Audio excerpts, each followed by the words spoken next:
A remembered dream. This is the story of a dream that came to me some 25 years ago.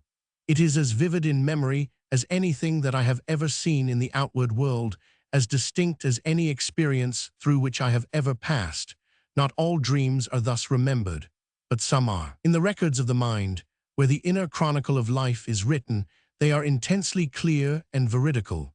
I shall try to tell the story of this dream with an absolute faithfulness, adding nothing and leaving nothing out, but writing the narrative just as if the thing were real. Perhaps it was, who can say? In the course of a journey, of the beginning and end of which I know nothing, I had come to a great city, whose name, if it was ever told me, I cannot recall. It was evidently a very ancient place. The dwelling houses and larger buildings were grey and beautiful with age, and the streets wound in and out among them wonderfully, like a maze. This city lay beside a river or estuary, though that was something that I did not find out until later. As you will see, in the newer part of the town extended mainly on a wide, bare street running along a kind of low cliff or embankment, where the basements of the small houses on the waterside went down below the level of the street to the shore. But the older part of the town was closely and intricately built, with gabled roofs and heavy carved facades hanging over the narrow stone-paved ways, which here and there led out suddenly into open squares. It was in what appeared to be the largest and most important of these squares that I was standing, a little before midnight. I had left my wife and our little girl in the lodging which we had found, and walked out alone to visit the sleeping town. The night sky was clear, save for a few filmy clouds, which floated over the face of the full moon, obscuring it for an instant, but never completely hiding it like veils in a shadow dance. The spire of the great cathedral was silver filigree on the moonlit side, and on the other side black lace. The square was empty, but on the broad, shallow steps in front of the main entrance of the cathedral, two heroic figures were seated. At first I thought they were statues, then I perceived they were alive and talking earnestly together. They were like Greek gods, very strong and beautiful and naked, but for some slight drapery that fell snow-white around them. They glistened in the moonlight. I could not hear what they were saying, yet I could see that they were in a dispute which went to the very roots of life. They resembled each other strangely in form and feature, like twin brothers, but the face of one was noble, lofty, calm, full of a vast regret and compassion. The face of the other was proud, resentful, drawn with passion. He appeared to be accusing and renouncing his companion, breaking away from an ancient friendship in a swift, implacable hatred. But the companion seemed to plead with him and lean toward him and try to draw him closer. A strange fear and sorrow shook my heart. I felt that this mysterious contest was something of immense importance, a secret, ominous strife, a menace to the world. Then the two figures stood up, marvelously alike in strength and beauty, yet absolutely different in expression and bearing, the one serene and benignant, the other fierce and threatening. The quiet one was still pleading, with a hand laid upon the other's shoulder, but he shook it off and thrust his companion away with a proud, impatient gesture. At last I heard him speak. "I have done with you," he cried. "I do not believe in you. I have no more need of you. I renounce you. I will live without you, away forever out of my life." At this a look of ineffable sorrow and pity came upon the great companion's face. "You are free," he answered. "I have only besought you, never constrained you. Since you will have it so, I must leave you now to yourself." He rose into the air, still looking downward with wise eyes full of grief and warning, until he vanished in silence beyond the thin clouds. The other did not look up, but lifting his head with a defiant laugh, shook his shoulders as if they were free of a burden. He strode swiftly around the corner of the cathedral and disappeared among the deep shadows. A sense of intolerable calamity fell upon me. I said to myself, "That was man, and the other was God, and they have parted." Then the multitude of bells hidden in the lacework of the high tower began to sound. It was not the aerial fluttering music of the carillon that I remembered hearing long ago from the belfries of the Low Countries. This was a confused and strident ringing, jangled and broken, full of sudden tumults and discords, as if the tower were shaken and the bells gave out their notes at hazard, in surprise and trepidation.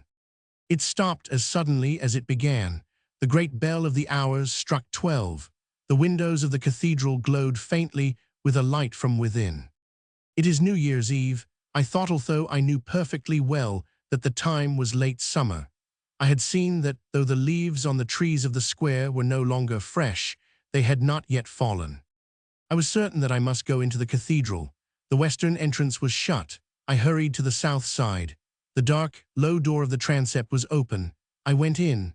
The building was dimly lighted by huge candles which flickered and smoked like torches.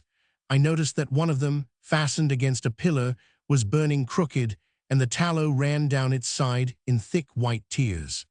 The nave of the church was packed with a vast throng of people, all standing, closely crowded together, like the undergrowth in a forest.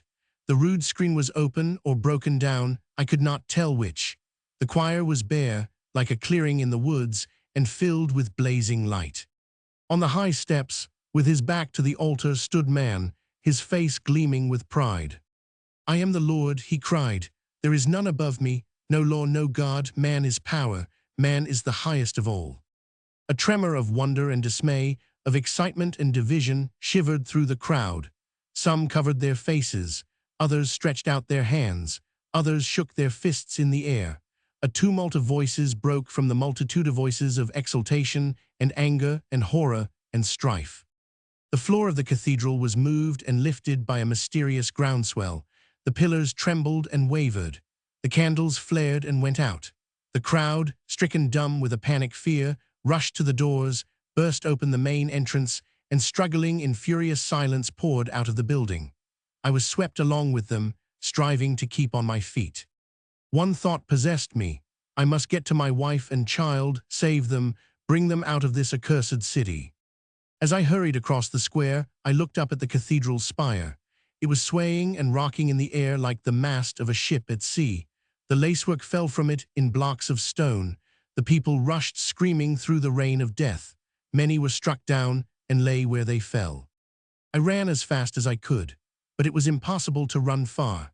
Every street and alley vomited men, all struggling together, fighting, shouting, or shrieking, striking one another down, trampling over the fall in a hideous melee.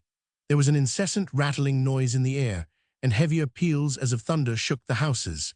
Here a wide rent yawned in a wall, a roof caved in, the windows fell into the street in showers of broken glass.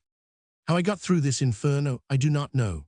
Buffeted and blinded, stumbling and scrambling to my feet again, turning this way or that way to avoid the thickest centers of the strife, oppressed and paralyzed by a feeling of impotence that put an iron band around my heart, driven always by the intense longing to reach my wife and child.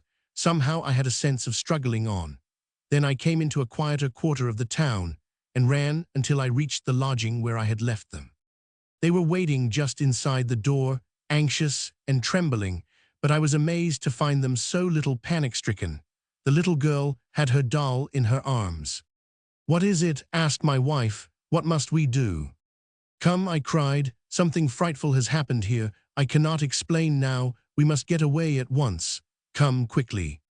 Then I took a hand of each, and we hastened through the streets, vaguely steering away from the center of the city. Presently we came into that wide new street of mean houses of which I have already spoken. There were a few people in it, but they moved heavily and feebly, as if some mortal illness lay upon them. Their faces were pale and haggard with a helpless anxiety to escape more quickly. The houses seemed half deserted. The shades were drawn, the doors closed.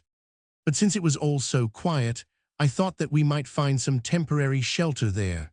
So I knocked at the door of a house where there was a dim light behind the drawn shade in one of the windows.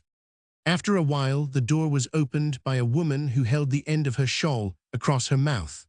All that I could see was the black sorrow of her eyes. "Go away," she said slowly. "The plague is here.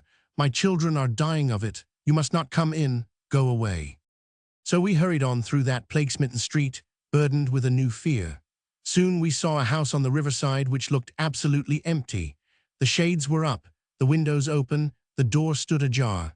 I hesitated, plucked up courage, resolved that we must get to the waterside in some way in order to escape from the net of death which encircled us. "Come," I said, "let us try to go down through this house. but cover your mouths. We groped through the empty passageway and down the basement stair. The thick cobwebs swept my face. I noted them with joy, for I thought they proved that the house had been deserted for some time, and so perhaps it might not be infected. We descended into a room which seemed to have been the kitchen. There was a stove dimly visible at one side and an old broken kettle on the floor, over which we stumbled. The back door was locked, but it swung outward as I broke it open. We stood upon a narrow, dingy beach where the small waves were lapping. By this time, the little day had begun to whiten the eastern sky. A pallid light was diffused. I could see westward down to the main harbor, beside the heart of the city. The sails and smokestacks of great ships were visible, all passing out to sea. I wished that we were there. Here in front of us, the water seemed shallower. It was probably only a tributary or backwater of the main stream, but it was sprinkled with smaller vessel sloops and yawls and luggers all filled with people and slowly creeping seaward. There was one little boat, quite near to us, which seemed to be waiting for someone. There were some people on it, but it was not crowded. "Come," I said, "this is for us. We must wade out to it." So I took my wife by the hand and the child in the other arm, and we went into the water. Soon it came up to our knees, to our waists. "Hurry," shouted the old man at the tiller. "No time to spare." "Just a minute more," I answered, "only 1 minute." That minute seemed like a year. The sail of the boat was shaking in the wind. When it filled, she must move away. We waded on, and at last I grasped the gunwale of the boat. I lifted the child in and helped my wife to climb over the side. They clung to me. The little vessel began to move gently away. "Get in," cried the old man sharply. "Get in quick." But I felt that I could not, I dared not. I let go of the boat. I cried goodbye and turned to wade ashore. I was compelled to go back to the doomed city. I must know what would come of the parting of man from God. The tide was running out more swiftly. The water swirled around my knees. I awoke. But the dream remained with me, just as I have told it to you. Antwerp Road. Along the straight, glistening road, through a dim arcade of drooping trees, a tunnel of faded green and gold, dripping with the misty rain of a late October afternoon, a human tide was flowing, not swiftly, but slowly, with the patient, pathetic slowness of weary feet and numb brains and heavy hearts. Yet they were in haste, all of these old men and women, fathers and mothers, and little children. They were flying as fast as they could, either away from something that they feared or toward something that they desired. That was the strange thing. Tide on the road flowed in two directions. Some fled away from ruined homes to escape the perils of war.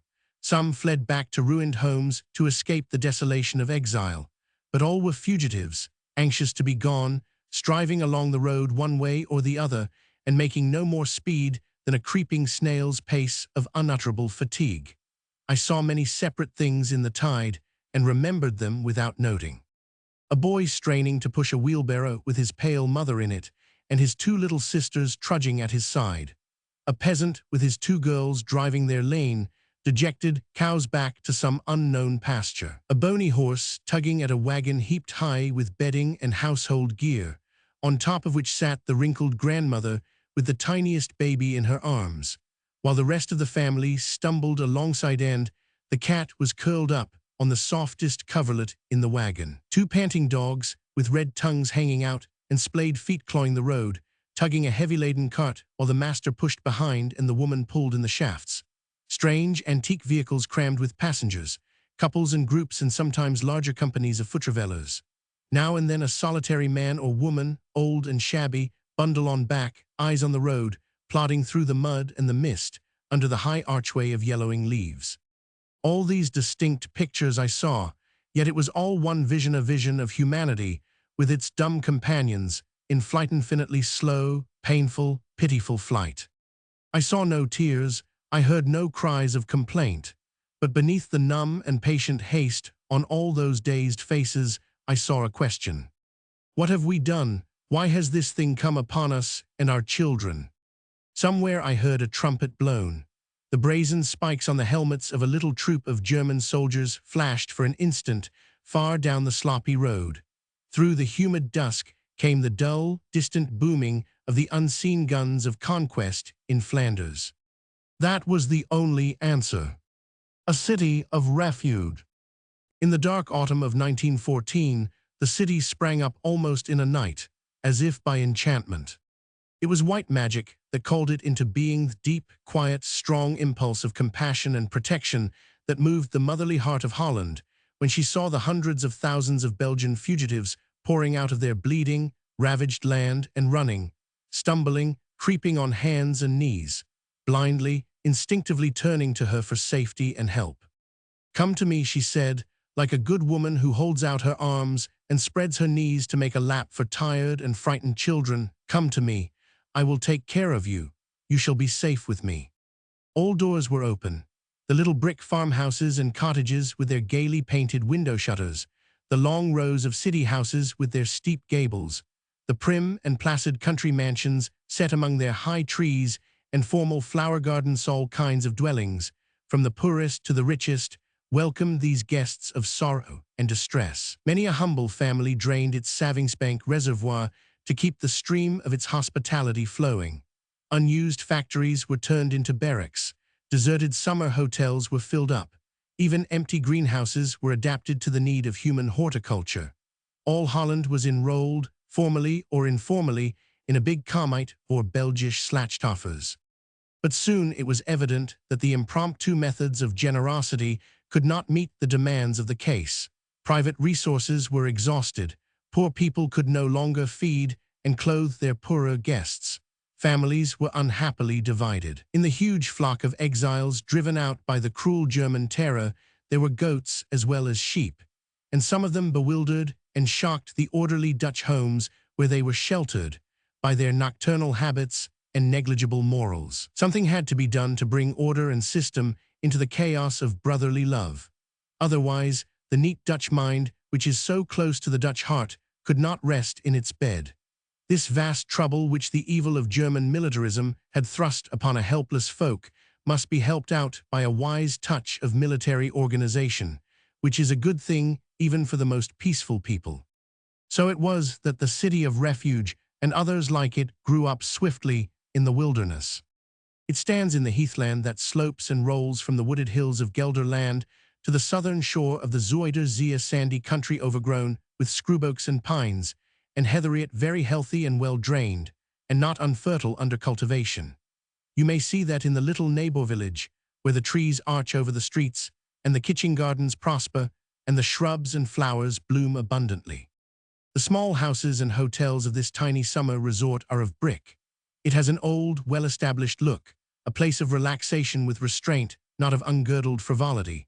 The plain Dutch people love their holidays, but they take them serenely and by rule, long walks and bicycle rides, placid and nourishing picnics in the woods, or by the sea, afternoon tea parties in sheltered arbors. One of their favorite names for a country place is well-tevreden, perfectly contented. The commandant of the city of refuge lives in one of the little brick houses of the village. He is a portly, rosy old bachelor, with a curly brown beard and a military bearing, a man of fine education and wide experience, seasoned in colonial diplomacy. The ruling idea in his mind is discipline, authority. His official speech is abrupt and final, the manner of a martinet covering a heart full of kindness and generous impulses. "Come," he says, "after a good breakfast, I want you to see my camp. It is not as fine and fancy as the later ones, but we built it in a hurry and we had it ready on time." A short ride over a sandy road brings you to the city gatean opening in the wire enclosure of perhaps 2 or 3 square miles among the dwarf pines and oaks. The guardhouse is kept by a squad of Dutch soldiers, but it is in no sense a prison camp, for people are coming and going freely all the time, and the only rules within are those of decency and good order. "Capacity 10,000, says the commandant, sweeping his hand around the open circle, "quite a city, nigh at war. I will show you the various arrangements. All the buildings are of wood, a mushroom city, but constructed with intelligence to meet the needs of the sudden, helpless population. You visit the big kitchen with its ever-simmering kettles, the dining halls with their long tables and benches, the schoolhouses full of lively, irrepressible children, The wash house, where always talkative and jocose laundresses are scrubbing and wringing the clothes. The sewing rooms, where hundreds of women and girls are busy with garments and gossip. The chapel, where religious services are held by the devoted pastors. The recreation room, which is the social center of the city. The clothing storerooms, where you find several American girls working for love. Then you go through the long family barracks, where each family has a separate cubicle, more or less neat and comfortable, sometimes prettily decorated according to the family taste and habit.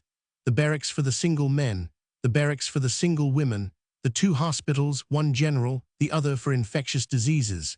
And last of all, the house where the half-dozen disorderly women are confined, surrounded by a double fence of barbed wire and guarded by a sentry. Poor, wretched creatures, you are sorry for them. Why not put the disorderly men into a house of confinement too? Ah, says the commandant bluntly, we find it easier and better to send the disorderly men to jail or hospital in some near town. We are easier with the women. I pity them. But they are full of poison.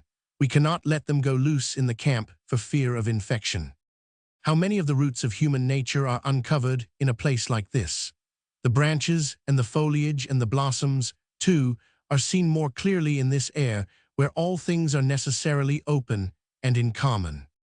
The men are generally less industrious than the women, but they work willingly at the grading of roads and paths, the laying out and planting of flower beds, the construction of ornamental designs, of doubtful taste but unquestionable sincerity. You read the names which they have given to the different streets and barracks, and the passageways between the cubicles, and you understand the strong, instinctive love which binds them to their native Belgium. Antwerp Avenue, Leuven Avenue, Malines Street, Liege Street, and streets bearing the names of many ruined towns and villages of which you have never heard, but which are forever dear to the hearts of these exiles. The names of the hero King Albert and of his brave consort, Queen Elizabeth, are honored by inscriptions, and their pictures, cut from newspapers, decorate the schoolrooms and the little family cubicles. The brutal power which reigns at Berlin may drive the Belgians out of Belgium by terror and oppression, but it cannot drive Belgium out of the hearts of the Belgians, while they live their country lives and Albert is still their king. But think of the unnatural conditions into which these thousands of human beings size, and hundreds of thousands like them, torn from their homes, uprooted, dispersed, impoverished, forced by this bitter, cruel war.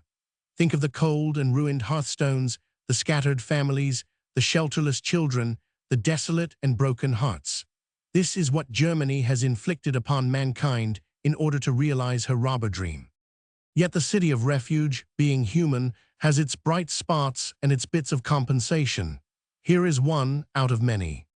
The chief nurse, a young Dutch lady of charming face and manners, serving as a volunteer under the sacred sign of the Red Cross, comes in one morning to make her report to the commandant. Well, he says, disguising in his big voice of command the warm admiration which he feels for the lady, what is the trouble today? Speak up. Nothing, sir, she answers calmly. Everything is going on pretty well. No new cases of measles, those in hospital improving. The only thing that bothers me is the continual complaint about that Mrs. Van Orla. You remember her, a thin, dark little person. She is melancholy and morose, quarrels all the time, says someone has stolen her children. The people near her in the barracks complain that she disturbs them at night, moans and talks aloud in her sleep, jumps up and runs down the corridor laughing or crying. Here they are. They do not believe she ever had any children. They think she is crazy and want her put out. But I do not agree with that. I think she has had children, and now she has dreams. Send her away, growls the commandant. Send her to a sanatorium. This camp is not a lunatic asylum. But interposes the nurse, in her most discreet voice, she is really a very nice woman. If you would allow me to take her on as a housemaid in the general hospital, I think I could make something out of her. At least, I should like to try. Have your own way, says the commandant, relenting. You always do. Now tell me the next trouble. You have something more up your sleeve, I am sure.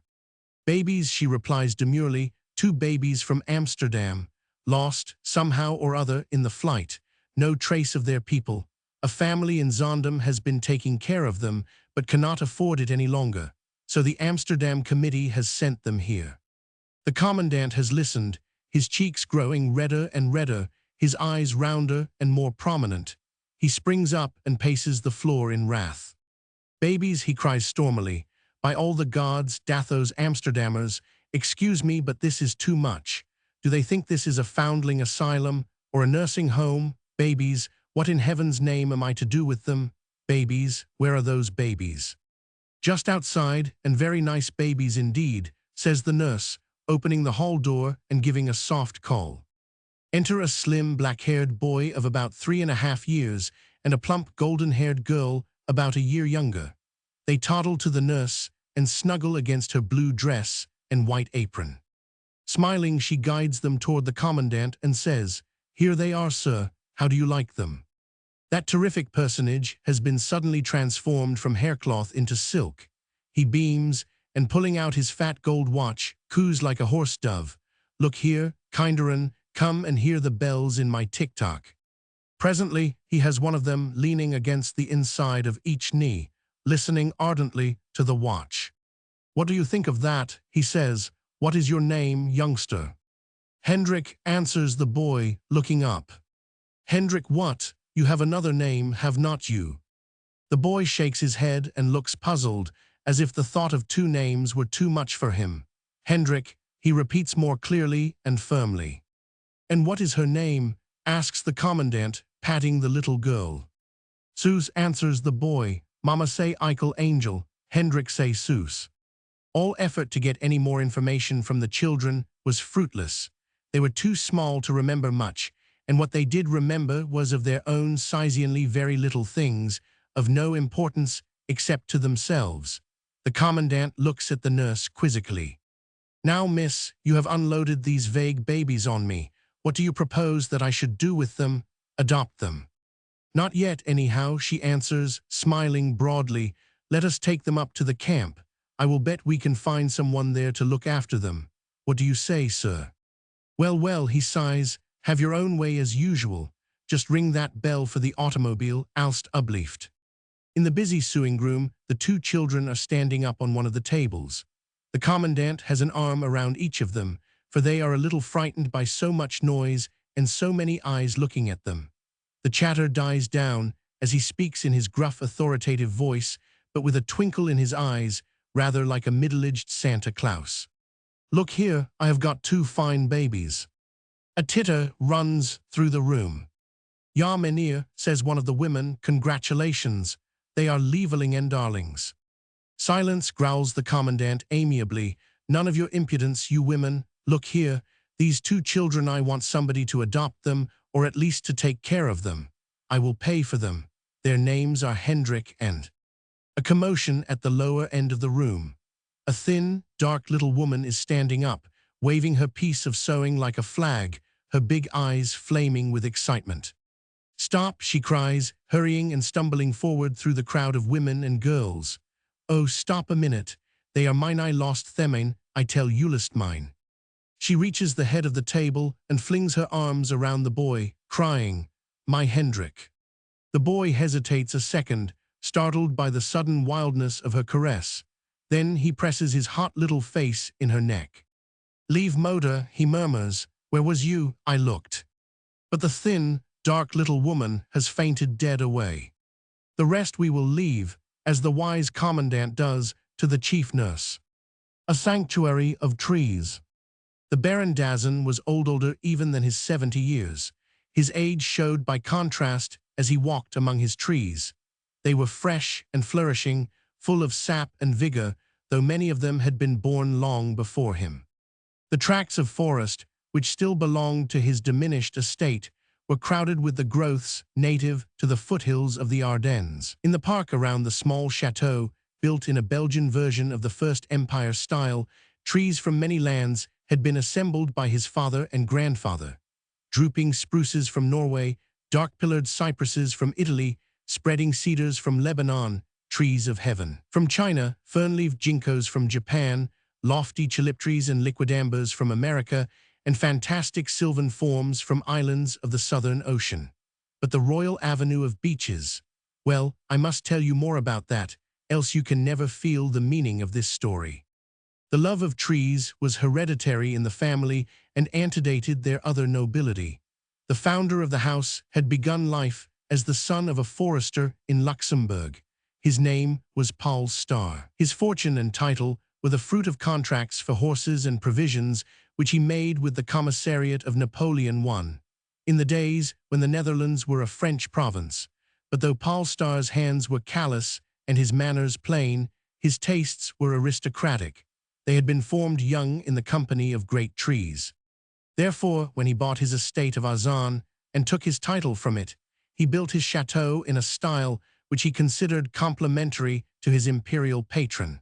But he was careful also to include within his domain large woodlands in which he could renew the allegiance of his youth. These woodlands he cherished and improved, cutting with discretion, planting with liberality, and rejoicing in the thought that trees like those which had befriended his boyhood would give their friendly protection to his heirs. These are traits of an aristocrat attachment to the past and careful provision for posterity. It was in this spirit that Paul Star, 1st Baron d'Azan, planted in 1809 the broad avenue of beeches, leading from the chateau straight across the park to the highroad. But he never saw their glory, for he died when they were only 20 years old. His son and successor was of a different timber and grain, less aristocratic, more bourgeois, a rover, a gambler, a man of fashion. He migrated from the gamingtables at Spa to the Bourse at Paris, perching at many clubs between and beyond, and making seasonal nests in several places. This left him little time for the Château d'Azan. But he came there every spring and autumn and showed the family fondness for trees in his own fashion. He loved the forests so much that he ate them. He cut with liberality and planted without discretion. But for the great avenue of beeches he had a saving admiration. Not even to support the gamingtable wood he have allowed them to be felled. When he turned the corner of his 31st year, he had a sharp illness, a temporary reformation, and brought home as his wife a very young, lovely actress from the Ducal Theatre at Saxe-Meiningen. She was a good girl, deeply in love with her handsome husband, to whom she bore a son and heir in the first year of their marriage. Not many moons thereafter the pleased but restless father slid back into his old rounds again. The forest waned and the debts waxed. Rumors of wild doings came from Spa and Aix, from Hamburg and Baden, from Trouville and Ostend. After 4 years of this, the young mother died, of no nameable disease, unless you call it heart failure, and the boy was left to his grandmother's care and company among the trees. Every day when it was fair, the old lady and the little lad took their afternoon walk together in the beech tree avenue, where the tips of the branches now reached the road. At other times, he roamed the outlying woods and learned to know the birds and the little wild animals. When he was 12, his grandmother died. After that, he was left mainly to the housekeeper, his tutors, and the few friends he could make among the children of the neighborhood. When he had finished his 3rd year at the University of Louvain and attained his majority, his father returned express-haste from somewhere in Bohemia to attend the coronation of Leopold Roman II, that remarkable king of Belgium and the Bourse. But by this time the gay Baron d'Azan had become stout. The pillar of his neck seemed shorter because it was thicker, and the rose in his bold cheek had the purplish tint of a crimson rambler. So he died of an apoplexy during the festivities, and his son brought him back to the Château d'Azan and buried him there with due honor and mourned for him as was fitting. Thus Albert, 3rd Baron d'Azan, entered upon his inheritance. It seemed at first to consist mainly of debts. These were paid by the sale of the deforested lands and of certain detached woodlands. By the same method, much as he disliked it, he made a modest provision of money for continuing his education and beginning his travels. He knew that he had much to learn of the world, and he was especially desirous of pursuing his favorite study of botany, which a wise old priest at Louvain had taught him to love. So he engaged an intelligent and faithful forester to care for the trees and the estate, closed the house, and set forth on his journeys. They led him far and wide. In the course of them, no doubt, he studied other things than botany. It may be that he sowed some of the wild oats with which youth is endowed, but not in the gardens of others, nor with that cold self-indulgence which transforms passionate impulse into sensual habit. He had a permanent and regulative devotion to botanical research, and that is a study which seems to promote modesty, tranquility, and steadiness of mind in its devotees, of whom the great Linnaeus is the shining exemplar. Young Albert Dazin sat at the feet of the best masters in Europe and America. He crossed the western continent to observe the oldest of living things, the giant sequoias of California. He went to Australasia and the Dutch East Indies and South America in search of new ferns and orchids.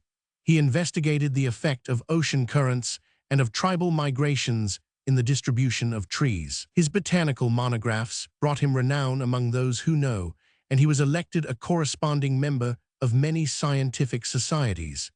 After 20 years of voyaging, he returned to port at Azan, richly laden with observation and learning, and settled down among his trees to pursue his studies and write his books. The estate, under the forester's care, had improved a little and promised a modest income. The house, though somewhat dilapidated, was easily made livable, but the one thing that was full of glory and splendor, triumphantly prosperous, was the great avenue of beeches. Their long, low aisle of broad arches was complete. They shimmered with a pearly mist of buds in early spring and later, with luminous green of tender leafage. In midsummer, they formed a wide, still stream of dark, unruffled verdure. In autumn, they were transmuted through glowing yellow into russet gold. In winter, their massy trunks were pillars of gray marble, and the fan tracery of their rounded branches was delicately etched against the sky. "Look at them," the Baron would say to the guests whom the fame of his learning and the charm of his wide-ranging conversation often brought to his house. "Those beeches were planted by my grandfather after the Battle of Wagram, when Napoleon whipped the Austrians. After that came the Beresina and Leipzig and Waterloo, and how many battles and wars of furious, perishable men. Yet the trees live on peaceably, they unfold their strength in beauty, they have not yet reached the summit of their grandeur. We are all parvenus beside them." "If you had to choose," asked the great sculptor Constantin Munier one day, "would you have your house or one of these trees struck by lightning?" "The house," answered the botanist promptly, "for I could rebuild it in a year, but to restore the tree would take 3/4 of a century." "Also," said the sculptor, with a smile, "you might change the style of your house with advantage, but the style of these trees you could never improve. But tell me," he continued, "is it true, as they say, that lightning never strikes a beech?" "It is not entirely true," replied the botanist, smiling in his turn, "yet like many ancient beliefs, it has some truth in it. There is something in the texture of the beech that seems to resist electricity better than other trees. It may be the fatness of the wood. Whatever it is, I am glad of it, for it gives my trees a better chance." "Do not be too secure," said the sculptor, shaking his head. "There are other tempests besides those in the clouds. When the next war comes in Western Europe, Belgium will be the battlefield. Beechwood is very good to burn." "God forbid," said the Baron devoutly.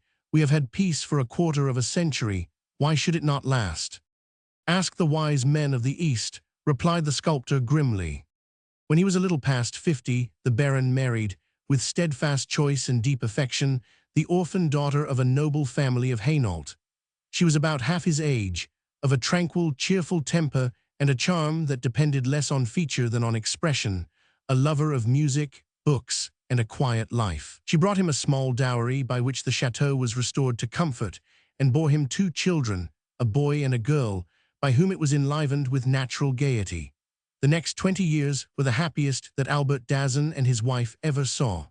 The grand avenue of beeches became to them the unconscious symbol of something settled and serene, august, protective, sacred. On a brilliant morning of early April 1914, they had stepped out together to drink the air. The beeches were in misty, silver bloom above them.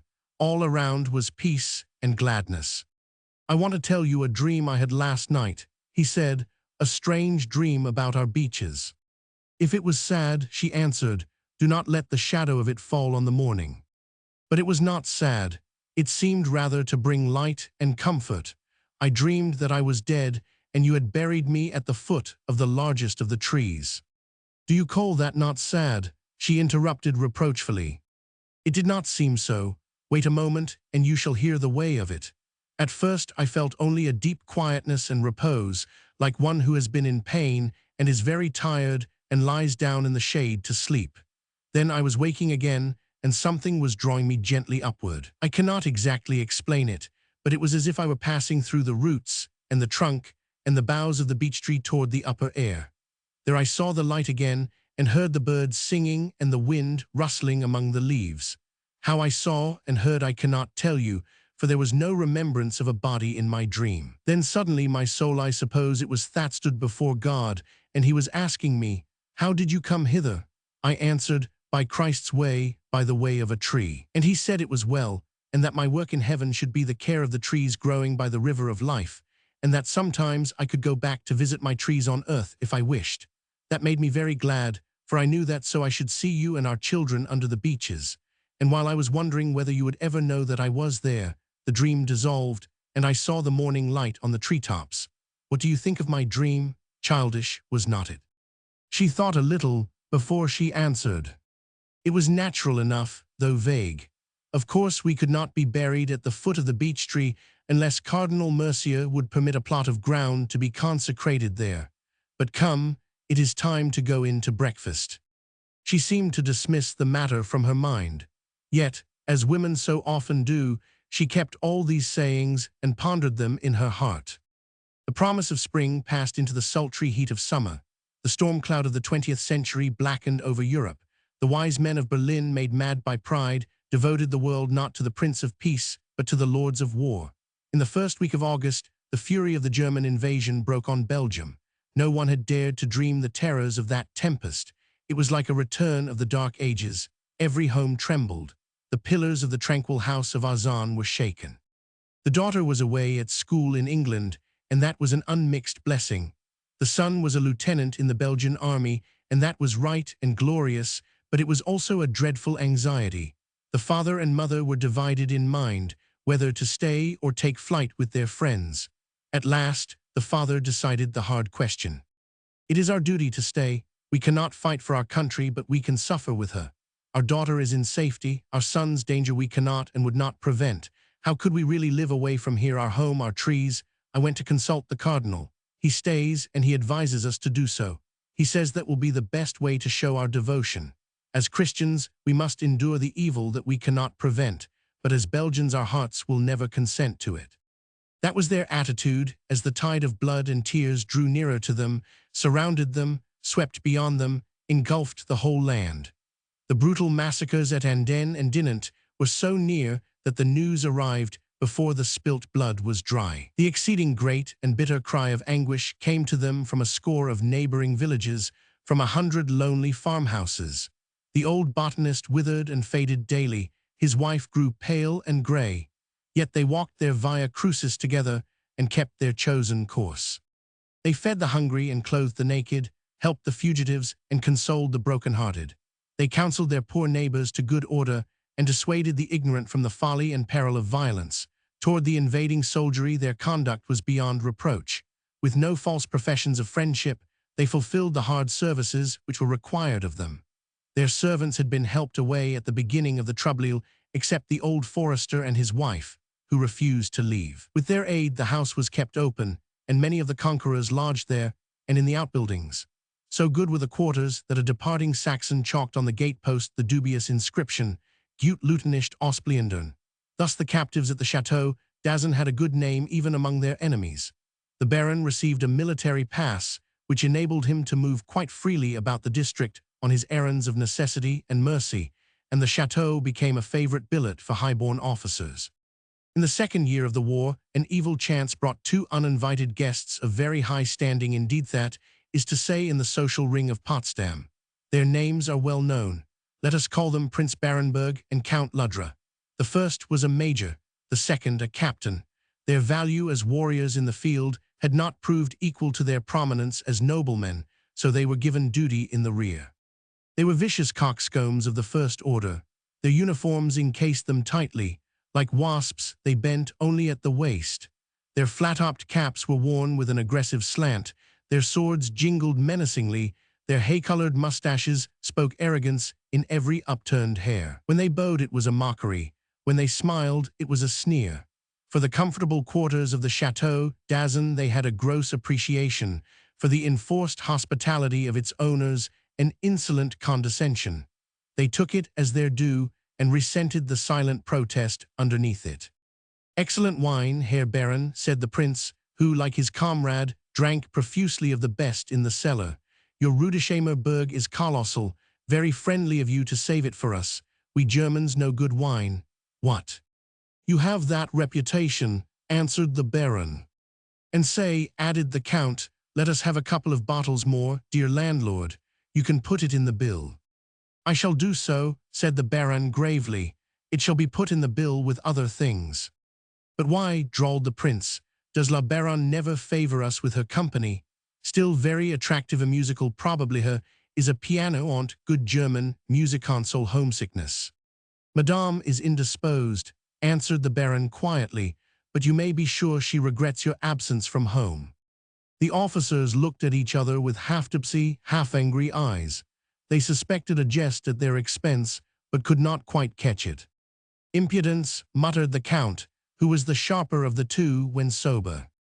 "No," said the prince, "it is only stupidity. These Walloons have no wit.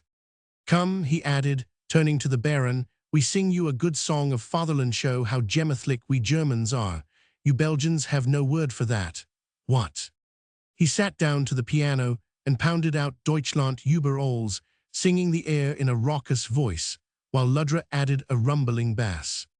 "What do you think of that? All Germans can sing, gemethlic, what?" "You are right," said the Baron, with downcast eyes. "We Belgians have no word for that. It is inexpressibly except in German. I bid you good night." For nearly a fortnight, this condition of affairs continued.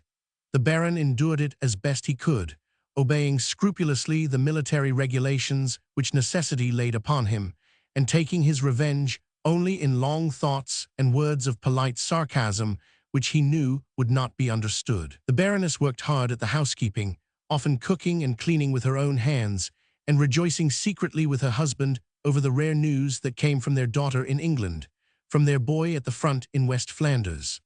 Sometimes, when the coast was clear, husband and wife walked together under the beech trees and talked in low tones of the time when the ravenous beast should no more go up on the land.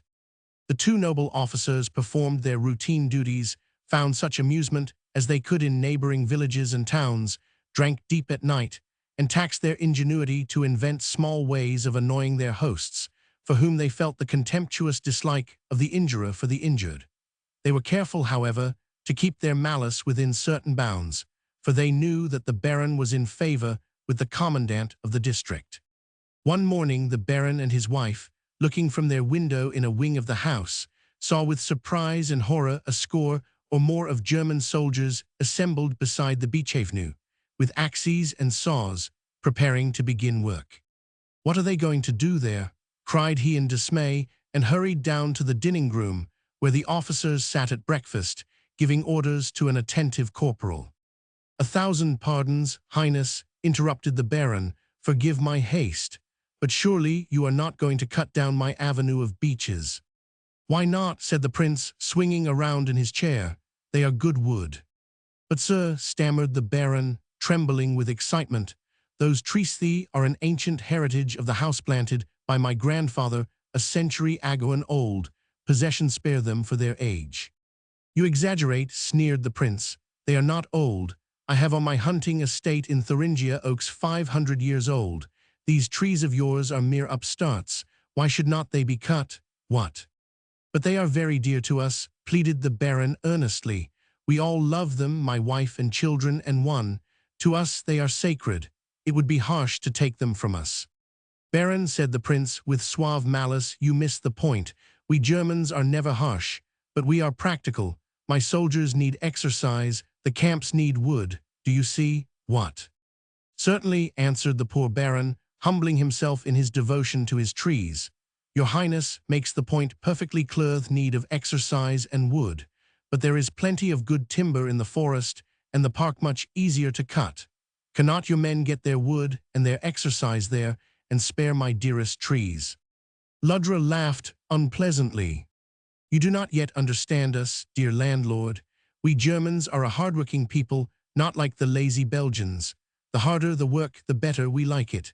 The soldiers will have a fine time chopping down your tough beaches." The slender old man drew himself up. His eyes flashed. He was driven to bay. "You shall not do this," he cried. "It is an outrage, a sacrilege. I shall appeal to the commandant. He will protect my rights." The officers looked at each other. Deaf to pity, they had keen ears for danger. A reproof, perhaps a punishment from their superior, would be most unpleasant. They hesitated to face it, but they were too obstinate to give up their malicious design altogether with a good grace. "Military necessity," growled the prince, "knows no private rights. I advise you, Baron, not to appeal to the commandant. It will be useless, perhaps harmful." "Here you," he said gruffly, turning to the corporal, "carry out my orders. Cut the 2 marked beeches by the gate. Then take your men into the park and cut the biggest trees there. Report for further orders tomorrow morning." The wooden-faced giant saluted, swung on his heels, and marched stiffly out. The Baron followed him quickly. He knew that entreaties would be wasted on the corporal. How to get to the commandant, that was the question.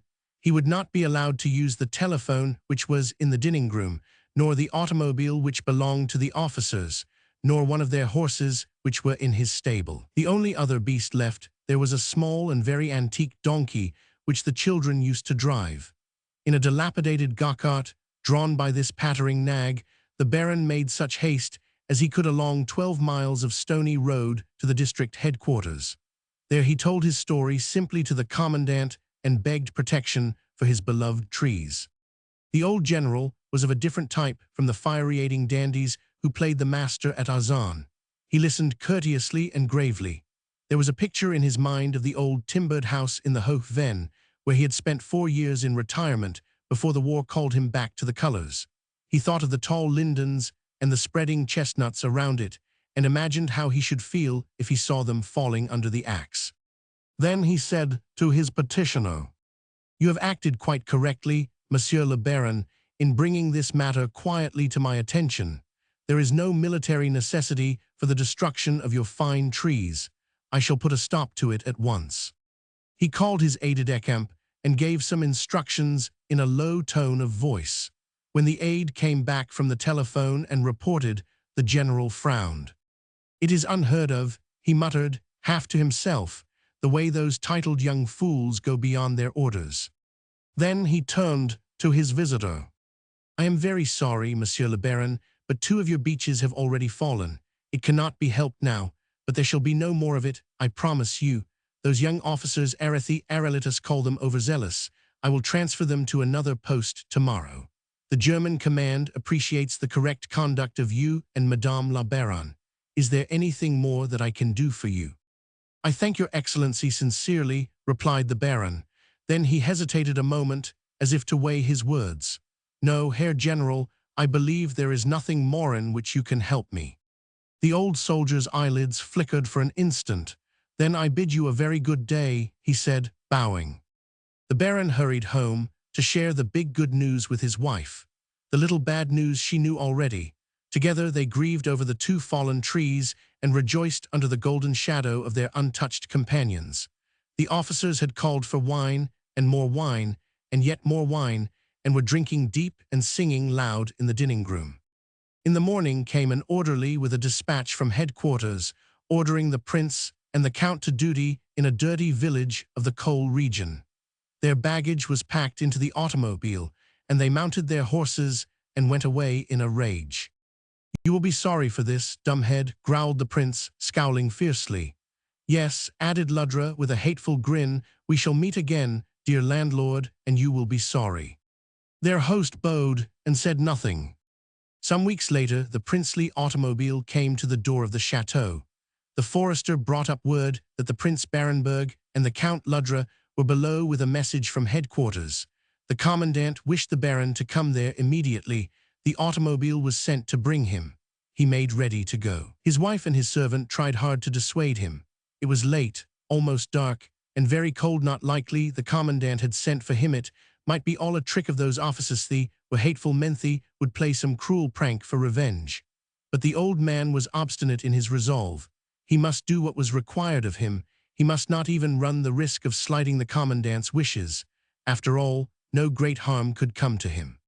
When he reached the steps, he saw the count in the front seat, beside the chauffeur, grinning, and the prince's harsh voice, made soft as possible, called from the shadowy interior of the car. "Come in, Baron. The general has sent for you in a hurry. We will take you like lightning. How fine your beaches look against the sky." "What?" The old man stepped into the dusky car. It rolled down the long aisle, between the smooth gray columns, beneath the fantracery of the low arches, out on to the stony highway. Thus the treelover was taken from his sanctuary. He did not return the next day, nor the day after. His wife, tortured by anxiety, went to the district headquarters. The commandant was away. The aide could not enlighten her. There had been no message sent to the Baron, that was certain. Major Barenberg and Captain Ludra had been transferred to another command. Unfortunately, nothing could be done except to report the case. The brave woman was not broken by her anguish, but raised to the height of heroic devotion. She dedicated herself to the search for her husband. The faithful forester, convinced that his master had been killed, was like a slow, sure bloodhound on the track of the murderers. He got a trace of them in a neighboring village, where their car had been seen to pass at dusk on the fatal day. The officers were in it, but not the Baron.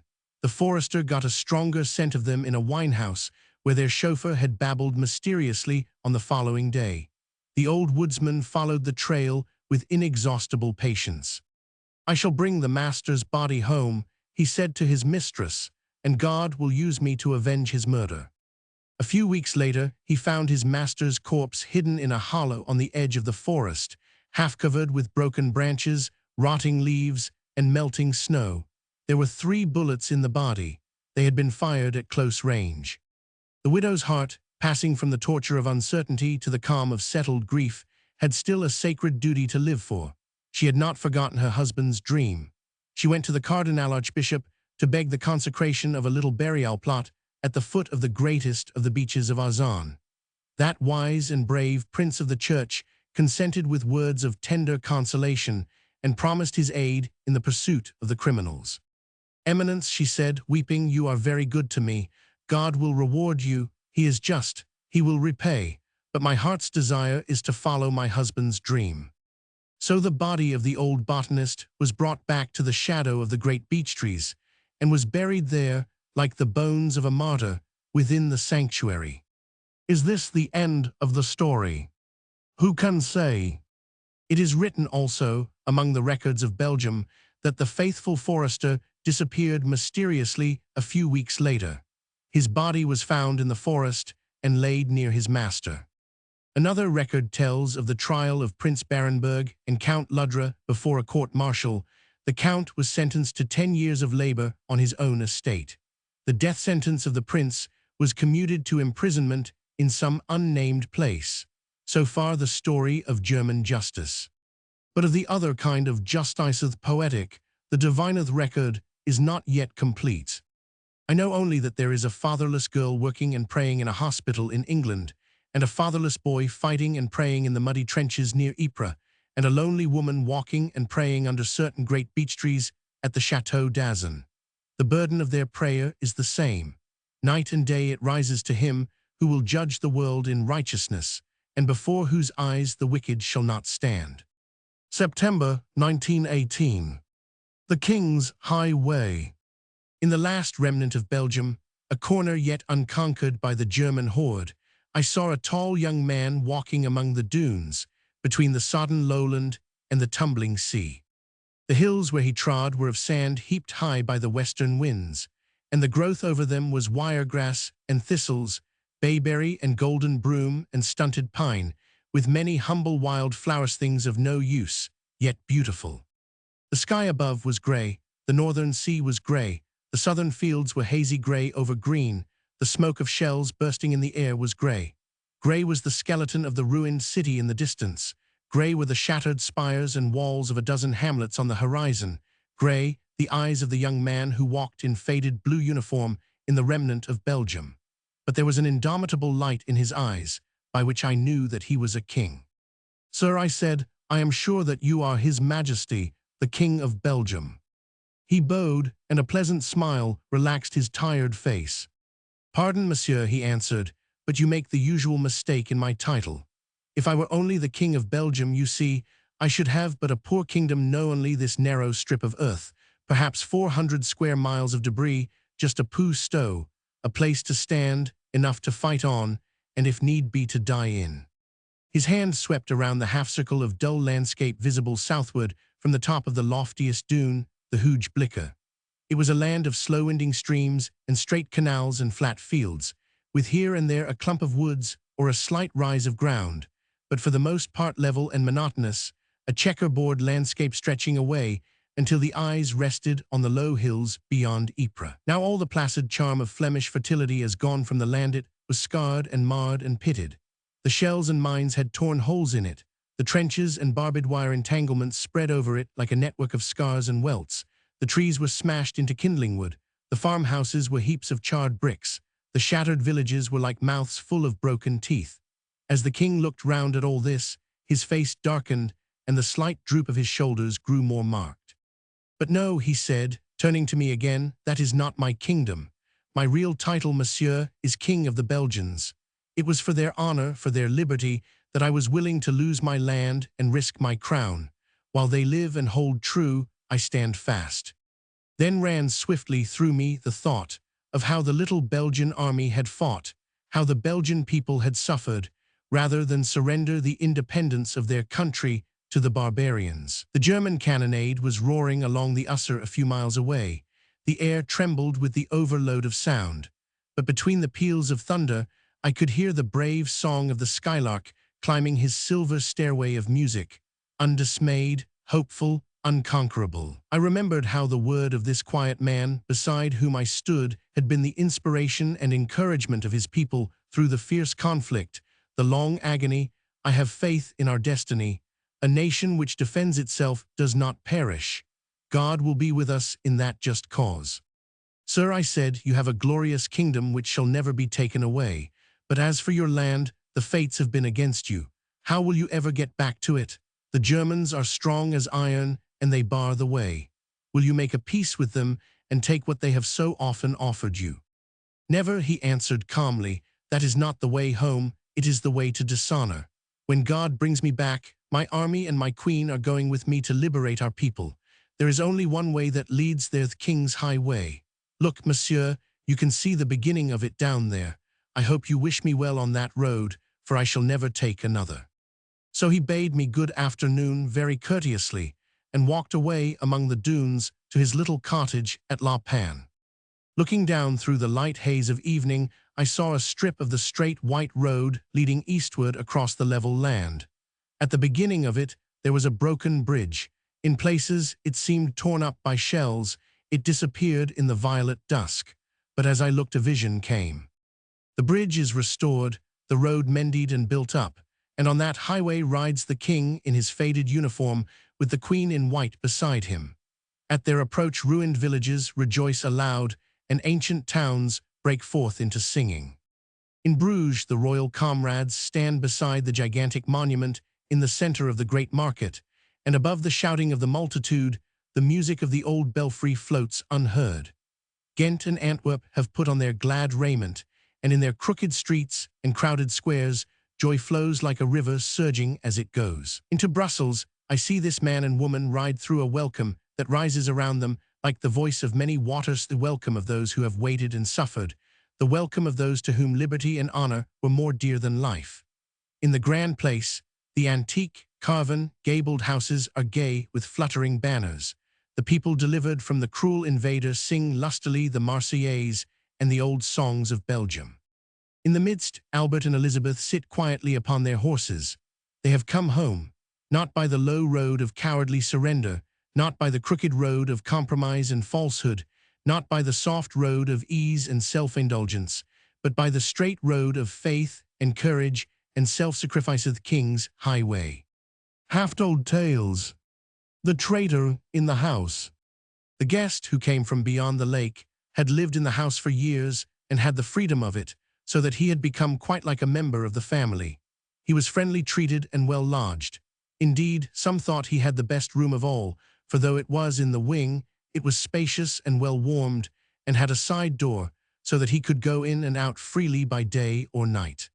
It must be said that he had earned his living on the place, being industrious and useful, a very handy man about the house, and the children had a liking for him because he sang merry songs and told beautiful fairy tales.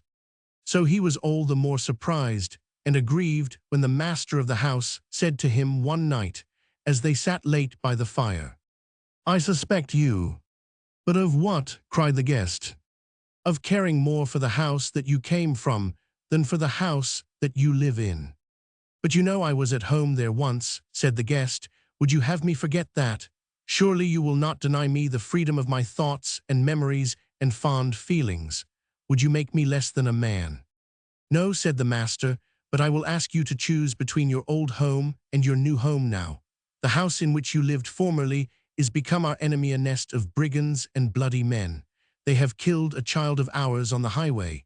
They threaten us tonight with an attack in force. Tell me plainly where you stand." The guest looked down his nose toward the smoldering embers of the fire. He knocked out the dottle of his pipe on one of the andirons. 2 fat tears rolled down his cheeks. He was very sentimental. "I am with you," he said. "Good," said the master. "Now let us make the house fast." So they closed and barred the shutters and locked and bolted the front door. Then they lighted their bedroom candles and bade each other good night. But as the guest went along his dim corridor, the master turned and followed him very softly on tiptoe, watching. Outside the house, in the darkness, there was a sound of many shuffling feet and whispering voices. When the guest came to the side door, he tried the latch to see that it was working freely. He moved the bolt, not forward into its socket, but backward so that it should be no hindrance. In the window beside the doorway he set his candle, so the house was ready for latecomers. Then the guest sighed a little. "They are my old friends," he murmured, "my dear old friends. I could not leave them out in the cold. I am not responsible for what they do, only I must my old affection prove." So he sighed again and turned softly to his bed. But as he turned, the master stood before him and took him by the throat. "Traitor," he cried, "you would betray the innocent. Already your soul is stained with my sleeping children's blood." And with his hands he choked the false guest to death. Then he shot the bolt of the side door and barred the window and called the servants and made ready to defend the house. Great was the fighting that night. In the morning, when the robbers were driven off, the false guest was buried outside the garden in an unmarked grave. February 2, 1918. Justice of the elements. So the criminal with a crown came to the end of his resources. He had told his last lie, but not even his servants would believe it.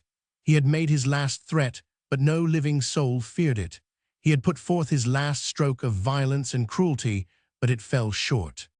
When he saw his own image reflected in the eyes of men, and knew what he had done to the world and what had come of his evil design, he was afraid and cried, "Let the earth swallow me."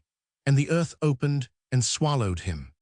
But so great was the harm that he had wrought upon the earth, and so deeply had he drenched it with blood, that it could not contain him. So the earth opened again and spewed him forth. Then he cried, "Let the sea hide me," and the waves rolled over his head. But the sea, whereon he had wrought iniquity, and filled the depths thereof with the bones of the innocent, could not endure him, and threw him up on the shore as refuse.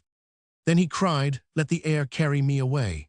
And the strong winds blew and lifted him up so that he felt exalted. But the pure air, wherein he had let loose the vultures of hate, dropping death upon helpless women and harmless babes, found the burden and the stench of him intolerable, and let him fall.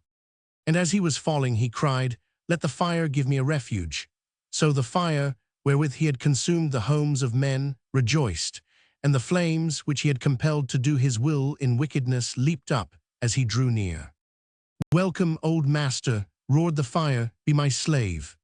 Then he perceived that there was no hope for him in the justice of the elements, and he said, "I will seek mercy of him against whom I have most offended." So he fled to the foot of the great white throne. and as he kneeled there, broken and abased, the world was silent, waiting for the sentence of the judge of all. August 1918. Ashes of Vengeance. Dun was a hard little city, proud and harsh, but impregnable because it was built upon a high rock. The host of the Visigoths had besieged it for months in vain. Then came a fugitive from the city at midnight to the tent of Alaric, the chief of the besiegers. The man was haggard and torn, his eyes were wild, his hands trembling. The chief held and steadied him with a look. "Who are you?" he asked. "Your name, the purpose that brings you here." "My name," said the man, "is the Avenger. For 30 years I have lived in Dun, and the people have been unjust and cruel to me. They persecuted my family because they hated me. My wife died of a broken heart, my children of starvation. I have just escaped from the prison of Dun and come to tell you how the city may be taken. There is a secret pathway, a hidden entrance. I know it and can reveal it to you." "Good," said the chief, measuring the man with tranquil eyes, "but what is your price?" "Vengeance," said the man. "I ask only the right to revenge my sufferings upon those who have inflicted them, when you have taken the city." Alaric bent his head and was silent for a moment. "It is a fair price," he said, "and I will pay it. Tell me the way to take the city, and I will leave at your command a troop of soldiers sufficient to work your will on it afterward." Roman 2. The trumpet sounded the capture of the city in the morning. The Avenger, waking late from his troubled sleep, led his soldiers through the open gate. It was like a city of the dead, and the bodies of those who had been killed in the last defense lay where they had fallen. Empty and silent were the streets where Lie had so often walked in humiliation. Gone were the familiar faces that had frowned on him and mocked him. The houses at whose doors he had often knocked were vacant. His wrath sank within him, and the arrow of solitude pierced him to the heart. Then he came to the belfry, and there was the bellringer, one of the worst of his ancient persecutors, standing at the entrance of the tower. "Why are you here?" said the Avenger. "By the orders of King Alaric," answered the bellringer, "to ring the bells when peace comes to the city." "Ring now," said the Avenger, "ring now." Then, at the sound of the bells, the people who had concealed themselves at Alaric's command came trooping forth from the cellars and caves where they had been hiding, old men and women and children, a motley throng of sufferers. The Avenger looked at them, and the tears ran down his cheeks, because he remembered. "Listen," he said, "do not be afraid. These soldiers are going on to join their army. You have done me great wrong, but the fire of hatred is burnt out, and in the ashes of vengeance we are going to plant the seeds of peace." December 1918. The Broken Soldier and the Maid of France. 1. The Meeting at the Spring. Along the old Roman road that crosses the rolling hills from the upper waters of the Marne to the Meuse, a soldier of France was passing in the night. In the broader pools of summer moonlight he showed as a hale and husky fellow of about 30 years, with dark hair and eyes and a handsome, downcast face. His uniform was faded and dusty, not a trace of the horizon blue was left, only a gray shadow. He had no knapsack on his back, no gun on his shoulder. Wearily and doggedly he plodded his way, without eyes for the veiled beauty of the sleeping country. The quick, firm military step was gone. He trudged like a tramp, choosing always the darker side of the road. He was a figure of flight, a broken soldier. Presently the road led him into a thick forest of oaks and beeches, and so to the crest of a hill overlooking a long open valley with wooded heights beyond. Below him was the pointed spire of some temple or shrine, lying at the edge of the wood, with no houses near it. Farther down he could see a cluster of white houses with the tower of a church in the center. Other villages were dimly visible up and down the valley on either slope. The cattle were lowing from the barnyards. The cocks crowed for the dawn. Already the moon had sunk behind the western trees, but the valley was still bathed in its misty, vanishing light. Over the eastern ridge, the gray glimmer of the little day was rising, faintly tinged with rose. It was time for the broken soldier to seek his covert and rest till night returned. So he stepped aside from the road and found a little dell thick with underwoods, and in it a clear spring gurgling among the ferns and mosses. Around the opening grew wild gooseberries and golden broom, and a few tall spires of purple foxglove. He drew off his dusty boots and socks and bathed his feet in a small pool, drying them with fern leaves. Then he took a slice of bread and a piece of cheese from his pocket and made his breakfast. Going to the edge of the thicket, he parted the branches and peered out over the vale. Its eaves sloped gently to the level floor where the river loitered in loops and curves. The sun was just topping the eastern hills. The heads of the trees were dark against a primrose sky. In the fields the hay had been cut and gathered. The aftermath was already greening the moist places. Cattle and sheep sauntered out to pasture. A thin silvery mist floated here and there, spreading in broad sheets over the wet ground and shredding into filmy scarves and ribbons as the breeze caught it among the pollard willows and poplars on the border of the stream. Far away the water glittered where the river made a sudden bend or a long, smooth reach. It was like the flashing of distant shields. Overhead, a few white clouds climbed up from the north. The rolling ridges, one after another, enfolded the valley as far as eye could see, dark green set in pale green, with here and there an arm of forest running down on a sharp promontory to meet and turn the meandering stream. "It must be the Valley of the Meuse," said the soldier. "My faith, but France is beautiful and tranquil here." The northerly wind was rising. The clouds climbed more swiftly. The poplars shimmered, the willows glistened, the veils of mist vanished. From very far away there came a rumbling thunder, heavy, insistent, continuous, punctuated with louder crashes. "It is the guns," muttered the soldier, shivering. "It is the guns around Verdun, those damned Boches." He turned back into the thicket and dropped among the ferns beside the spring. Stretching himself with a gesture of abandon, he pillowed his face on his crossed arms to sleep. A rustling in the bushes roused him. He sprang to his feet quickly. It was a priest, clad in a dusty cassock, his long black beard streaked with gray. He came slowly treading up beside the trickling rivulet, carrying a bag on a stick over his shoulder. "Good morning, my son," he said. "You have chosen a pleasant spot to rest." The soldier, startled, but not forgetting his manners learned from boyhood, stood up and lifted his hand to take off his cap. It was already lying on the ground. "Good morning, father," he answered. "I did not choose the place, but stumbled on it by chance. It is pleasant enough, for I am very tired and have need of sleep." "No doubt," said the priest. "I can see that you look weary, and I beg you to pardon me if I have interrupted your repose. But why do you say you came here by chance? If you are a good Christian, you know that nothing is by chance. All is ordered and designed by Providence." "So they told me in church long ago," said the soldier coldly. "But now it does not seem so true, at least not with me." The first feeling of friendliness and respect into which he had been surprised was passing. He had fallen back into the mood of his journey-mistrust, secrecy, resentment. The priest caught the tone. His gray eyes under their bushy brows looked kindly but searchingly at the soldier and smiled a little. He set down his bag and leaned on his stick. "Well," he said, "I can tell you one thing, my son. At all events, it was not chance that brought me here. I came with a purpose." The soldier started a little, stung by suspicion. "What then?" he cried roughly. "Were you looking for me? What do you know of me? What is this talk of chance and purpose?"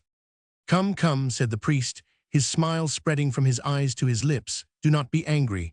I assure you that I know nothing of you whatever, not even your name nor why you are here. When I said that I came with a purpose, I meant only that a certain thought, a wish, led me to this spot. Let us sit together a while beside the spring and make better acquaintance." "I do not desire it," said the soldier with a frown. "But you will not refuse it?" queried the priest gently. "It is not good to refuse the request of one old enough to be your father. Look, I have here some excellent tobacco and cigarette papers. Let us sit down and smoke together. I will tell you who I am and the purpose that brought me here." The soldier yielded grudgingly, not knowing what else to do. They sat down on a mossy bank beside the spring, and while the blue smoke of their cigarettes went drifting under the little trees, the priest began. "My name is Anton Kersey. I am the cure of Darney, a village among the Reaping Hook Hills, a few leagues south from here. For 25 years I have reaped the harvest of heaven in that blessed little field. I am sorry to leave it. But now this war, this great battle for freedom and the life of France, calls me, It is a divine vocation. France has need of all her sons today, even the old ones. I cannot keep the love of God in my heart unless I follow the love of country in my life. My younger brother, who used to be the priest of the next parish to mine, was in the army. He has fallen. I am going to replace him. I am on my way to join the troops as a chaplain, if they will, if not, then as a private. I must get into the army of France or be left out of the host of heaven. The soldier had turned his face away and was plucking the lobes from a frond of fern. A brave resolve, father, he said, with an ironic note. But you have not yet told me what brings you off your road to this place. I will tell you, replied the priest eagerly. It is the love of Jeanne d'Arc, the maid who saved France long ago. You know about her. A little, nodded the soldier. I have learned in the school she was a famous saint.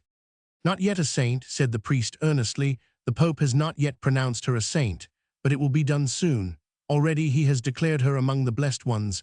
To me she is the most blessed of all. She never thought of herself or of a saint's crown. She gave her life entire for France. And this is the place that she came from. Think of that right here. I did not know that, said the soldier. But yes, the priest went on, kindling. I tell you it was here that the Maid of France received her visions and set out to her work. You see that village below us, look out through the branches, that is Domremy, where she was born.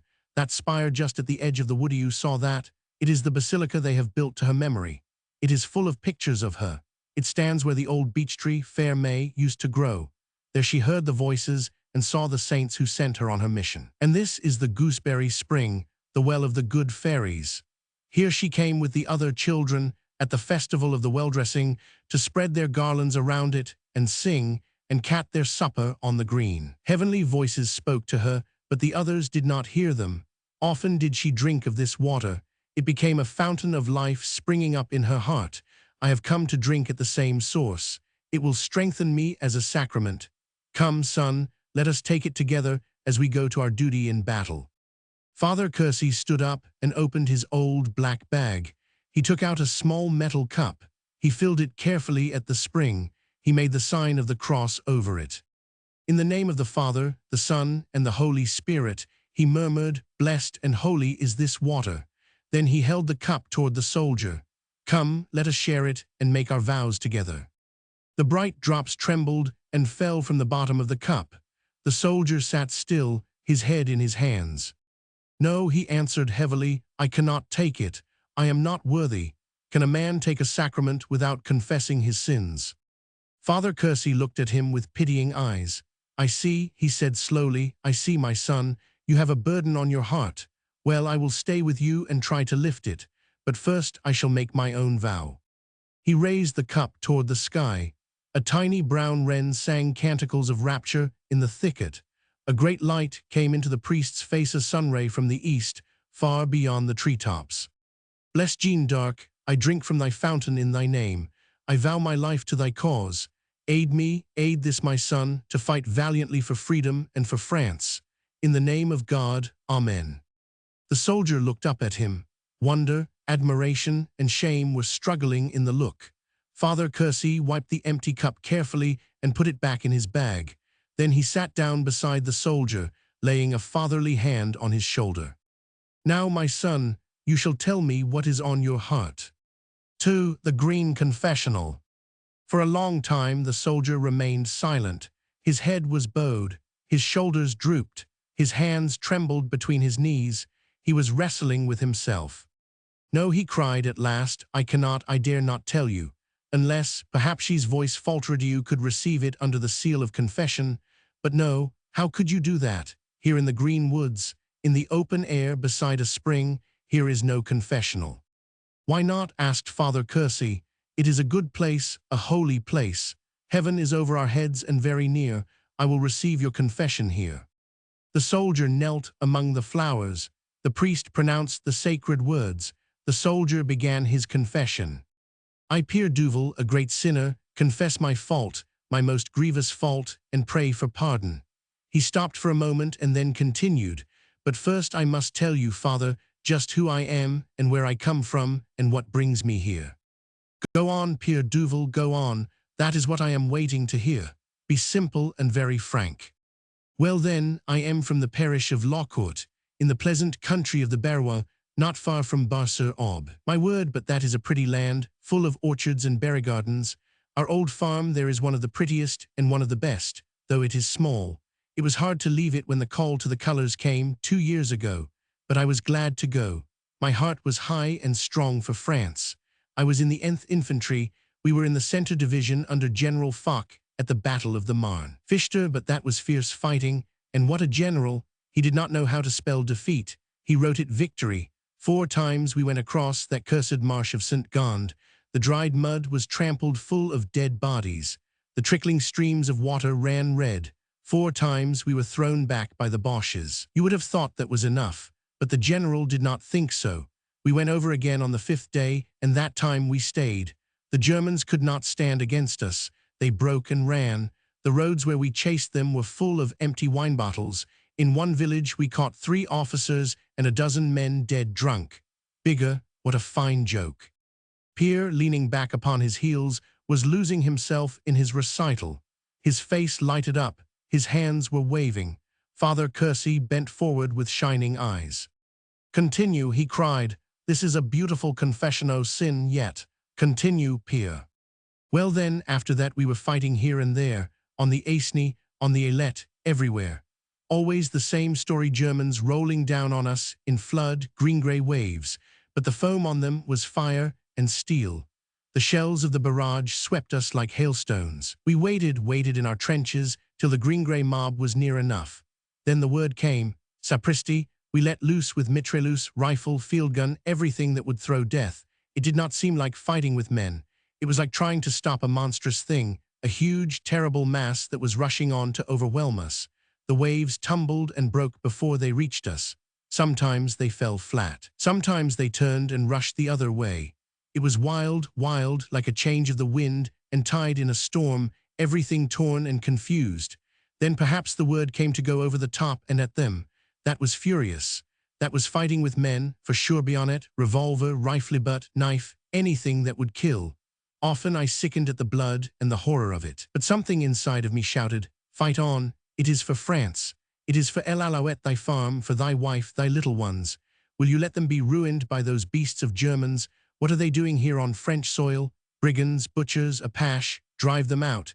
And if they will not go, kill them so they can do no more shameful deeds. Fight on." So I killed all I could. The priest nodded his head grimly. "You are right, Pierre, your voice spoke true. It was a dreadful duty that you were doing. The gospel tells us if we are smitten on one cheek, we must turn the other. But it does not tell us to turn the cheek of a little child, of the woman we love, the country we belong to. No, that would be disgraceful, wicked, unchristian. It would be to betray the innocent. Continue, my son." "Well then," Pierre went on, his voice deepening and his face growing more tense, "then we were sent to Verdun. That was the hottest place of all. It was at the top of the big German drive. The whole sea rushed and fell on us, big guns, little guns, poisongas, hand grenades, liquid fire, bayonets, knives, and trench clubs. Fort after fort went down. The whole pack of hell was loose and raging. I thought of that crazy, chinless crown prince sitting in his safe little cottage, hidden in the woods somewhere. Say he had flowers and vines planted around it, drinking stolen champagne and sicking on his dogs of death. He was in no danger. I cursed him in my heart, that bloodlord. The shells rained on Verdun. The houses were riddled. The cathedral was pierced in a dozen places. 100 fires broke out. The old citadel held good. The outer forts to the north and east were taken. Only the last ring was left. We common soldiers did not know much about what was happening. The big battle was beyond our horizon. But that General Petain, he knew it all. Ah, that is a wise man, I can tell you. He sent us to this place or that place where the defense was most needed. We went gladly, without fear or holding back. We were resolute that those mad dogs should not get through. They shall not pass. And they did not pass. "Glorious," cried the priest, drinking the story in. "And you, Pierre, where were you? What were you doing?" "I was at Douaumont, that fort on the highest hill of all. The Germans took it. It cost them 10,000 men. The ground around it was like a woodyard piled with logs. The big shell holes were full of corpses. There were a few of us that got away. Then our company was sent to hold the 3rd redoubt on the slope in front of Port de Vaux. Perhaps you have heard of that redoubt. That was a bitter job, but we held it many days and nights. The Boches pounded us from Douaumont and from the village of Vaux. They sent wave after wave up the slope to drive us out, but we stuck to it. That ravine of La Caillette was a boiling cauldron of men. It bubbled over with smoke and fire. Once, when their second wave had broken just in front of us, we went out to hurry the fragments down the hill. Then the guns from Douaumont and the village of Vaux hammered us. Our men fell like ninepins. Our lieutenant called to us to turn back. Just then, a shell tore away his right leg at the knee.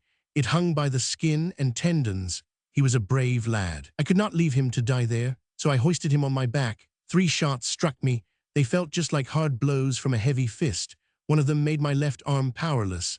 I sank my teeth in the sleeve of my lieutenant's coat as it hung over my shoulder. I must not let him fall off my back. Somehow, God knows how, I gritted through to our redoubt.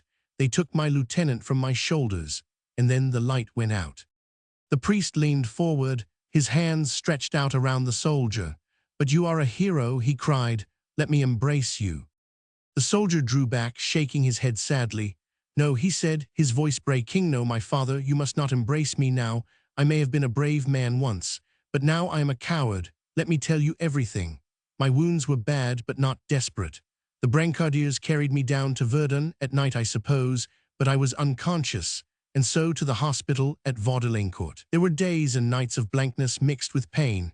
Then I came to my senses and had rest. It was wonderful. I thought that I had died and gone to heaven. Would God it had been so. Then I should have been with my lieutenant. They told me he had passed away in the redoubt. But that hospital was beautiful, so clean and quiet and friendly. Those white nurses were angels. They handled me like a baby. I would have liked to stay there. I had no desire to get better. But I 999. One day several officers visited the hospital. They came to my cot, where I was sitting up. The highest of them brought out a cross of war and pinned it on the breast of my nightshirt. "There," he said, "you are decorated, Pierre Duval. You are one of the heroes of France. You are soon going to be perfectly well and to fight again bravely for your country." I thanked him, but I knew better. My body might get perfectly well, but something in my soul was broken. It was worn out. The thin spring had snapped. I could never fight again. Any loud noise made me shake all over. I knew that I could never face a battle. Impossible. I should certainly lose my nerve and run away. It is a damned feeling, that broken something inside of one. I cannot describe it. Pierre stopped for a moment and moistened his dry lips with the tip of his tongue. "I know," said Father Kersey. "I understand perfectly what you want to say. It was like being lost and thinking that nothing could save you, a feeling that is piercing and dull at the same time, like a heavy weight pressing on you with sharp stabs in it. It was what they call shell shock, a terrible thing. Sometimes it drives men crazy for a while, but the doctors know what to do for that malady. It passes. You got over it." "No," answered Pierre, "the doctors may not have known that I had it.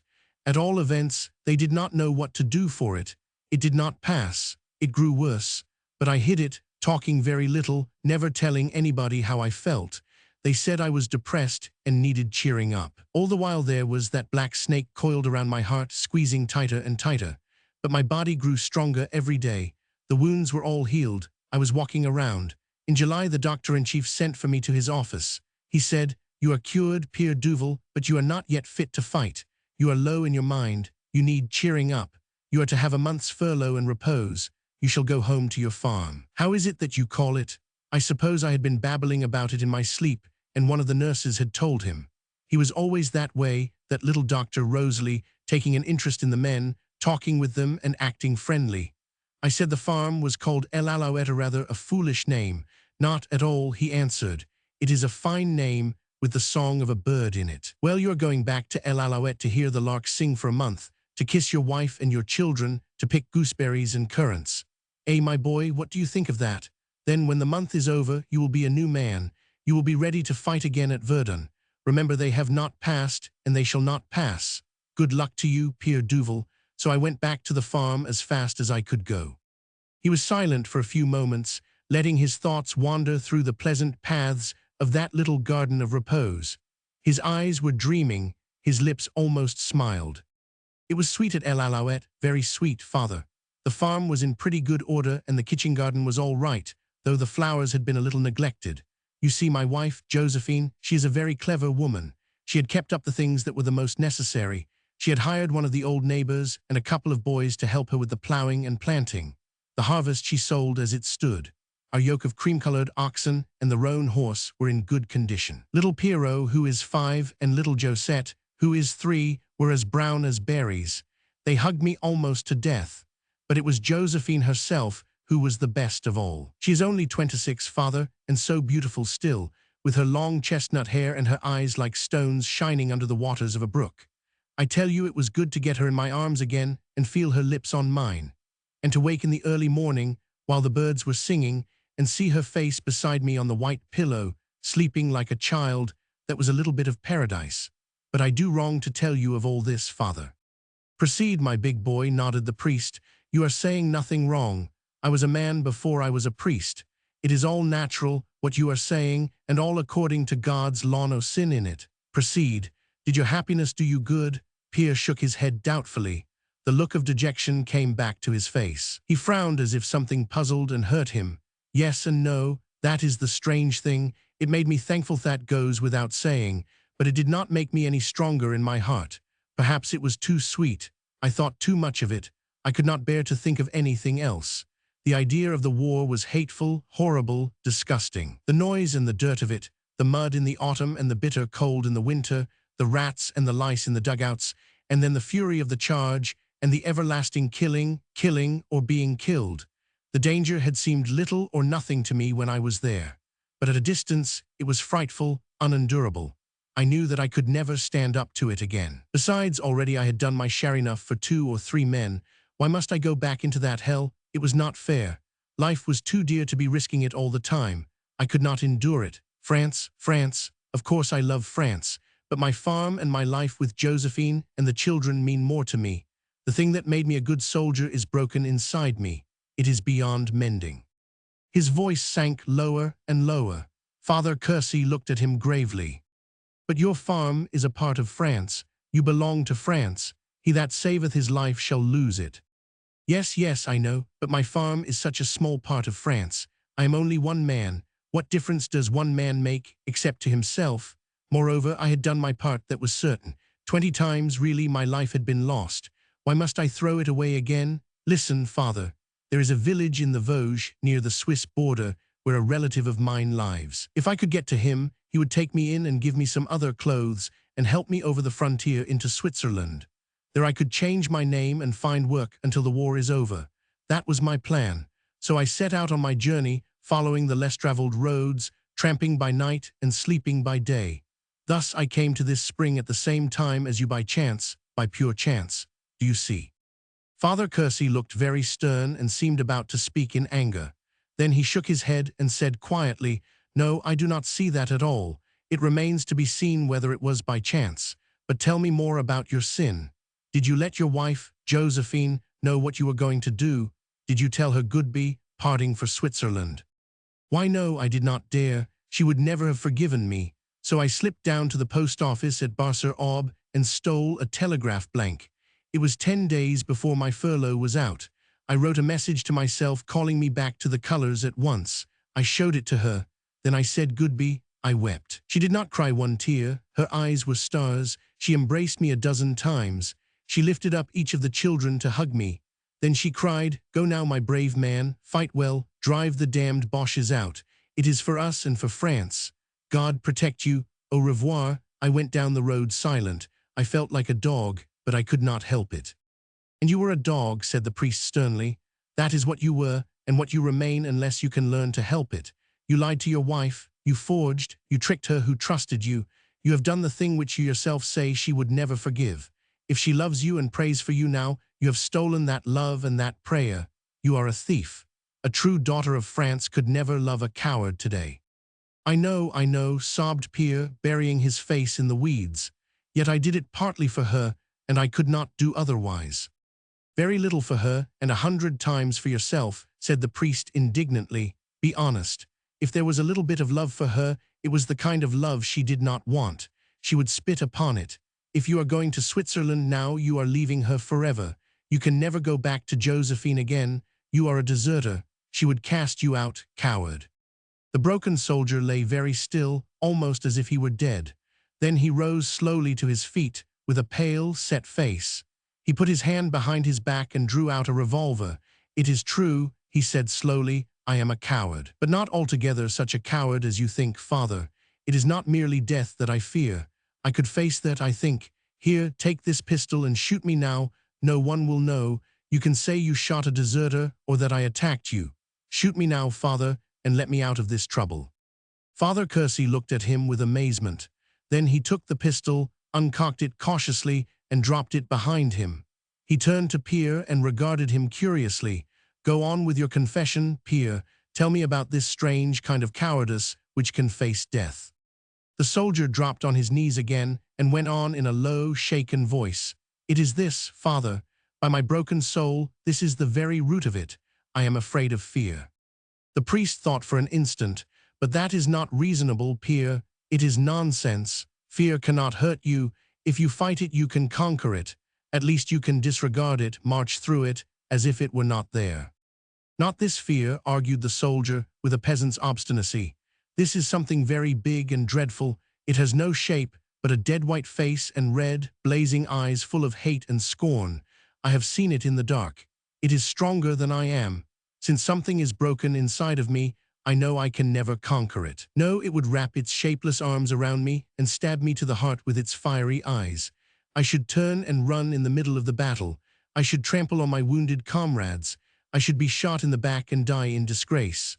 Oh my God, who can save me from this? It is horrible. I cannot bear it. The priest laid his hand gently on Pierre's quivering shoulder. Courage, my son. I have none. Then say to yourself that fear is nothing. It would be a lie. This fear is real. Then cease to tremble at it, kill it. Impossible. I am afraid of fear. Then carry it as your burden, your cross. Take it back to Verdun with you. I dare not. It would poison the others. It would bring me to dishonor. Pray to God for help. He will not answer me. I am a wicked man. Father, I have made my confession. Will you give me a penance and absolve me? Promise to go back to the army and fight as well as you can. Alas, that is what I cannot do. My mind is shaken to pieces. Whither shall I turn? I can decide nothing. I am broken. I repent of my great sin. Father, for the love of God, speak the word of absolution. Pierre lay on his face, motionless, his arms stretched out. The priest rose and went to the spring. He scooped up a few drops in the hollow of his hand. He sprinkled it like holy water upon the soldier's head. A couple of tears fell with it. God have pity on you, my son, and bring you back to yourself. The word of absolution is not for me to speak while you think of forsaking France. Put that thought away from you, do penance for it, and you will be absolved from your great sin. Pierre turned over and lay looking up at the priest's face and at the blue sky with white cloud drifting across it. He sighed, Ah, if that could only be, but I have not the strength. It is impossible. All things are possible to him that believeth. Strength will come. Perhaps Jeanne d'Arc herself will help you. She would never speak to a man like me. She is a great saint, very high in heaven. She was a farmer's lass, a peasant like yourself. She would speak to you gladly and kindly if you saw her, and in your own language too. Trust her. But I do not know enough about her. Listen, Pierre, I have thought for you. I will appoint the first part of your penance. You shall take the risk of being recognized and caught. You shall go down to the village and visit the places that belong to her basilica, her house, her church. Then you shall come back here and wait until you surely know what you must do. Will you promise this? Pierre had risen and looked up at the priest with tear-stained face, but his eyes were quieter. Yes, Father, I can promise you this much faithfully. Now I must go my way. Farewell, my son, peace in war be with you. He held out his hand. Pierre took it reverently, and with you, Father, he murmured. 3. The absolving dream. Anton Kersey was one of those who are fitted and trained by nature for the cure of souls. If you had spoken to him of psychiatry, he would not have understood you. The long word would have been Greek to him, but the thing itself he knew well. The preliminary penance which he laid upon Pierre Duval was remedial. It belonged to the true healing art which works first in the spirit. When the broken soldier went down the hill, in the blaze of the mid-morning sunlight toward Domremy, there was much misgiving and confusion in his thoughts. He did not comprehend why he was going, except that he had promised. He was not sure that someone might not know him, or perhaps out of mere curiosity stop him and question him. It was a reluctant journey. Yet it was in effect an unconscious pilgrimage to the one health resort that his soul needed. For Domremy and the region round about are saturated with the most beautiful story of France. The life of Jeanne d'Arc, simple and mysterious, humble and glorious, most human and most heavenly, flows under that place like a hidden stream, rising at every turn in springs and fountains. The poor little village lives in and for her memory. Her presence haunts the ridges and the woods, treads the green pastures, follows the white road beside the river, and breathes in the never-resting valley wind that marries the flowers in June and spreads their seed in August. At the small basilica built to her memory, on the place where her old beech tree, Fair May, used to stand, there was an ancient caretaker who explained to Pierre the pictures from the life of the maid, with which the walls are decorated. They are stiff and conventional, but the old man found them wonderful and told with zest the story of La Pucelle, how she saw her first vision, how she recognized the Dauphin in his palace at Chinon, how she broke the siege of Orleans, how she saw Charles crowned in the cathedral at Reims, how she was burned at the stake in Rouen. But they could not kill her soul. She saved France. In the village church, there was a priest from the border of Alsace, also a pilgrim like Pierre, but one who knew the shrine better. He showed the difference between the new and the old parts of the building. Certain things the maid herself had seen and touched. Here is the old Holywater basin, an antique broken column hollowed out on top. Here her fingers must have rested often. Before this ancient statue of St. Michel, she must have often knelt to say her prayers. The cure of the parish was a friend of hers and loved to talk with her. She was a good girl, devout and obedient, not learned, but a holy and great soul. She saved France. In the house where she was born and passed her childhood, a crippled old woman was custodian. It was a humble dwelling of plastered stone, standing between two tall fir trees, with ivy growing over the walls, lilies and hollyhocks blooming in the garden. Pierre found it not half so good a house as El Alouette. But to the custodian it was more precious than a palace. In this upper room with its low mullioned window, the maid began her life. Here, in the larger room below, is the kneeling statue which the Princess Marie d'Orleans made of her. Here, to the right, under the sloping roof, with its worm-eaten beams, she slept and prayed and worked. See, here is the breadboard between two timbers where she cut the bread for the croûteau pot. From this small window she looked at night and saw the sanctuary light burning in the church. Here also, as well as in the garden and in the woods, her heavenly voices spoke to her and told her what she must do for her king and her country. She was not afraid or ashamed, though she lived in so small a house. Here in this very room she braided her hair and put on her red dress and set forth on foot for her visit to Robert de Baudricourt at Vaucouleurs. He was a rough man, and at first he received her roughly, but at last she convinced him. He gave her a horse and arms and sent her to the king. She saved France. At the rustic inn, Pierre ate thick slices of dark bread and drank a stoup of thin red wine at noon. He sat at a bare table in the corner of the room. Behind him, at a table covered with a white cloth, two captains on furlough had already made their breakfast. They also were pilgrims, drawn to Domremy by the love of Jeanne d'Arc. They talked of nothing else but of her, yet their points of view were absolutely different. One of them, the younger, was short and swarthy, a Savoyard, the son of an Italian doctor at St. Jean de Maurienne. He was a skeptic. He believed in Jeanne, but not in the legends about her. "I tell you," said he eagerly, "she was one of the greatest among women, but all that about her voices was illusion. The priest suggested it. She had hallucinations. Remember her age when they began, just 13. She was clever and strong. Doubtless she was pretty. Certainly she was very courageous. She was only a girl, but she had a big, brave idea which possessed her liberation of her country. Pure, yes. I am sure she was virtuous. Otherwise the troops would not have followed and obeyed her as they 999. Soldiers are very quick about those things. They recognize and respect an honest woman. Several men were in love with her, I think, but she was une nature Freud.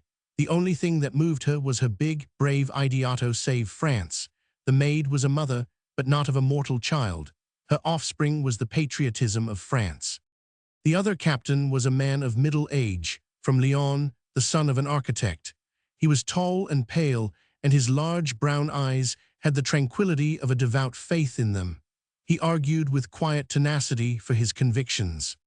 "You are right to believe in her," said he, "but I think you are mistaken to deny her voices. They were as real as anything in her life. You credit her when she says that she was born here, that she went to Chinon and saw the king that delivered Orleans. Why not credit her when she says she heard God and the saints speaking to her? The proof of it was in what she 999. Have you read the story of her trial? How clear and steady her answers were. The judges could not shake her, yet at any moment she could have saved her life by denying the voices. It was because she knew, because she was sure that she could not deny. Her vision was a part of her real life. She was the mother of French patriotisme, but she was also the daughter of true faith. That was her power." "Well," said the younger man, "she sacrificed herself and she saved France. That was the great thing." "Yes," said the elder man, stretching his hand across the table to clasp the hand of his companion, "there is nothing greater than that. If we do that, God will forgive us all." They put on their caps to go. Pierre rose and stood at attention. They returned his salute with a friendly smile and passed out. After a few moments, he finished his bread and wine, paid his score, and followed them. He watched them going down the village street toward the railway station. Then he turned and walked slowly back to the spring in the dell. The afternoon was hot, in spite of the steady breeze which came out of the north. The air felt as if it had passed through a furnace. The low, continuous thunder of the guns rolled up from Verdun, with now and then a sharper clap from St. Mihiel. Pierre was very tired. His head was heavy, his heart troubled. He lay down among the ferns, looking idly at the foxglove spires above him and turning over in his mind the things he had heard and seen at Domremy. Presently he fell into a profound sleep. How long it was he could not tell, but suddenly he became aware of someone near him. He sprang up. A girl was standing beside the spring. She wore a brighted dress and her feet were bare. Her black hair hung down her back. Her eyes were the color of a topaz. Her form was tall and straight. She carried a distaff under her arm and looked as if she had just come from following the sheep.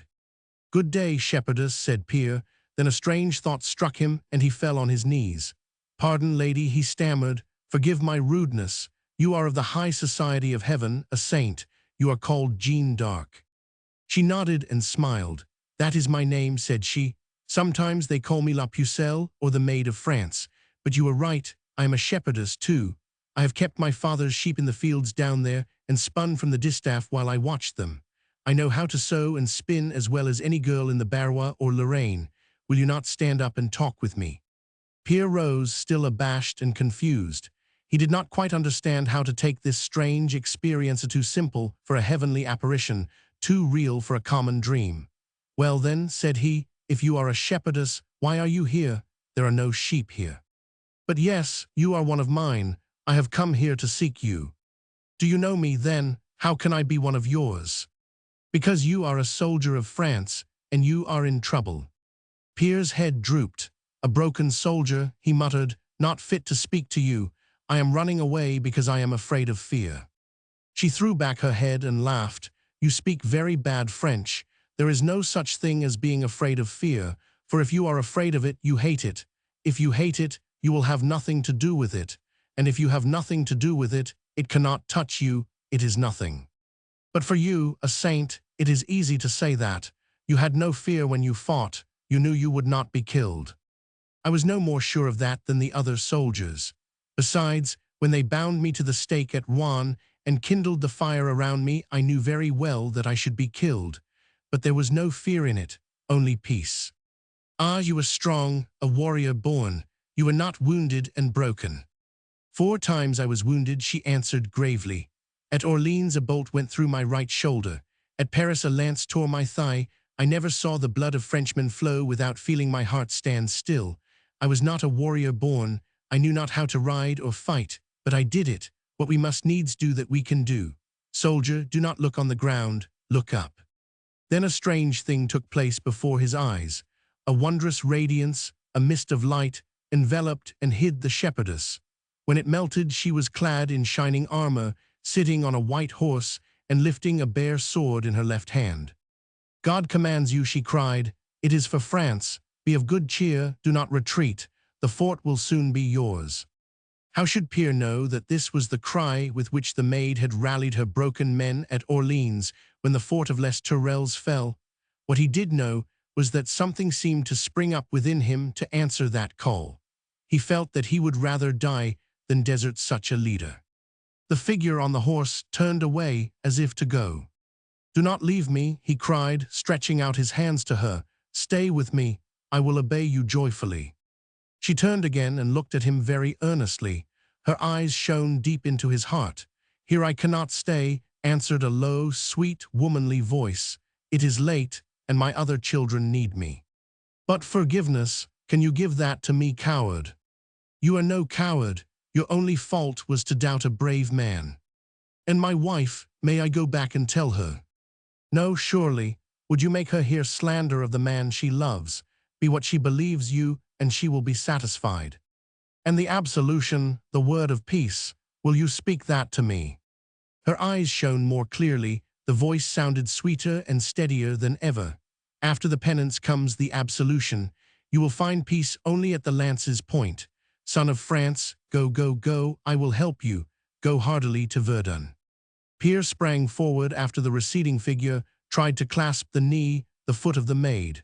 As he fell to the ground, something sharp pierced his hand. It must be her spur, thought he. Then he was aware that his eyes were shut.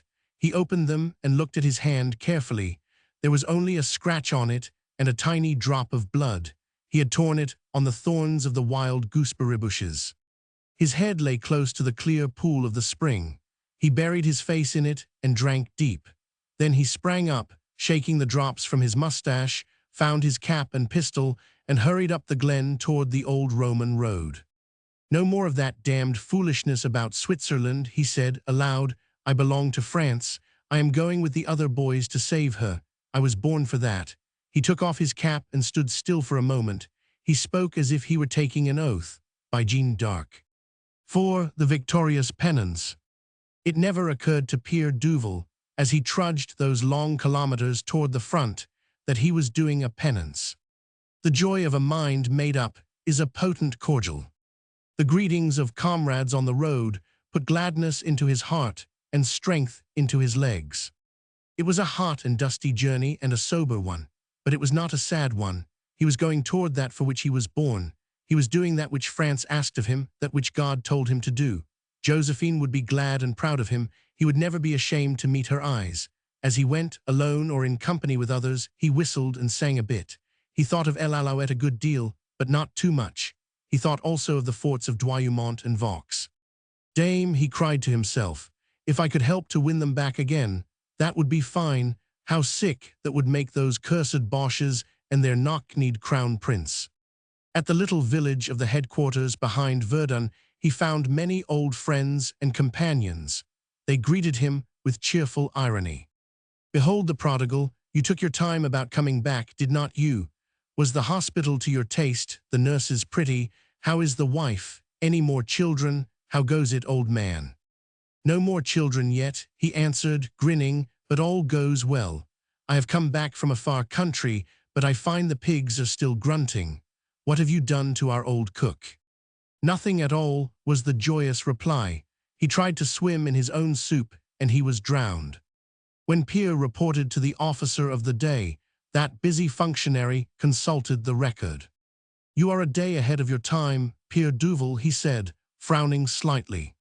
"Yes, sir," answered the soldier. "It costs less to be a day ahead than a day too late." "That is well," said the officer, smiling in his red beard. "You will report tomorrow to your regiment at the citadel. You have a new colonel, but the regiment is busy in the old way."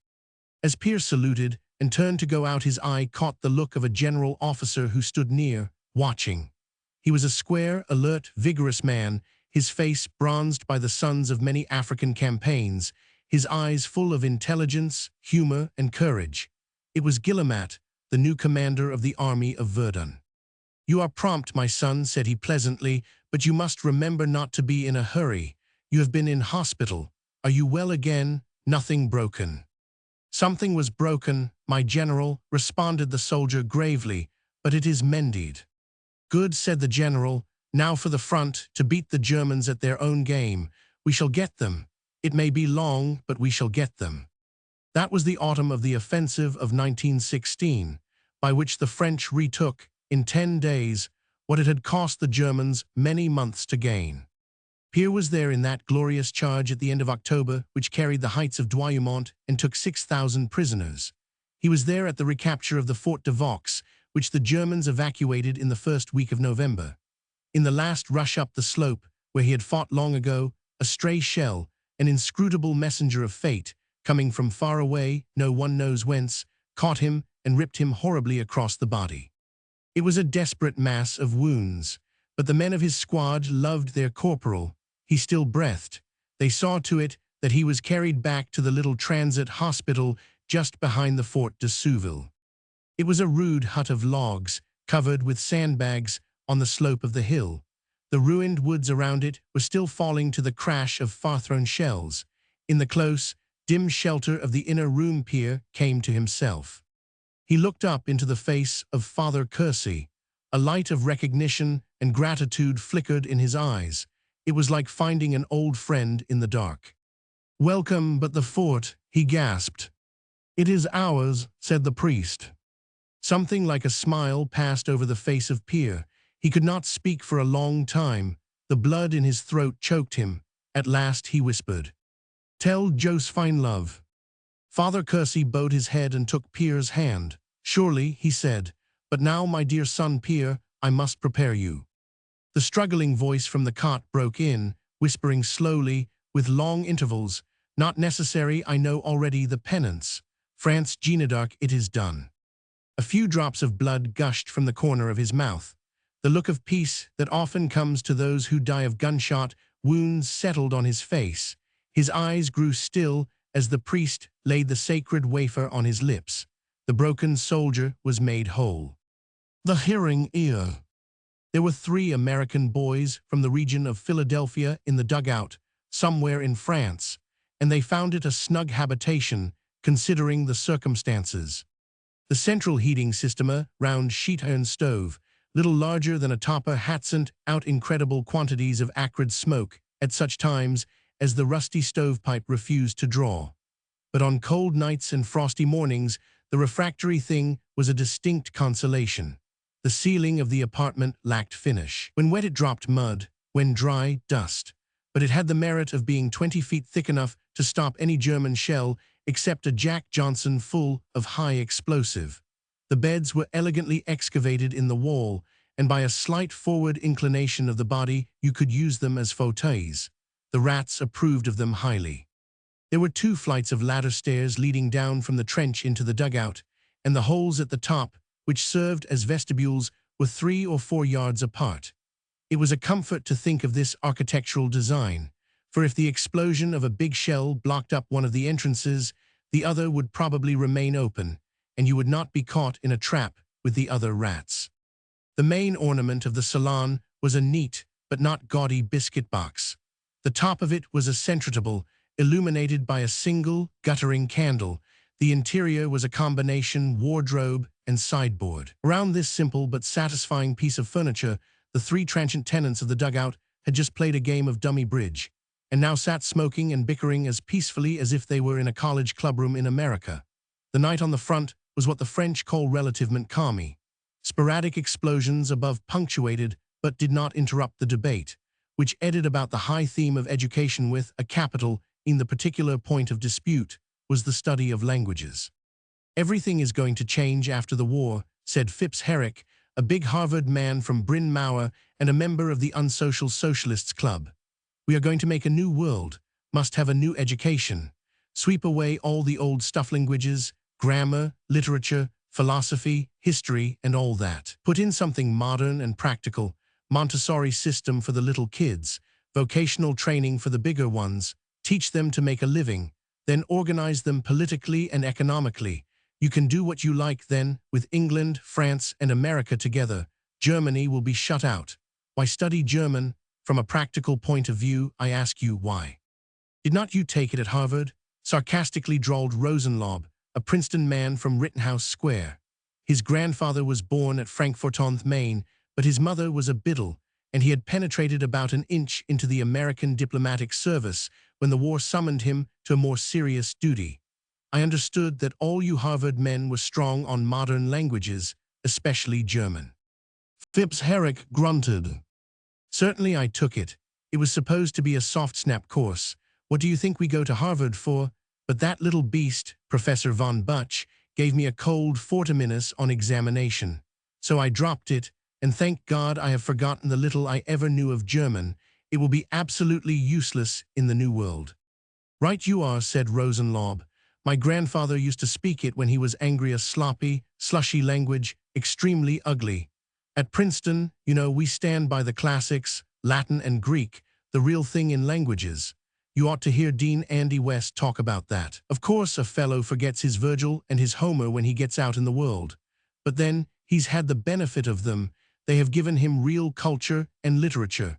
There's nothing outside of the classics, except perhaps a few things in French and Italian. Thank God I never studied German.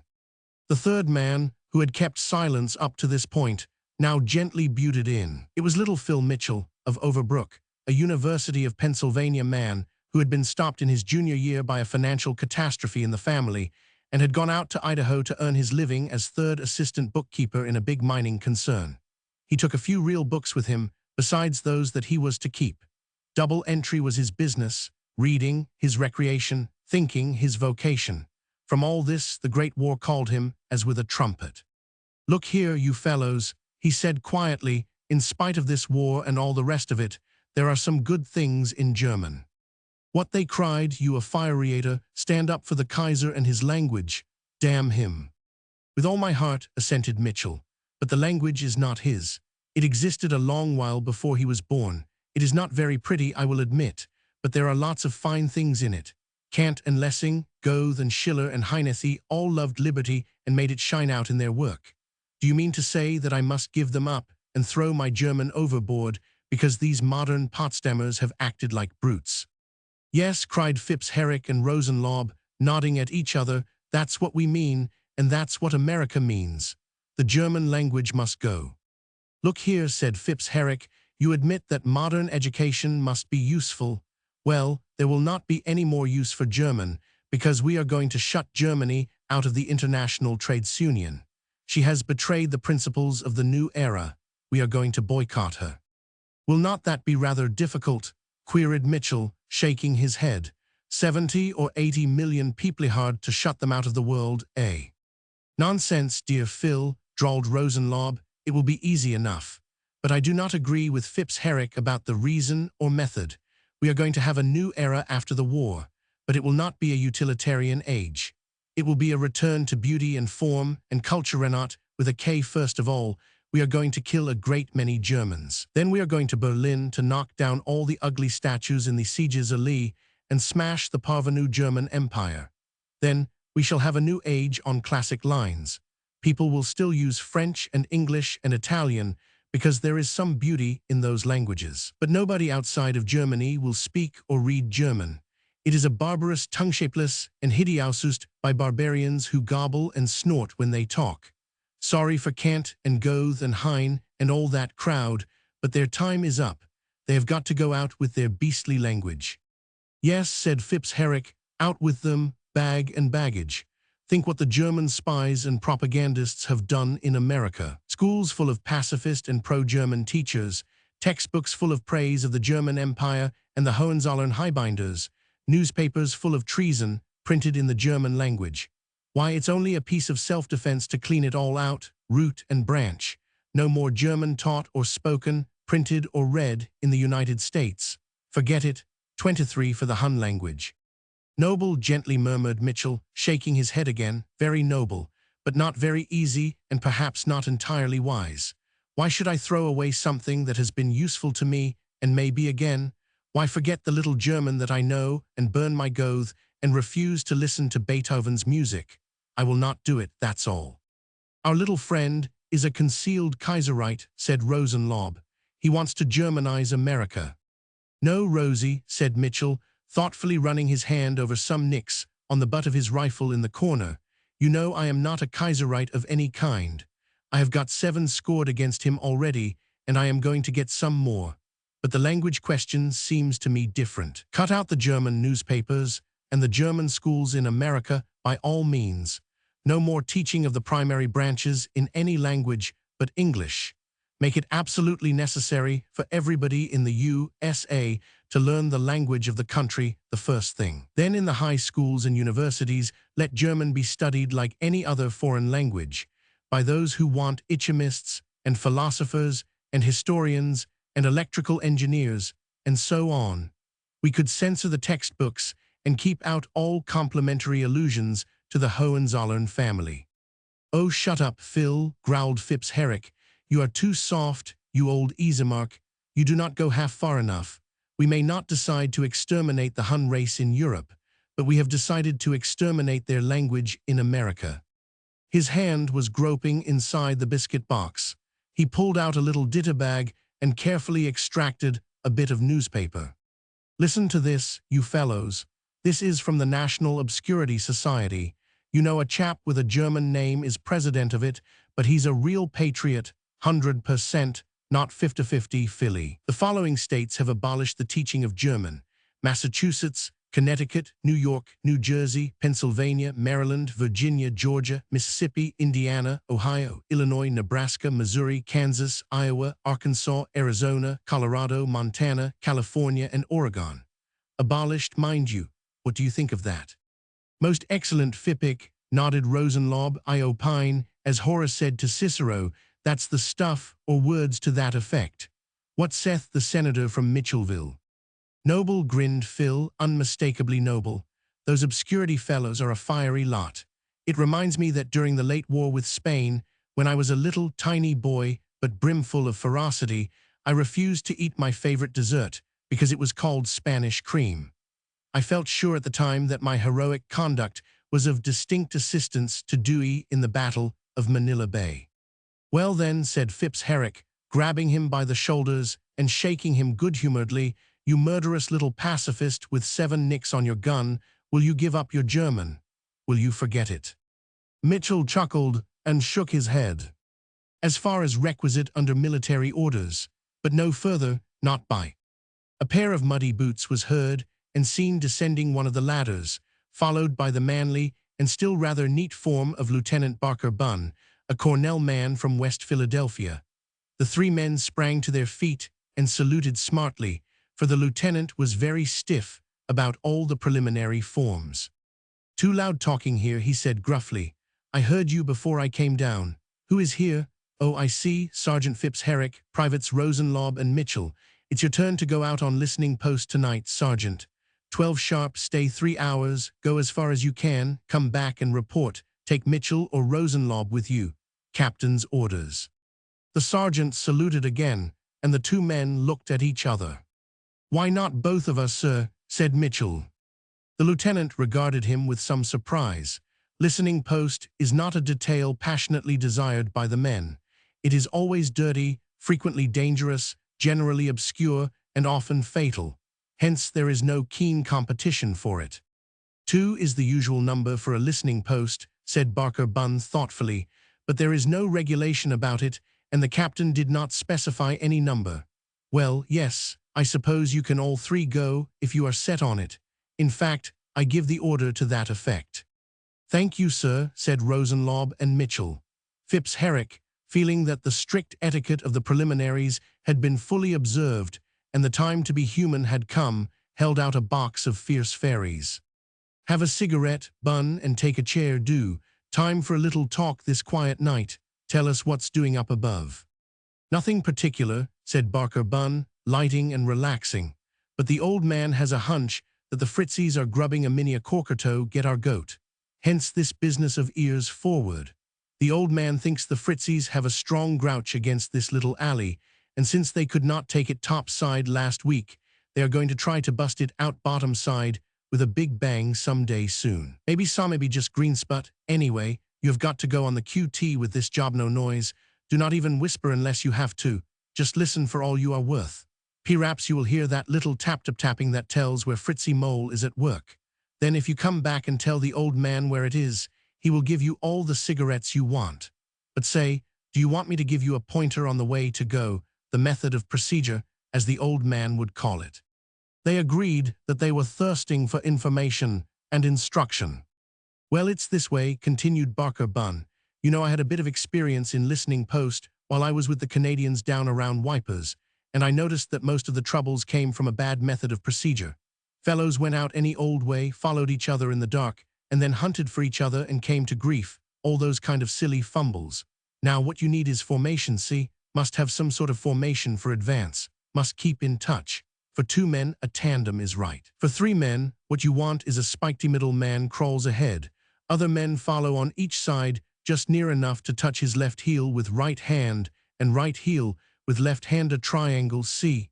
Keep touching once every 30 seconds. If you miss it, leader crawls back, side men crawl in, sure to meet, nobody gets lost.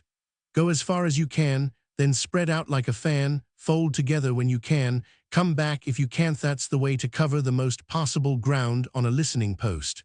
Do you get me?" "We get you," they nodded. "It's a wonderful scheme." And Rosenlaub added in his most impressive literary manner, "Plato, it must be so, thou reasonest well." "But tell me," said the lieutenant, "what were you fellows chattering about so loud when I came down?" So they told him, and according to the habit of college boys, they skirmished over the ground of debate again, and Barker Bunn vigorously supported the majority opinion, and Mitchell was left in a hopeless minority of 1, clinging obstinately to his faith that there had been, and still might be, some use for the German language. Midnight came, and with it the return of the lieutenant's official manner. He saw the trio slide over the top, one by one, vanishing in the starless dark. "Good luck going and coming," he whispered, and it sounded almost like an unofficial prayer. In single file, they crept through the prepared opening in the barbed wire entanglement, and so out into no man's land, where they took up their spike team formation. Phipps Herrick was the leader, the other men were the wheelers. They had agreed on a code of silent signals. 1 kick with the heel or 1 pinch with the hand meant stop, 2 meant back, 3 meant get together. They carried no rifles, because the rifle is an awkward tool for a noiseless crawler to lug. But each man had a big trench knife and a pair of automatic pistols, with plenty of ammunition. The space between the 2 front lines of barbed wire in this region was not more than 400 or 500 yards. In the murk of that unstarred, drizzling night, where every inch must be felt out, it seemed like a vast, horrible territory. There was nothing monotonous about it but the blackness of darkness. To the touch it was a paysage accident, a landscape full of surprises. Dead bodies were sprinkled over it. It was pockmarked with small shell holes and pitted with large craters, many of them full of water, all slimy with mud. Phipps Herrick nearly slipped into one of the deepest, but a lively kick warned his followers of the danger, and they pulled him back by the heels. Now and then a star shell looped across the spongy sky, casting a lurid illumination over the ghastly field. When the 3 travelers caught the soft swish of its ascent, they froze motionless as a shamming possum mimicking death among the dead. It was a long, slow, silent, revolting crawl. Sounds which did not concern them were plenty-distant cannonade, shells exploding here and there, scattered rifle shots. All these they unconsciously eliminated, listening for something else, ears pressed to the ground wherever they could find a comparatively dry spot. From their point of hearing, the night was still, as the Gravino subterranean tapping and scraping could they hear anywhere under the sea of mud. Once Rosenlaub caught a faint metallic sound and signaled through Phipps Herrick's left leg to Mitchell's left arm, "Stop." All 3 listened tensely. They crawled toward the faint noise. It was made by a loose end of wire swaying in the night wind and tapping on a broken helmet. They were getting close to the German barbed wire. The leader had swung around to the west, following what he judged to be the line of the front trench, perhaps 40 yards away. He was determined to hear something before he went back, and he did. Just as he had made up his mind to call up the other fellows for the final spread out in fan formation, his groping right hand touched something round and smooth and hard. It seemed to be made fast to a string or wire, but he pulled it toward him and gave the stop signal to his followers. The thing he had picked up was a telephone receiver. How it came to be there, he did not know. Perhaps a German listening post had carried it out last night in order to receive directions from the trench. Perhaps the mining party man killed, receiver dropped, wire connection not cut or tangled up with other wires. Who can tell? One thing is sure, here is the receiver, faintly buzzing. Fitzherrick joyfully puts it to his ear. He hears a voice and words, but it is all gibberish to him. With a look of desperation on his face, he gives the get-together signal. Rosenlaub crawls up first and takes hold of the cylinder, puts it to his ear. He hears the sound, but it says absolutely nothing to him. It is like being at the door of the secret of the universe and unable to get over the threshold. Then comes Mitchell, slowly, a little lame, and almost all in. Fitzherrick thrusts the receiver into his hand. As he listens, a beatific expression spreads over his face. It lasts a long time, and then he lays down the cylinder with a sigh. The three heads are close together, and Mitchell whispers under his breath, "Got him, got the whole thingline of mine changed raiders coming out noutwelve men rough on us, but if we can get back to our alley, we have got him. Crawl home quick." They crawled together in a bunch, formation ignored. Presently steps sounded near them. A swift light swept the hole where they crouched. A volley of rifle shots crashed into it. The Americans answered with their pistols and saw 3 or 4 of the dark forms on the edge of the hole topple over. The rest disappeared, but Rosenlaub had a rifle ball through his right hip and another through his shoulder. Mitchell and Fitzherrick started to carry him. "Drop it," he whispered. "I am safe here till dawn. You get home quick, specially Phil, he's the one that counts. Cut away, boys." Meantime, the American trench had opened fire, and the German trench answered. The still night broke into a tempest of noise. A bullet or a bit of shell caught Mitchell in the knee and crumpled him up. Fitzherrick lifted him on his back and stood up.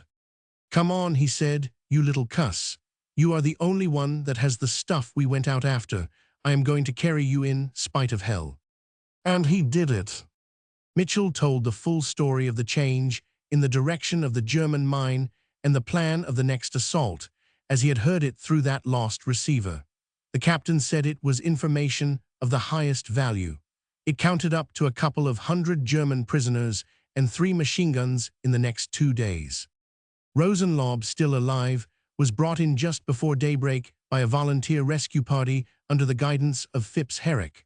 All 3 were cited in the dispatches. Fitzherrick in due time received the Distinguished Service Cross for gallantry on the field, but Mitchell had the surplus satisfaction of the hearing ear. "Look here, old man," Rosenlaub said to him as they lay side by side in the hospital. "Remember our talk in the dugout just before our big night? Well, I allow there was something in what you said. There are times when it is a good thing to know a bit of that barbarous German language, and you never can tell when one of those times may hit you." Sketches of Quebec. If you love a certain country for its natural beauty, or for the friends you have made there, or for the happy days you have passed within its borders, you are troubled and distressed when that country comes under criticism, suspicion, and reproach. It is just as it would be if a woman who had been very kind to you and had done you a great deal of good were accused of some unworthiness. You would refuse to believe it. You would insist on understanding before you pronounced judgment. Memories would ask to be heard. That is what I feel in regard to French Canada, the province of Quebec, where I have had so many joyful times and found so many true comrades among the voyageurs, the habitants, and the coureurs de bois. People are saying now that Quebec is not loyal, not brave, not patriotic in this war for freedom and humanity. Even if the accusation were true, of course it would not spoil the big woods, the rushing rivers, the sparkling lakes, the friendly mountains of French Canada. But all the same, it hurts me to hear such a charge against my friends of the forest. Do you mean to tell me that Francois and Ferdinand and Louis and Jean and Eugene and Iside are not true men? Do you mean to tell me that these lumbermen who steer big logs down steep places, these trappers who brave the death-cold grip of winter, these canomen who shout for joy as they run the foaming rapids, do you mean to tell me that they have no courage? I am not ready to credit that. I want to hear what they have to say for themselves. And in listening for that testimony, certain little remembrances come to Menot and argumentally a few sketches on the wall. Here they are. Take them for what they are worth. I. La Grande de Chard. September 1894. In one of the long still waters of the mighty stream that rushes from Lac, Saint Jean to make the Seignebello the Isle Malines, and above the cataract of Chicoutamitwo birchbark canoes are floating quietly, descending with rhythmic strokes of the paddle through the luminous northern twilight. The chief guide, Jean Morel, is a coureur de bois of the old type-shouldered, red-bearded, a fearless canoeman, a good hunter and fisherman, simple of speech and deep of heart, a good man to trust in the rapids.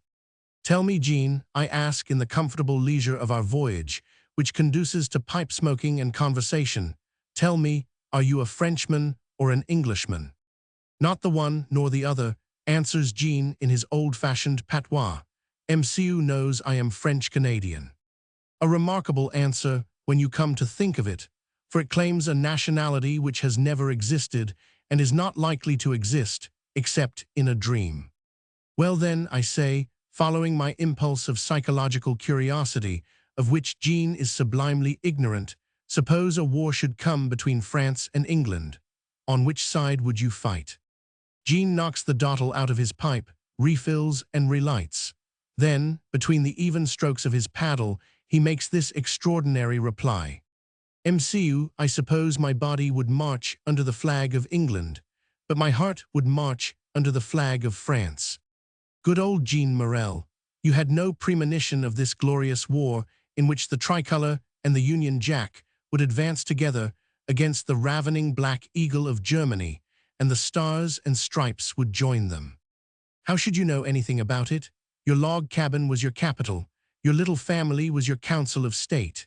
Even the rest of us, proud of our university culture, were too blind in those late Victorian days to see the looming menace of Prussian paganism and the conquer-lust of the Hohenzollerns, which has plunged the whole world in war. Roman II. Oxford, February 1917. The school's building, though modern, is one of the stateliest on the main street. Here, in old peaceful times, the university examinations used to be held. Now it is transformed into a hospital for the wounded men from the fighting front of freedom. Sir William Osier, Canadian and world-renowned physician, is my guide, an old friend in Baltimore, now Regius Professor of Medicine in Oxford. "Come," he says, "I want you to see an example of the Carroll treatment of wounds." The patient is sitting up in bed, a fine young fellow about 20 years old. A shrapnel shell, somewhere in France, passed over his head and burst just behind him. His bare back is a mass of scars. The healing fluid is being pumped in through the shattered elbow of his right arm, not yet out of danger. "Does it hurt?" I ask. "Not much," he answers, trying to smile, "at least not too much, MCU." The accent of French Canada is unmistakable. I talk to him in his own dialect. "What part of Quebec do you come from?"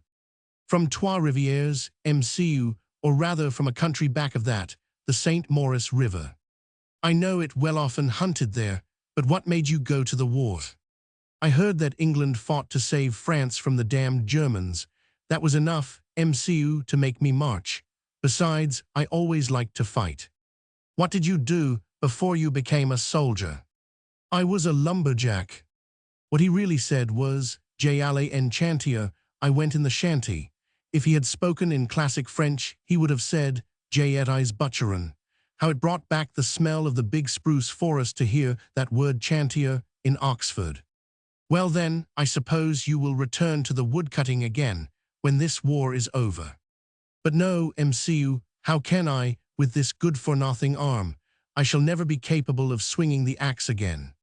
"But you could be the cook, perfectly, and you know the cook gets the best pay in the whole shanty." His face lights up a little. "Truly," he replies, "I never thought of that, but it is true. I have seen a bit of cooking at the front and learned some things. I might take up that end of the job, but anyway, I am glad I went to the war." So we say, good bon chance. Since that day, the good physician who guided me through the hospital has borne without a murmur the greatest of all sacrifice, a loss of his only son, a brave and lovely boy, killed in action against the thievish, brutal German hordes. Roman III. Saint Marguerite, August, 1917. The wild little river Saint Marguerite runs joyously among the mountains and the green woods, back of the Saguenay, singing the same old song of liberty and obedience to law, as if the world had never been vexed and tortured by the madness of warlords.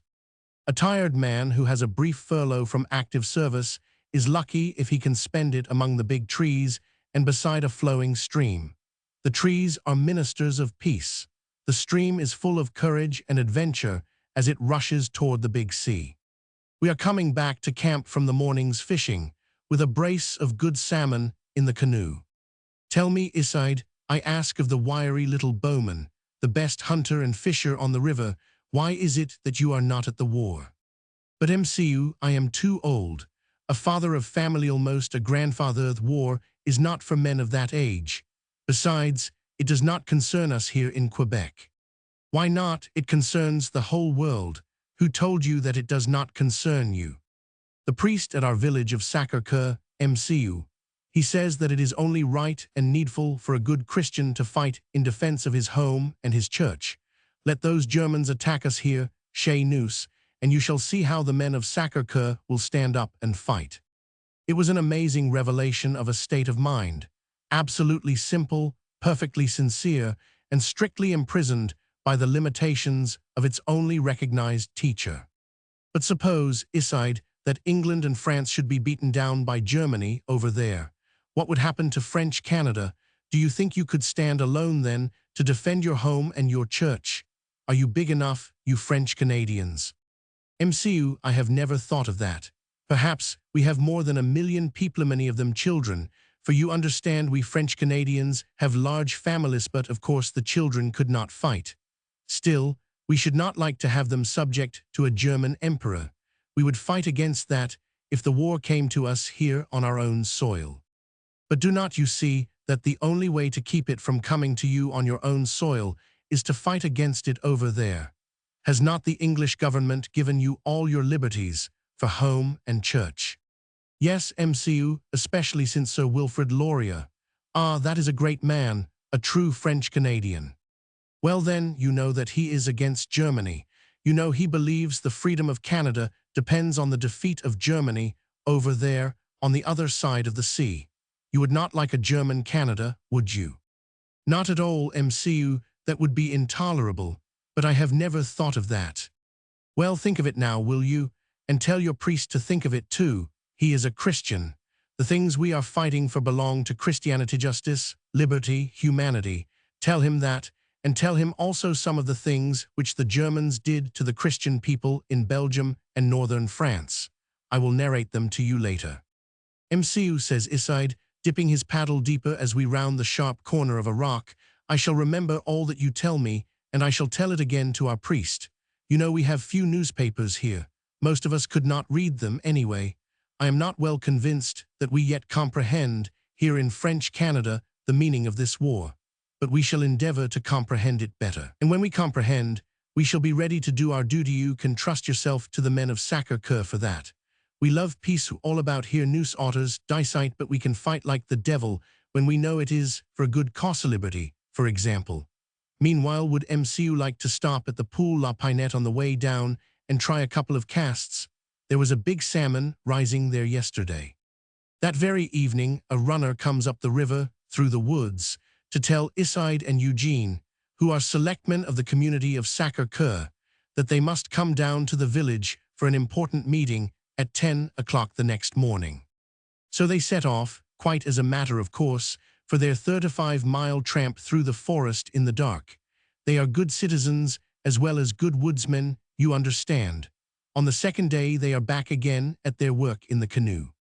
Well, Iside, I ask, how was it with the meeting yesterday? All correct. All correct, MCU. It was an affair of a new schoolhouse. We are going to build it. All goes well. We are beginning to comprehend. Quebec is a large corner of the world, but it is only a corner after all, we can see that. And those damned Germans who do such terrible things in France, we do not love them at all, no matter what the priest may say about Christian charity. They are Protestants, MCU, is it not? Well, I answer, hiding a smile with a large puff of smoke, some of them call themselves Protestants, and some call themselves Catholics, but it seems to me they are all infidels, heathen judging by what they do. That is the real proof. Se bien vrai, MCU says Iside. It is the conduct that shows the Christian. Roman 4. Below Cape Diamond, March, 1818. The famous citadel of Quebec stands on top of the steep hill that dominates the junction of the St. Charles River with the St. Lawrence. That is Cape Diamond, a natural stronghold. Indians and French and British and Americans have fought for that coign of vantage. For a century and a half, the Union Jack has floated there, and under its fair protection the province of Quebec, keeping its quaint old language and peasant customs, has become an important part of the British Empire. The upper town, on the high shoulders of Cape Diamond, with its government buildings, convents, hospitals, showy new shops, and ancient gardens, its archiepiscopal palace, trim theological seminary, huge castle-like hotel, and placid ramparts, dominating the Isle d'Orléans, with rows of antiquated, harmless cannon around which the children play. The upper town belongs distinctly to the citadel. The garrison is in evidence here. A regimental band plays in the kiosk on Dufferin Terrace on summer evenings. There is a good mixture of khaki in the coloring of the street crowd, and many wounded soldiers are seen, invalided home from the front. They are all very proud of the glorious record that Canada has made in the battle for freedom. Most of them, it seems to me, are from English-speaking families, but by no means all. There are many of unmistakable French-Canadian stock, and they tell me proudly of the notable bravery of a certain regiment which was formed early from volunteers of their own people, hunters, woodsmen, farmers, guides. The war does not seem very far away, up here in the region of the citadel. The lower town, with its narrow streets, little shops, grey stone warehouses, dingy tenements, and old-fashioned markets, is quite a different place. It belongs to the slow rivers on whose banks it drowses and dreams. The once prosperous lumberyards are half empty now. The shipping along the wharfs has been dwindling for many years. The northern winter puts a quietus on the waterside. Troops, munitions, supplies must go down by rail to an ice-free port. The white riverboats are all laid up, but a way is kept open across the river to Levis, and the sturdy, snub-nosed little ice-breaking ferryboats buffet back and forth almost without interruption. There is a plenty of nothing to do now in the lower town. Pipe smoking and heated discussion of parish politics are incessant. An inconsiderate quantity of bad liquor is imbibed. Poor fair passer attempts. Suddenly, if anything can be said to happen suddenly in Quebec, bad news comes from the lower town. A riot has broken out, an insurrection of the French Canadians against the new Military Service Act, an armed resistance to the draft. Windows have been smashed, shops looted. A mob, not very large perhaps, but extremely noisy, has marched up the steep curve of Mountain Hill Street into the upper town. Shots have been exchanged. People have been killed. The revolution in Quebec has begun. That is the disquieting rumor which comes to us, carefully spread and magnified by those agencies which have an interest in preventing, or at least obstructing, the righteous punishment of the German criminals in this war. Can it possibly be true? Have the French Canadians gone crazy, as the Irish did in 1916, under the lunatic incantations of the Sinn Feiners? Are they also people without a country, playing blindly into the hands of the Prussian gang who have set out to subjugate the world? No, this riot in the old city is not an expression of the spirit of French Canada at all. It is only a shrewdly stupid trick in local politics, planned and staged by small-minded and loud-voiced politicians who are trying to keep their hold upon the province. The so-called revolutionists are either imported loafers and troublemakers, or else they are drawn from that class of hooligans who have always made a noise around the Quebec hotels at night. They shout much, they swear abominably, but they have no real fight in them. They can be hired and used up to a certain point, but beyond that they are worthless. It is a waste of money to employ them. The trouble below Cape Diamond froths up and goes down as quickly as the effervescence on a bottle of ginger beer. Before you can find out what it is all about, it is all over. It has not even touched the real French Canadians, the men of the forests and the farms. They are loyal by nature and slow by temperament. You have got to give them time and light. What is happening in Quebec now? Just what ought to happen. The draft is going forward smoothly and steadily, without resistance. Sons of the best French-Canadian families are volunteering for the war. Recruits from Laval University are coming in, stirred perhaps by the knowledge that 40,000 Catholic priests in France have entered the army which fights against the Prussian paganism. The petty politicians who have sought to serve their own ends by putting forward the mad notion of secession and an independent Republic of Quebec have gone to cover under a storm of ridicule and indignation. 1000. Barras's iridescent dream of French-Canadian nationalism has disappeared like a soap bubble. 1000. Francois's motion in the Quebec legislature, carrying a vague hint that the province might withdraw from the Dominion if the other provinces were not particularly nice to it, was snowed under by an overwhelming vote. The patriotic and eloquent speech of the provincial premier, 1000. Guin, was received with every sign of approval. The political cinema has shown its latest film, and the title is evidently Fidelite de Quebec. Meantime, a Catholic missioner has been in the province. The visit of Archbishop Matthew of Saskatchewan was probably made on the invitation, certainly with the consent, of the hierarchy of Quebec. That intelligent and fearless preacher brought with him a clear and ringing gospel, a call to all Christian folk to stand up together and resist even unto blood, striving against sin of the German warlords who have plunged the world in agony to enforce their heresy that might makes right. Such a message at this time must be of inestimable value to the humble and devout people of the province, attached as they are to their church and looking patiently to her for guidance. The parish priests, devoted to their lonely tasks in obscure hamlets, may get a new and broader inspiration from it. They may have a vision of the ashes of Leuven University, the ruin of Reims Cathedral wrought by ruthless German hands. Then the church in Quebec will measure up to the church in Belgium and in France. Then the village cure will say to his young men, "Go, fight. It is for the glory of God and the good of the world. It is for the Christian religion and the life of free Canada." Well then, says the gentle reader of a sociological turn of mind, who has followed me thus far, what have you got to say about the big political problem of Quebec? Is a French-speaking province a safe factor in the Dominion of Canada in the British Empire? Why was Quebec so late in coming into this world war against Germany? Dear man, I have nothing whatever to say about what you call the big political problem of Quebec. I told you that at the beginning. That is a question for Canada and Great Britain to settle. The British colonial policy has always been one of the greatest liberality and fairness, except perhaps in that last quarter of the 18th century, when the madness of a German king and his ministers in England forced the United States to break away from her and form the Republic which has now become her most powerful friend. The perpetuation of a double language within a state, an enclave, undoubtedly carries with it an element of inconvenience and possibly of danger. Yet Belgium is bilingual and Switzerland is quadrilingual. If any tongue other than that of the central government is to be admitted, what could be better than French language of culture, which has spoken the large words libert, egalite, fraternite? The native dialect of French Canada is a quaint and delightful Thingan 18th century vocabulary with pepper and salt from the speech of the woodsmen and hunters. I should be sorry if it had to fade out, but evidently that is a question for Canada to decide. She has been a bilingual country for a long time. I see no reason why the experiment should not be carried on. Quebec has been rather slow in waking up to the meaning of this war for world freedom, but she has been very little slower than some of the United States, after all. The Church, well, the influence of the Church always has depended and always must depend upon the quality of her ministers. In France, in Belgium, they have not fallen short of their high duty.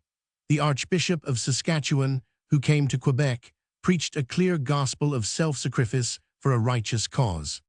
But the plain people of Quebec, the voyageurs, the habitants, my old friends in the back districts, that is what I am thinking about. I am sure they are all right.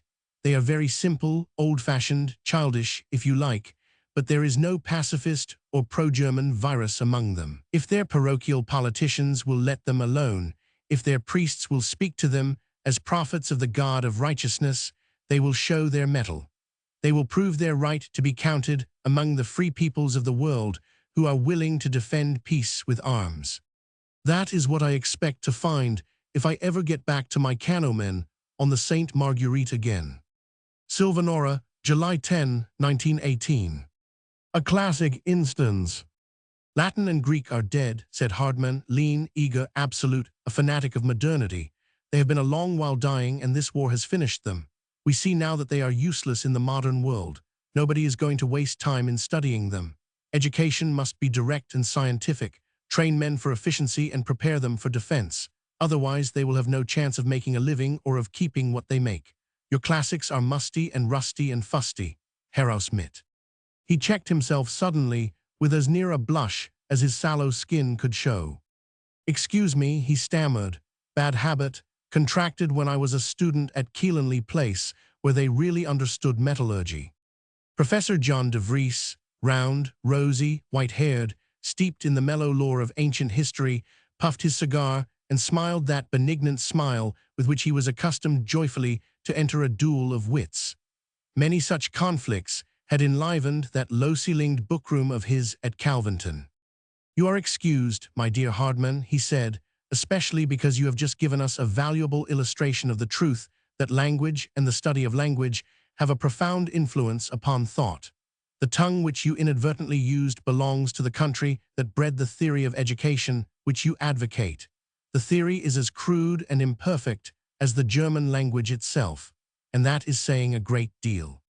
Young Richard de Vries, the professor's favorite nephew and adopted son, whose chief interest was athletics, but who had a very pretty side taste for verbal bouts, was sitting with the older men before a cheerful fire of logs in the chilly spring of 1917.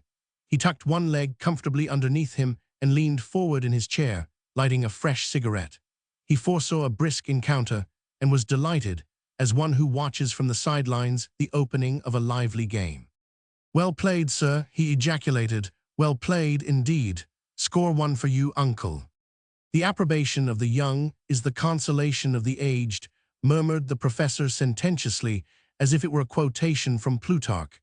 "But let us hear what our friend Hardman has to say about the German language and the Germanic theory of education."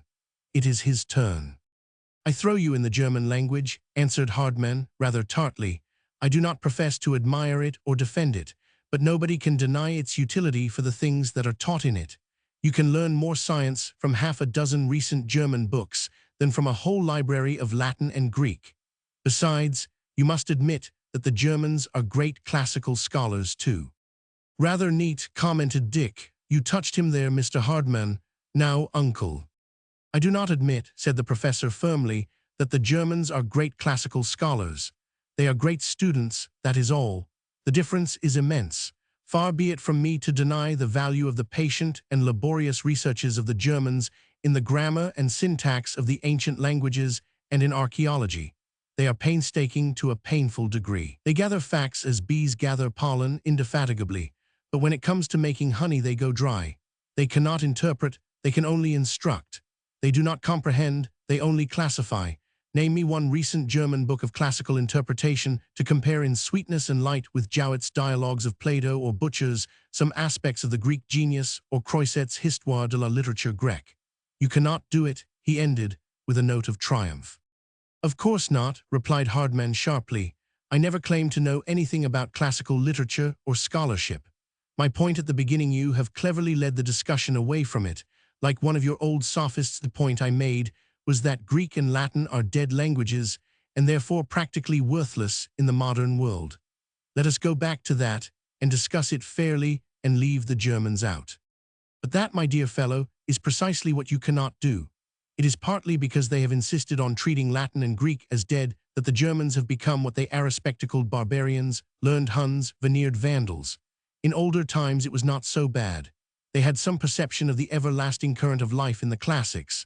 When the Latin spirit touched them for a while, they acquired a sense of form. They produced some literature that was good Lessing, Herder, Goethe, Schiller. But it was a brief illumination, and the darkness that followed it was deeper than ever. Who are their foremost writers today? The Hauptmanns and the Sudermanns, gropers in obscurity, violent sentimentalists, bigots to laxness, Dr. Johnson would have called them. Their world is a moral and artistic chaos agitated by spasms of hysteria. Their work is a mass of decay touched with gleams of phosphorescence. The Romans would have called it immunditia. What is your new American word for that kind of thing, Richard? I heard you use it the other day. Punk, responded Dick promptly. Sometimes, if it's very sickening, we call it pink punk. All right, interrupted Hardman impatiently. Say what you like about Hopman and Suderman. They are no friends of mine. Be as ferocious with them as you please. But you surely do not mean to claim that the right kind of study and understanding of the classics could have had any practical influence on the German character, or any value in saving the German Empire from its horrible blunders. Precisely, that is what I do mean. But how? Through the mind, animus, the intelligent directing spirit which guides human conduct in all who have passed beyond the stage of mere barbarism. You exaggerate the part played by what you call the mind. Human conduct is mainly a matter of heredity and environment. Most of it is determined by instinct, impulse, and habit. Granted for the sake of argument, but may there not be a mental as well as a physical inheritance, an environment of thought as well as of bodily circumstances? Perhaps so, yes, I suppose that is true to a certain extent. A poor phrase, my dear Hardman, but let it pass. Will you admit that there may be habits of thinking and feeling as well as habits of doing and making things? Certainly.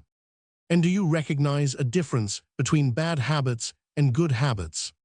Of course. And you agree that this difference exists both in mental and in physical affairs. For example, you would call the foreman of a machine shop who directed his work in accordance with the natural laws of his material and of his steam or electric power a man of good habits, would you not? Undoubtedly.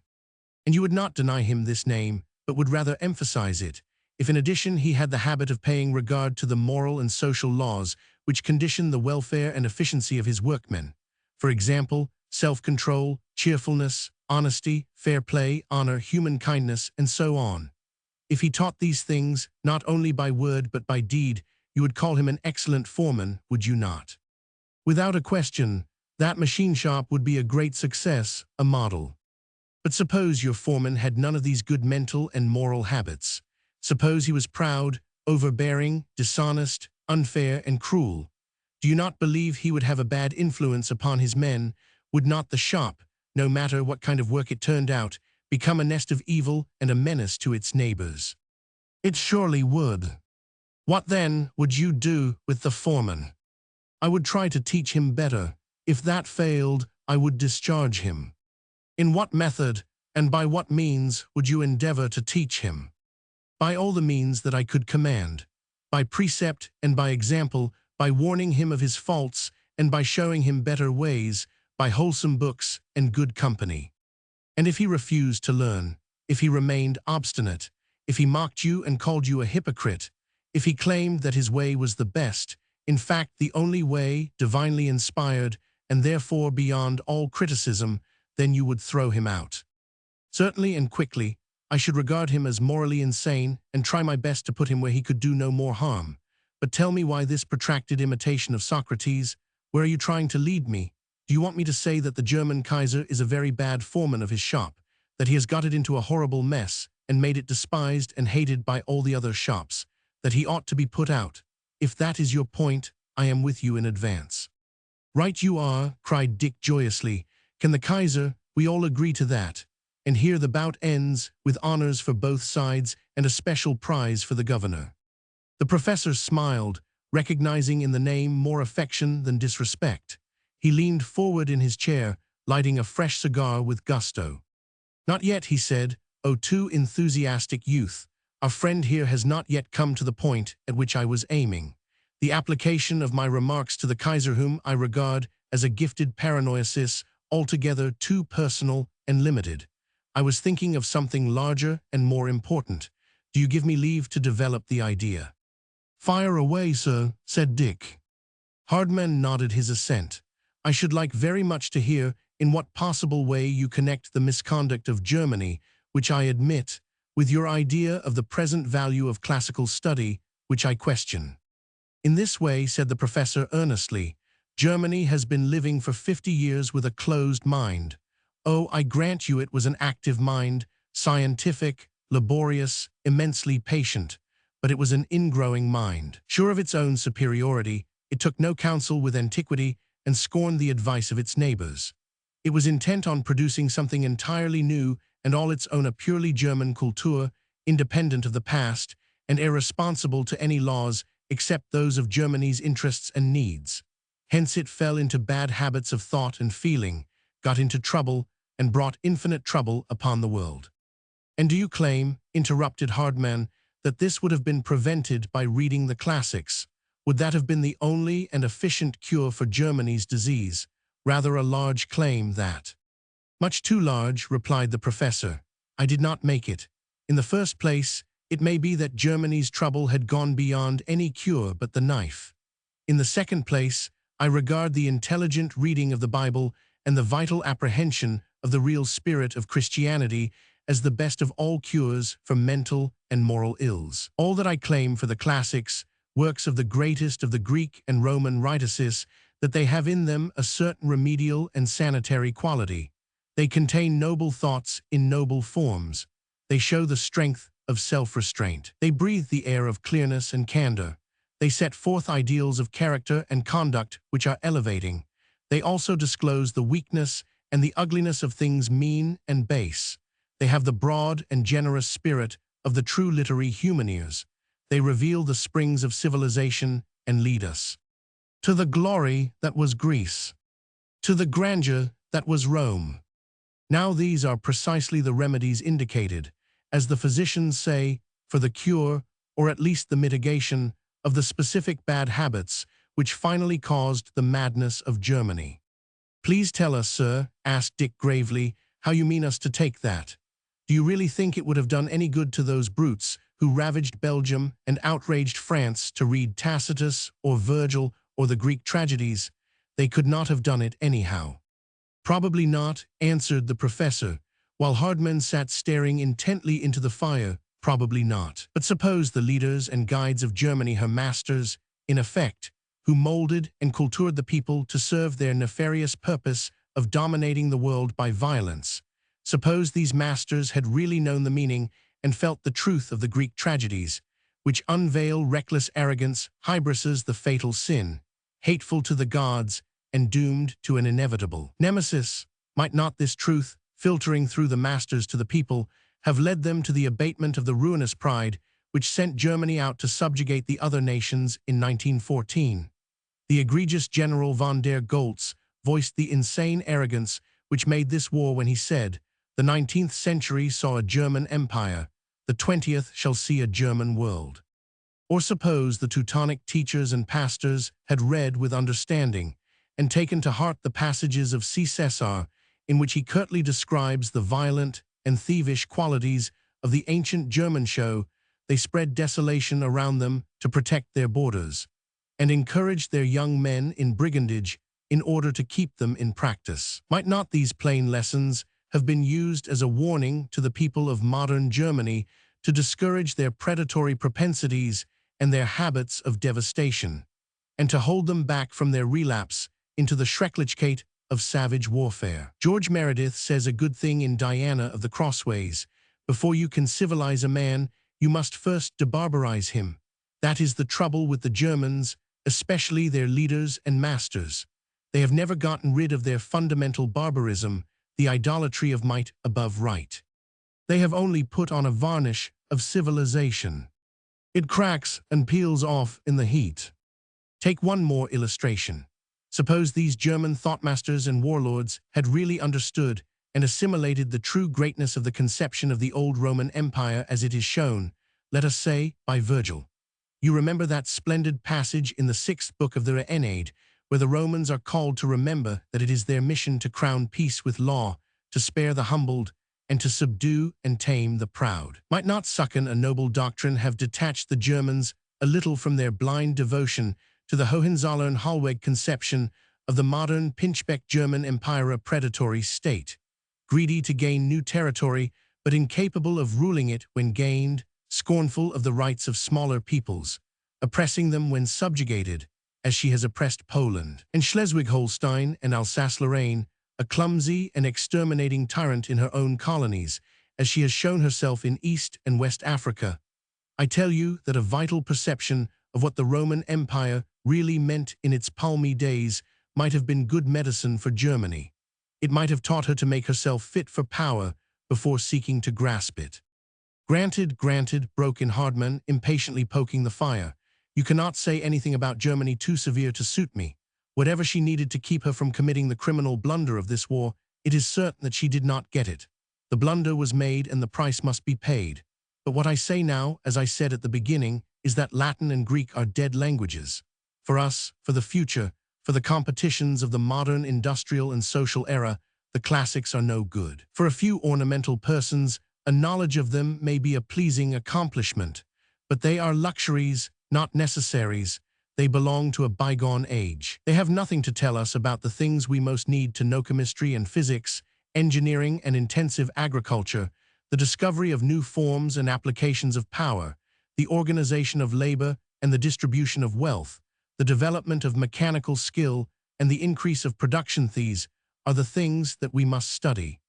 I say they are the only things that will count for success in the new democracy.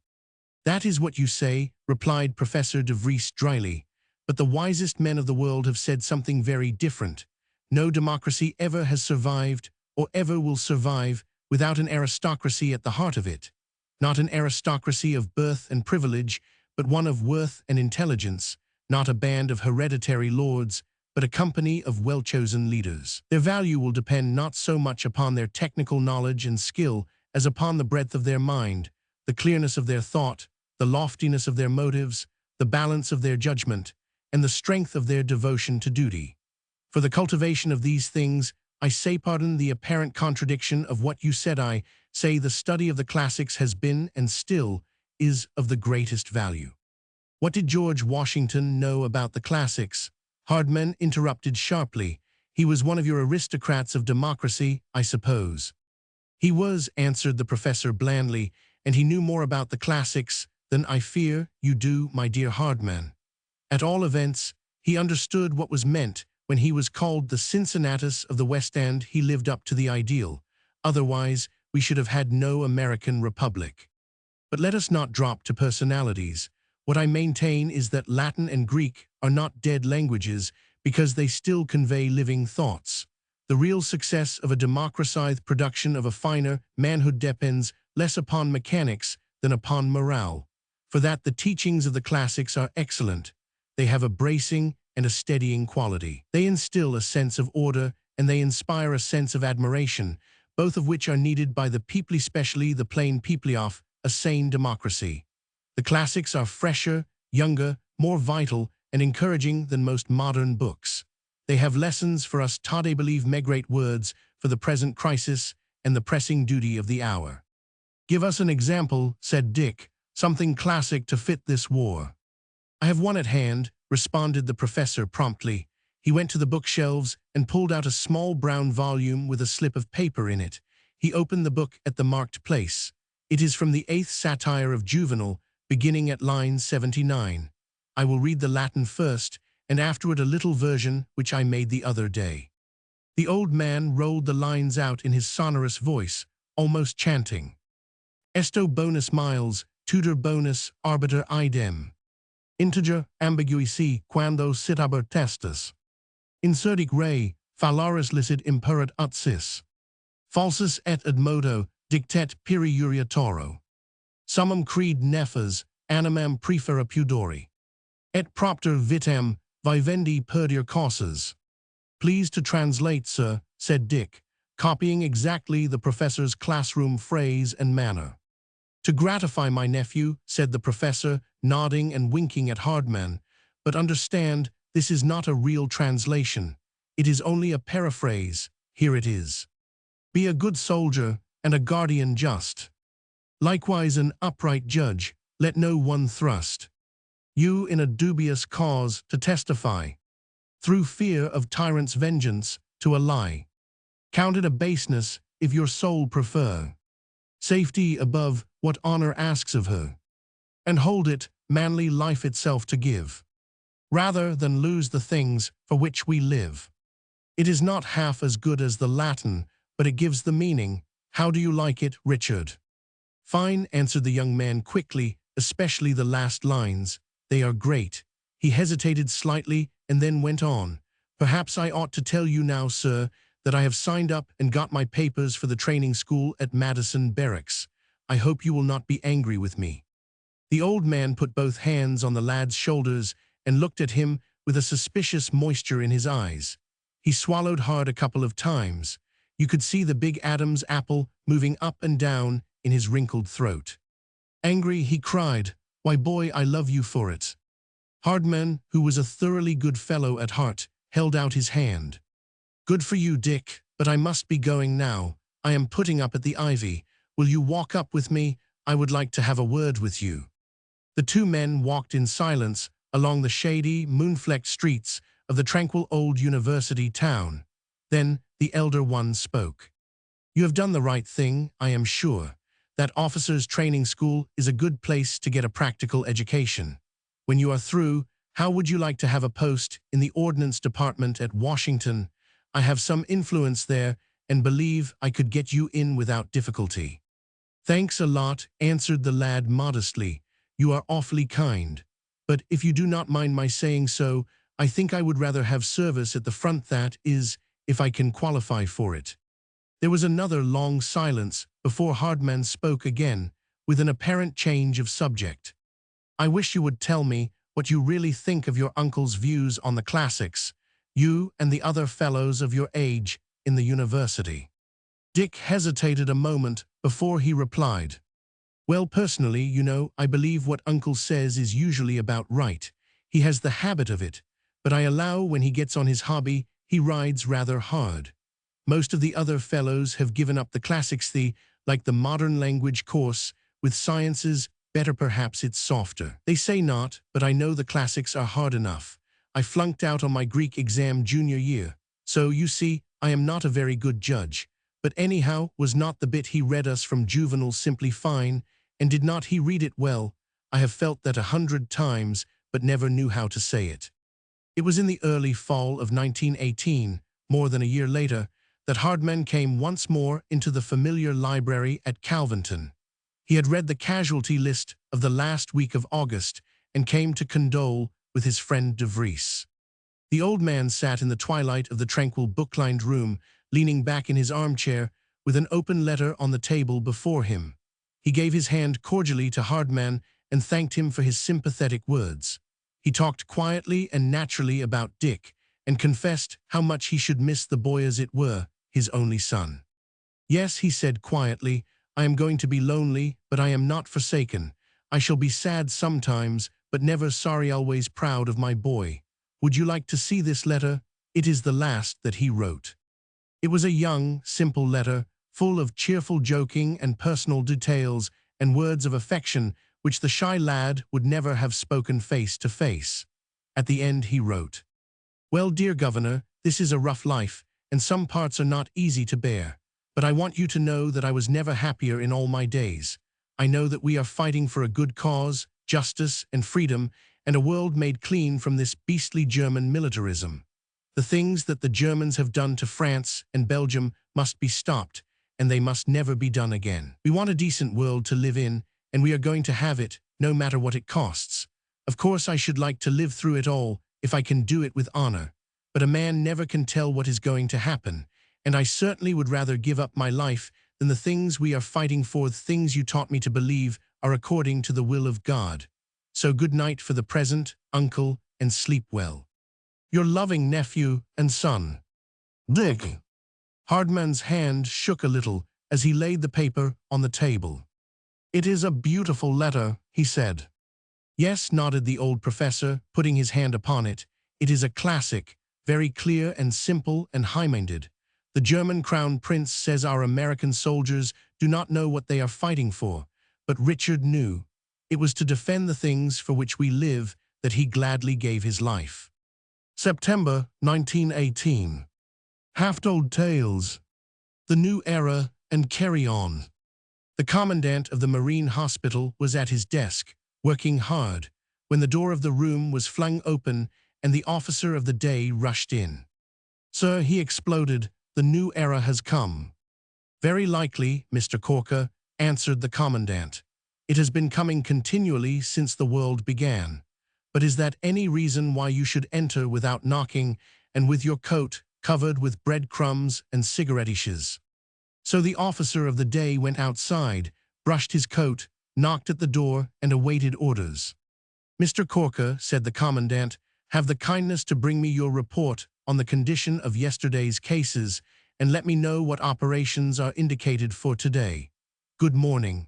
Orderly, my compliments to the executive officer, and I wish to see him at once." When the executive officer arrived, he began. "Sir, the new era." "Quite so, Mr. Greel, but you understand this hospital has to carry on as required in any kind of an era. How many patients did we receive yesterday? Good. Have we enough bedding and provisions? Bad. Attend to it immediately and let me know the result of your efforts to remedy a situation which should never have arisen. The Navy cannot be run on hot air." As the executive officer went out, he held the door open for the head nurse to pass in. She was a fine, upstanding creature, tremulous with emotion. "Oh, doctor," she cried, "I simply must tell you about the new era. Woman suffrage is going to save the world." "I hope so, Miss Doobie. It certainly needs saving. Meantime, how are things in the pneumonia ward?" "2 deaths last night, sir. 3 new cases this morning. Oxygen is running short. No beefsteer or milk. 5 of my nurses have gone to attend conventions of woman." "Slackers," interrupted the commandant. "Put them on report for leaving the ship without permission. I shall attend to their cases. Fill their places from the volunteer list. Be so good as to send the head steward here immediately." "I am very sorry, sir," said the steward, "but ye see it's just this way. The messboys was holdin' a new era mass meetin', and the cook he forgot." "Milk and beefsteer," growled the commandant as if they were swear words. "What the devil is this new influenza that has struck the hospital? Steward, you will provide what the head nurse requires at once. Orderly, my cap, and call Mr. Greel to accompany me on inspection." In the galley the fires were out, the ovens cold, the soup kettles empty, and all the cooks, dishwashers, and scrubbers were absorbing the eloquence of the third assistant pea-maker, who stood on an empty biscuit box and explained the glories of the one-hour day in the new era. "Tension," yelled the orderly, and the force of habit brought the men up, stiff and silent. The commandant looked around the circle, grinning. "My word," he cried, "what a beautiful sight. What do you think this is, a blooming debating society? Wrong. It's a hospital with near 1,000 sick and wounded to take care of. And it's going to be done, see? And you're going to help do it, see? No work, no pay, and no food. Neglect of orders means extra duty and no liberty, perhaps a couple of 24 days in the brig. That's the rule in all eras, see? Now get busy, all of you. Chow at 12 as usual. Carry on, men." "Aye, aye, sir," they answered cheerily, for they were weary of the third assistant pea-maker's brand of talk and felt the pangs of healthy hunger. Then came the second engineer, out of breath with running, followed by 2 or 3 helpers.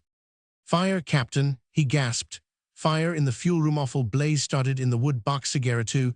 We're just settin' round talkin' over what we were goin' to do in the new era, and the first thing we knew it was burnin' like." "The new era," snapped the commandant, "and be damned to it. Sound the fire call. All hands to quarters, lead along the hose. Follow me," he cried, hurrying forward through the gathering smoke. "This ship must be saved." And so it was, strictly in conformity with the old laws, that fire burns, water quenches, and every man must do his duty promptly. On these ancient principles, and others equally venerable, the hospital carried on its good work. But the commandant made one new rule. It cost $5 to mention the new era within its walls. The primitive and his sandals. "I am sick of all this," said the great author, sweeping his hand over the silver-laden dinner table. He seemed to include in his gesture the whole house and the broad estate surrounding it. "It bores me, and I do not believe it can be right." His wife at the other end of the table, shining in her low-necked dress with diamonds on her breast and in her hair, leaned forward anxiously, knowing her husband's temperament. "But Nicholas," she said, "what do you mean? You have earned all this by your work as a writer. You are the greatest man in the country. You are entitled to a fine house and a large estate." He gravely nodded his big head with its flamboyant locks and lit a fresh cigarette. Quite right, my dear, said he. You are always right on practical affairs. But you see, this is an artistic affair. My books are realistic and radical. They teach the doctrine of the universal level that no man can be above other men. They have made poverty, perhaps not exactly popular, but at least romantic. My villains are always rich and my heroes poor. The people like this, but it is rather a strain to believe it and keep on believing it. If my work is to hold the public, it must have illustrations, moving pictures, you know, something in character. Nobody else can do that as well as I can. It will be better than many advertisements. I am going to become a virtuous peasant, a son of the soil, a primitive. His wife laughed, with a slight nervous tremor in her voice. She knew her husband's temperament, to be sure, but she never knew just how far it would carry him. I think you must be a little crazy, Nicholas, she said. Thank you, Alexandra, he answered. Thank you for the temperate flattery. Evidently, you have heard the old proverb about genius and madness, but why not make the compliment complete and say absolutely crazy? Well, she replied, because I do not understand just what you propose to do. Are you going to impoverish yourself and the whole family? Are you thinking of turning over your farms to these stupid peasants who will let them go to rack and ruin? Will you give your property to the village council who will drink it up in a month? You know how much money Peter needs. He is a member of 12 first-class clubs, and Olga's husband is not earning much. Are you going to starve your children and grandchildren for the sake of an idea of consistency in art? The great author was now standing in front of the fireplace, warming himself and filling a pipe. The flames behind him made an aureole in his extravagant white hair and beard. He smiled and puffed slowly at his pipe. At last he answered, My dear, you go too fast and too far. You know I am enthusiastic, but have you ever known me to be silly? It would be wrong to make you and the children suffer. I have no right to do that. She nodded her head emphatically, and a look of comprehension spread over her face. Suppose, he continued, suppose that I should make over the real estate and farms to you are an excellent manager, and suppose that I should put the personal estate, including copyrights, into a trust, the income to be paid to you and the children. You would take care of me while I became a primitive, would not you? I would, she answered, you know I would, but think how uncomfortable it will be for you, while we are living in luxury, you. Do not worry about that, he interrupted with a laugh. I shall have all the luxury I want, flannel shirts, loose around the neck, instead of these infernal stiff collars, velveteen trousers and jacket instead of this waiter's uniform, and I shall go barefoot when the weather is suitable, though you understand. Barefoot in the summer grass it will be immense. But your food, she asked, how will you manage that on a primitive basis? You will manage it, he replied. You know I have always preferred beefsteak and onions to any French dish. Champagne does not agree with me. I would rather have a glass of the straight stuff, without any gas in it. But your sleeping arrangements, she murmured, are you going to leave the house? Our bedroom is not exactly primitive. No fear of it, he answered. There is a little room beyond your bathroom. Put an iron cot in there, with a soft mattress, linen sheets, and light blankets. I will do my morning wash at the pump in the yard, for the sake of the picture. When I want a bath, you will leave the door of the room open if you are not actually in the tub. Nicholas, she said, with a Mona Lisa smile, for an author you have a very clever way of putting things. But suppose we have guests at the house, you cannot come to dinner in dirty clothes and with bare feet. Certainly not, he answered. I shall put on clean flannels, clean velveteens, and sandals. Sandals, she murmured, sandals for dinner are simply wonderful. Do you think I could? Not at all, my dear, said the great author firmly. Your present style of dress becomes you amazingly. I am the only one who has to do the primitive. So the arrangements were completed. The interviewers who came to the house described the great author in his loose flannels and velveteens, with bare feet, returning from labor in the fields. The moving pictures were full of him, but the sandals did not appear. There were no flashlights permitted at the part primitive dinner table. Diana and the Lions. In the darkest hour before the dawn, Diana floated away from her garden tower and came down between the lions on the library steps. At first she did not know they were lions. She thought they were cats, and so she was afraid, for she was very lightly clad, and except in Egypt cats are terrible to undomesticated goddesses. Diana shivered as she strung her bow for defense. She felt that she was divine, but she knew that she had cold feet. In truth, the library steps were wet and glistening, for there had been a shower after midnight. But now the gibbous moon was giving a silent imitation of an arclight high in the western heaven. Her beams silver-plated the weird architecture of the shrines of commerce, which faced the great temple dedicated to the three muses of New York: Astor, Lenox, and Tilden. But on the awful animals, guarding the steps, the light was florid, like a flush of sunburn discovered by the ablution of a warranted complexion cream. They were wonderfully pink, and Diana hastened to draw an arrow from her quiver, for it seemed to her as if her feline neighbors were beginning to glow with rage. "Do not shoot," said the ruddier one. "We are not angry, we are only blushing," and he glanced at her costume. Diana was astonished to hear a masculine voice utter such a modest sentiment, but being a woman, she knew that the first word does not count. "Cats never blush," she answered boldly, "no matter how big they are." "But we are not cats," they cried, ramping suddenly like crests on a millionaire's notepaper. "We are lions." Diana smiled at this, for now she felt safe, remembering that when a male begins to boast, he is not dangerous. "Roar a little for me, please," she said, laying down her unconcealed weapon. "Impossible," said the northern lion. "A city ordinance forbids unnecessary noise." "Nonsense," interrupted the southern lion, who would not break a law to oblige a lady. "Let us compromise," said the northern lion, "and give her our reproduction of an automobile horn." "No," said the southern lion, "we will give her our automatic record of a book advertisement. It is louder."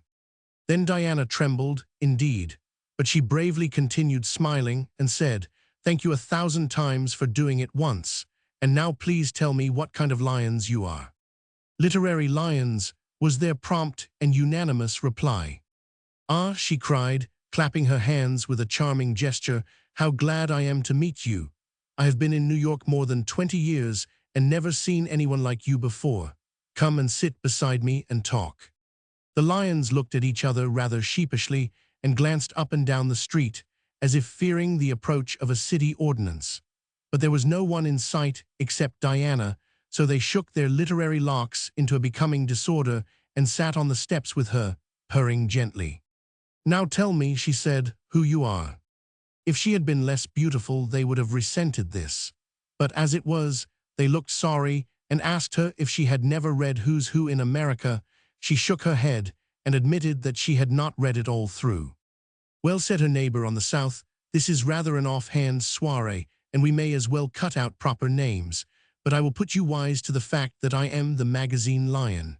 I got away from Roosevelt in Africa. He called me mucky, and I made tracks. Here he cannot hurt me, for they will never let that man do anything in good old New York, not even touch a tiger." "And I," said her neighbor on the north, "I am the academic lion, of whom you must have heard. My character is noted for its concealed sweetness, and my style leaves nothing to be hoped for. I am literally a man of letters, for I have 17 degrees. Usually I look literary and nobly dissatisfied, but yesterday I swallowed a British female novelist by accident, and that accounts for my inartistic air of cheerfulness. I won my splendid reputation by telling other lions how they ought to have done their little tricks. But now, tired of that, I have gone into politics. This is my first public office." Diana was somewhat confused and benumbed by these personally conducted biographies, but she was too well-bred not to appear interested. "How lovely," she murmured, "to sit between two such great personages. I wonder what brought poor little me to such an honor. And by the way, how do you happen to be just here? What is this beautiful building behind you? Is it your palace?" "It is a library," said the academic lion with a superior tone. "The biggest book heap in America," said the magazine lion in his vivid way. "We have them all beaten to a finish except the old junk shop down in Washington." "You forget Boston," said the academic lion. "Who would not?" growled the magazine lion. "Do you mean to tell me," asked Diana with her most engaging and sprightly air, "that this splendid place is a library all full of books, and that you are its most prominent figures, its figureheads, so to speak. How interesting. I have traveled a great deal under the name of Pasht or Bast in Egypt, where the cats liked me, and under the name of Artemis in Greece, and under my own name in Italy. Believe me, I have seen all things that the moon shines upon, but I do not remember having seen lions on a library before. How original, how appropriate, how suggestive, but what does it suggest? What are you here for? For educational purposes, said the academic lion. To catch the eye, said the magazine lion, same as headlines in a newspaper. I see, exclaimed Diana, you are here to keep the people from getting at the books. How modern. This remark made the academic lion look like a sphinx, as if he knew something but did not want to tell. But the magazine lion was distinctly flattered. Right you are, said he cheerfully, or next door to it. We do not propose to keep the people out, only the authors. Why, when this place was publicly opened, there was not a single author in the exhibit, except John Bigelow. Why did you not keep him out? Asked Diana.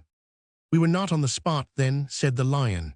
Besides, there are some things that even a lion does not dare to do.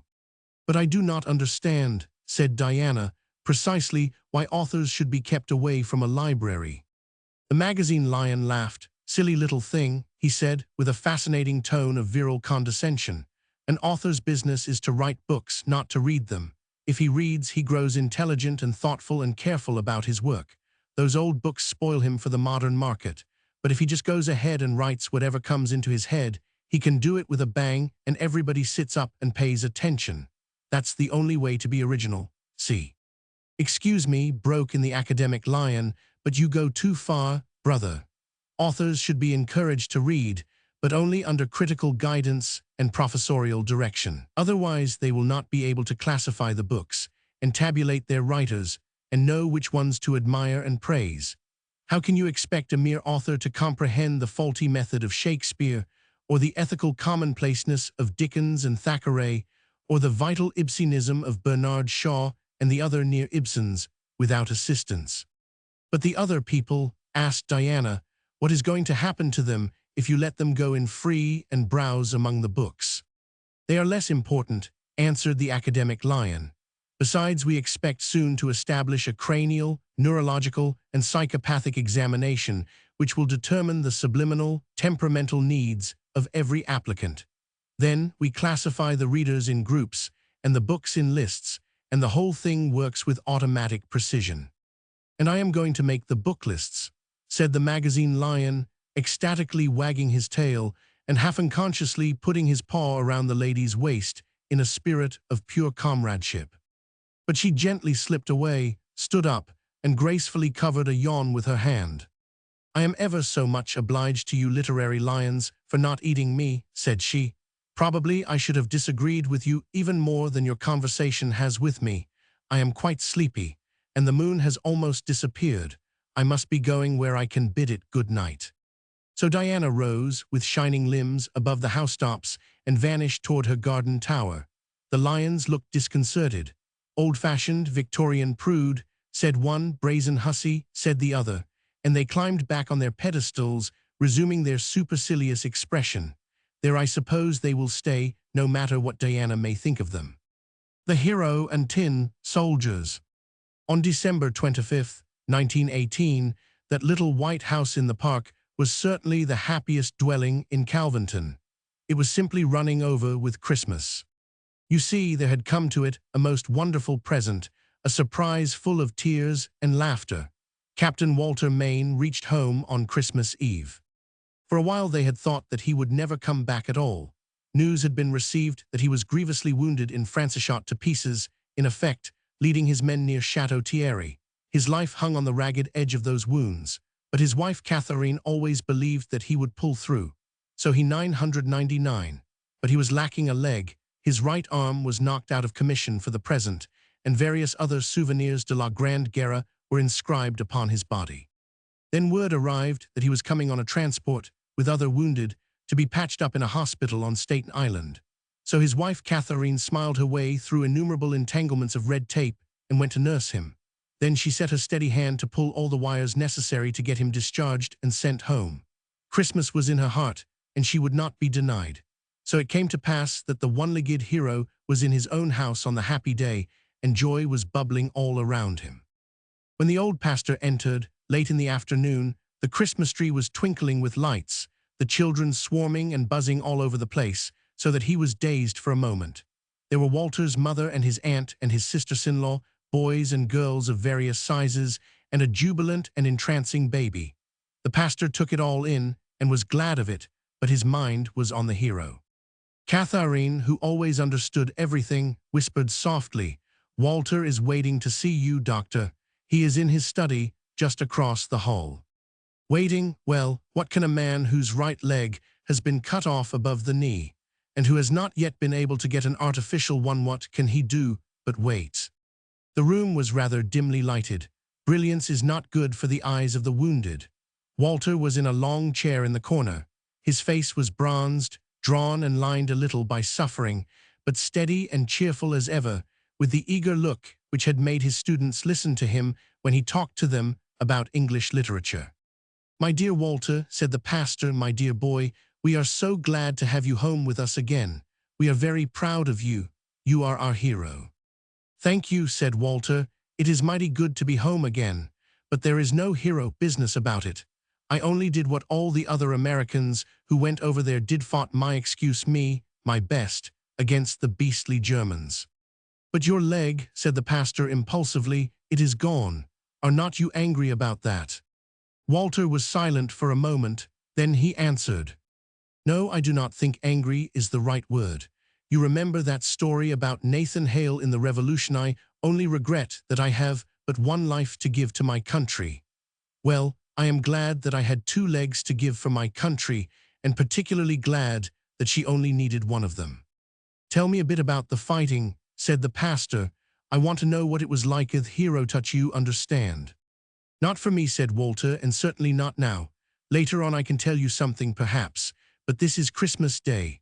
And war, well, doctor, believe me, war is a horrible thing, full of grime and pain, madness, agony, hell, a thing that ought not to be. I have fought alongside of the other fellows to put an end to it, and now—" The door swung open, and Sammy, the eldest son of the house, pranced in. "Look, Daddy," he cried. "See what Aunt Emily has sent me for Christmas, a big box of tin soldiers." Maine smiled as the little boy carefully laid the box on his knee, but there was a shadow of pain in his eyes, and he closed them for a few seconds as if his mind were going back somewhere far away. Then he spoke tenderly, but with a grave voice. "That's fine, Sonny, all those tin soldiers, but do not you think they ought to belong to me? You have lots of other toys, you know. Would you give the soldiers to me?" The child looked up at him, puzzled for a moment. Then a flash of comprehension passed over his face, and he nodded valiantly. "Sure, father," he said, "you are the captain. Keep the soldiers. I will play with the other toys," and he skipped out of the room. Maine's look followed him with love. Then he turned to the old pastor, and a strange expression came into his face, half whimsical and half grim. "Doctor," he said, "will you do me a favor? Poke up that fire till it blazes. That's right. Now lay this box in the hottest part of the flames. That's right. It will soon be gone." The elder man did what was asked, with an air of slight bewilderment, as one humors the fancies of an invalid. He wondered whether Maine's fever had quite left him. He watched the fire bulging the lid and catching round the edges of the box. Then he heard Maine's voice behind him, speaking very quietly. "If ever I find my little boy playing with tin soldiers, I shall spank him well. No, that would not be quite fair, would it? But I shall tell him why he must not do it, and I shall make him understand that it's an impossible thing." Then the old pastor comprehended. There was no touch of fever. The one-legged hero had come home from the wars completely well and sound in mind. So the two men sat together in love by the Christmas fire and saw the tin soldiers melt away. Salvage Point. The Hermans built their house at the very end of the island, 5 or 6 miles from the more or less violently rustic summer cottages which adorned the hills and bluffs around the native village of Winterport. There was a long point running out to the southward at the mouth of the Great Bay, rough and rocky for the most part, with little woods of pointed firs on it, some acres of pasture, and a few pockets of fertile soil lying between the stony ridges. A yellow farmhouse, with a red barn beside it, had nestled for near 100 years in one of these hollows, buying shelter from the winter winds at the cost of an outlook over sea and shore. It was a large price to pay. The view from the summit of the little hill a few hundred yards away was superb wonder even on that wonderful coast of Maine where mountain and sea meet together, forest and flood kiss each other. But I suppose the old Yankee farmer knew what he wanted when he paid the price and snuggled his house in the hollow. I am certain the Hermans knew what they wanted when they bought the whole point and perched their house on the very top of the hill, where all the winds of heaven might visit it as roughly as they pleased, but where nothing could rob the outlook of its ever-changing splendor and mystery, its fluent wonder and abiding charm. You see, the Hermans knew what they wanted because they had come through a lot of trouble. I met them when they were young, no matter how many years ago they were in the thick of it. Alice Mackay and Will Herman had the rare luck to fall in love, a very real and great love, when they were in their early 20s. You would think that extraordinary piece of good fortune would have been enough to set them up for life, would not you? But no, there was an obstacle, and that obstacle came very near wrecking them both.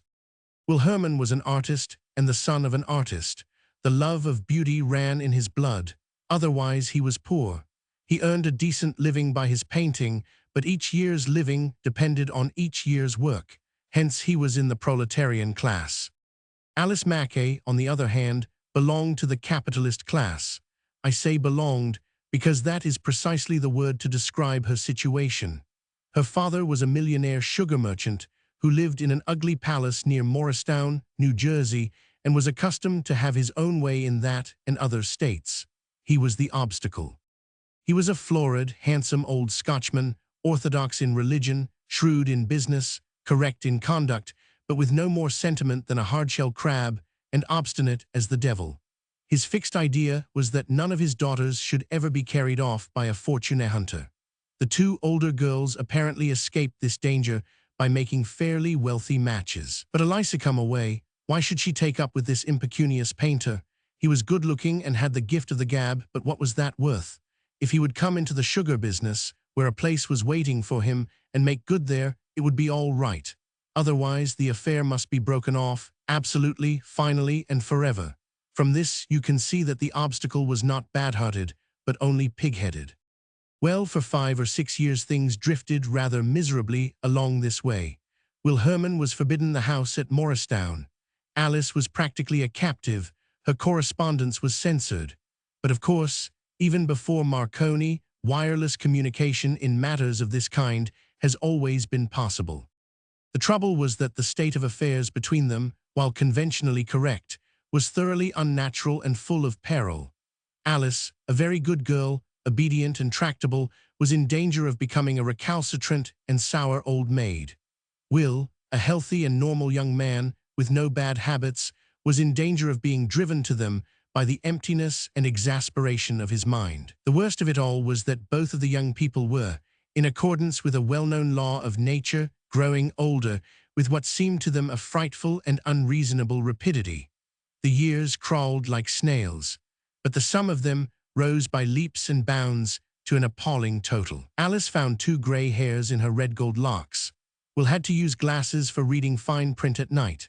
From their point of view, decrepitude, senility, dotage stared them in the face, while the bright voyage of life, which they were resolved to make only together, was threatened with shipwreck among the shoals of interminable delay. It was at this juncture of affairs that they came to me, as fine-looking a young couple as ever I saw.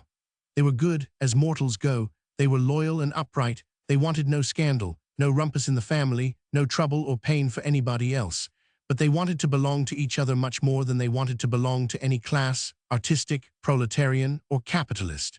And they were desperate because of the pertinacity of the obstacle, whom they both respected fully as much as he deserved. When they had stated their case, I made my answer. So far as I can see, the salvage of your ship of love depends entirely on yourselves. Mr. Herman is not after a fortune, he only wants his girl, is that so? And Miss Mackay does not care about being supported in the manner of living to which she has been accustomed. She only wants to live with the man whom she has chosen, is that so? Well then, Why should not you lay your course and sail ahead together? You are both of age, are not you? They smiled at each other. Yes, and a little over. But my father, said Alice, you know I honor him, and I can never deny his authority over me. Here was the turn of the talk, the critical moment, the point where the chosen counselor had to fall back upon the ultimate reality of his faith. Well, I said, you are absolutely correct, dear daughter, in your feeling toward your father. He has earned his money and has a right to dispose of it as he will.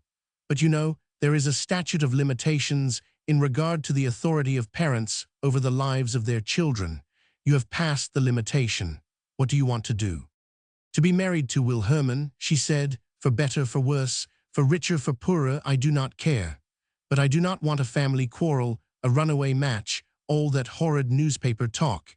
Here she was evidently a little excited and on the verge of tears.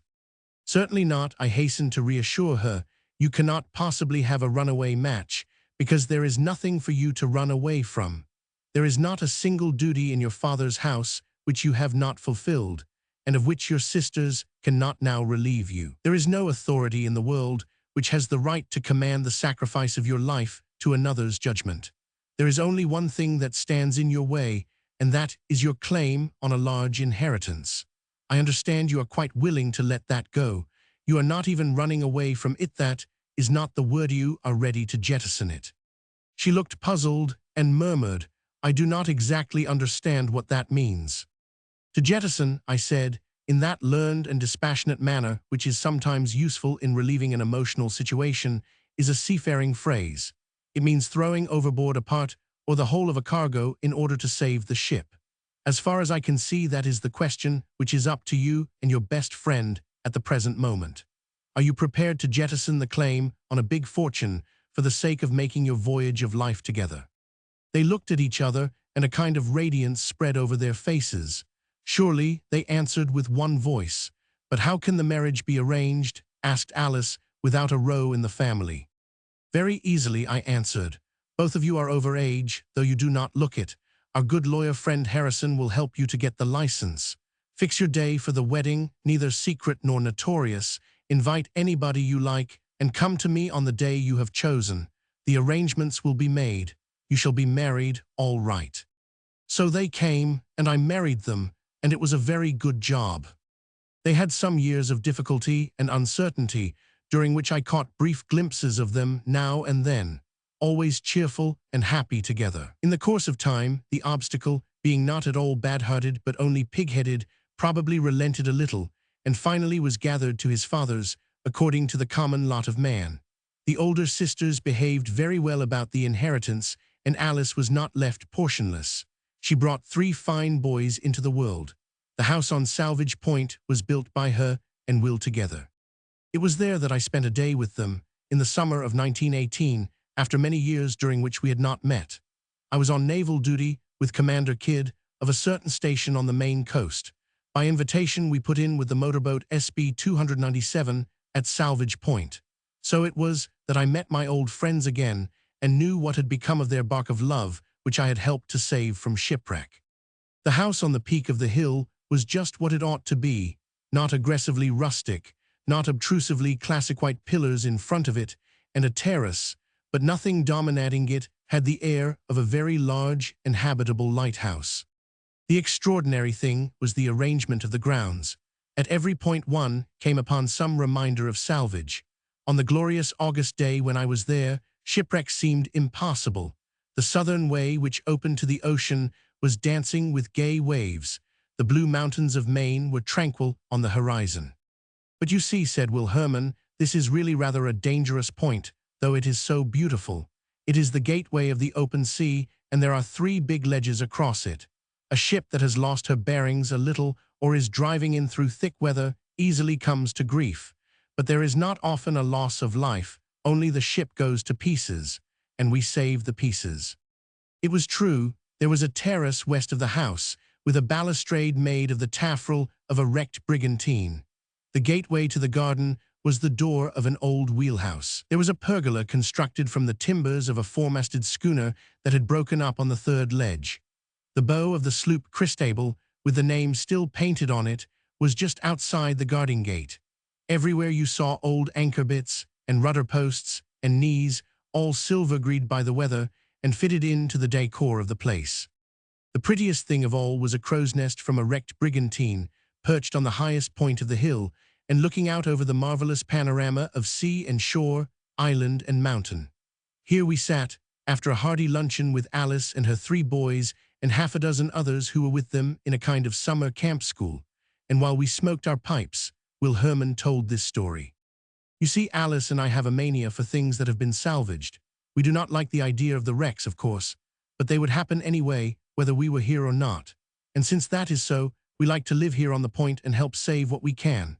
Sometimes we get a chance to do something for the crews of the little ships that come ashore, hot supper and dry clothes and so forth. But the most interesting salvage case that we ever had on the point was one in which there was really no wreck at all. It was a bright September afternoon, 10 years ago, of those silver-blue days when there is a little quivering haze in the air everywhere, but no fog. We were sitting up here and looking out to sea. Just beyond the end of Dunker Rock, a large motorboat came in sight through the haze. She was about 60 feet long, with a low cabin forward, a cockpit aft, and a raised place for the steersman amidship, a good-looking craft, and evidently very speedy. She carried no flag or pennant. She came driving on, full tilt, straight toward us. We supposed, of course, she would turn east through the narrow channel to Winterport, or sheer off to the west into the southern way and go up the bay. But not a point did she swerve. Steady on she came, toward the 3 big ledges that lie out there beyond that bit of shingly beach at the end of the point. "I cannot see any helmsman," said Alice. "Those people must be asleep or crazy. Give them a hail through the megaphone. Perhaps you can make them hear." So I yelled at the top of my lungs, and Alice waved her jersey. We might as well have hailed a comet. That boat ran straight for the ledges as if she meant to hurdle them. She came near doing it too. Over the first she scraped, as if her heel had hit it. Over the second she shivered, hanging there for a second till a wave lifted her. On the third she bumped hard and checked her way for a moment, but the engine kept going, and finally she got herself over somehow and ran head-on to the beach. Of course we were excited, and everybody hurried down to see what this crazy performance meant. There was not a creature on the boat, alive or dead. Everything was shipshape. The little craft had evidently been used for fishing. There were rough men's clothes on board, rubber boots and oilskins, fresh water and provisions, blankets in the cabin, fishing lines and bait in the cockpit, gasoline in the tanks, a nice little outfit, all complete, and no one to run it. Where had she come from? There were no names on bow or stern, no papers in the cabin. Who had started her on this crazy voyage? How did she get away from them? Had they perhaps abandoned her and cast her adrift for some mysterious reason? Undoubtedly, there were men, apparently 3 on board, when she set out. What had happened to them? A drunken quarrel? Or possibly one of the men had fallen overboard. The others had jumped in to save him. The engine had started up, and the boat left them all in the lurch. Perhaps one or all of them may have had some reason for wanting to disappear without a trace, so they hit upon the plan of going ashore at some lonely place and turning the boat loose to wreck herself. That would have been a stupid scheme, of course, but not too stupid to be human. It was just a little piece of sea mystery to which we had no clue. So we debated it for an hour, and then set about the more important work of salvaging the stranded derelict. Fortunately, she went ashore near the last of the ebb, and now lay comfortably in the mud, apparently little damaged, except for some long scratches on her side and a broken blade in her propeller. We dug away the mud at bow and stern, made fast a towline, and when the tide came in, my small cruiser pulled her off easily. In the morning, the mysterious stranger lay at anchor in the cove round the corner, as quiet as a china duck. Of course, we advertised in the coast newspapers, giving a description of the boat came ashore, etc. 3 days later, a boy about 13 years old turned up at Winterport. He came from a village at the northeast corner of the bay 40 miles away. He guessed the boat was his father's, but could not say for sure until he had seen it. So he came down to the point and identified it beyond a doubt. He told his story very simply. The boat belonged to his father, who was a widowman with only 1 child. He used the boat for fishing, and sometimes he took Johnny with him, sometimes not. On the trips without the boy, he used to stay out longer, sometimes a week or 10 days. About a week ago, he had started out on one of these trips with 2 other men. They had a dory in tow. They had not come back. Johnny had seen the piece in the paper. Here was the boat, for sure, but no dory. As for the rest of the story, well, that was all that Johnny had to tell us about it. Mystery was as far away as ever. He was a fine, sturdy little chap, with tanned face and clear blue eyes. He was rather shaken by his experience, of course, but he would not cry not for the world. We were glad to take him in for the night, while we verified his story by telegraph. It seemed the boat was practically his only inheritance, and the first question he asked, after we had gone over it, was how much we wanted him to pay for salvage. "Just 1 cent, said Alice, taking the words out of my mouth, "and what is more, we are going to have her repaired for you. She is not much hurt." So the boy stammered out the best kind of a thank you that he could manage, and the look in his eyes made up for the lack of words. That was the time that he came nearest to crying, but Alice saved him by asking what he was going to do with the boat. He had an idea that he could run her himself, perhaps with another man to help him, for fishing in the fall and for pleasure parties in the summer. He did not want to cut loose from home altogether and sell the boat. Perhaps Dad might come back some day or send a letter. Anyway, Johnny wanted to stay by a seafaring life. So we arranged the repairs and all that, and got a man to help on the homeward trip, and after a few days, Johnny sailed off with his patrimony. That is what Alice and I consider our neatest job of salvage. "Did it work all right?" I asked. "Finally," said Will Herman, like a charm. "And where is the lad now?" "Bosun's mate on a certain destroyer somewhere off the coast of France, fighting in the U.S. Navy." "And the father?" I inquired, being one of those old-fashioned persons who like all the loose ends of a story to be tied up. "Was anything ever heard of him?"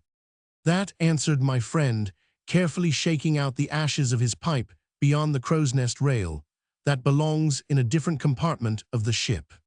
The boy of Nazareth dreams." There was a boy in Nazareth long ago whose afterlife was wonderful, and whose story is written in the heart of mankind. His birth was predicted in dreams, foretelling marvelous things of him, and in later years there were many true visions wherein he played a wondrous part. Did he not also dream, in the days of his youth, while he was growing in wisdom and stature, and in favor with God and man?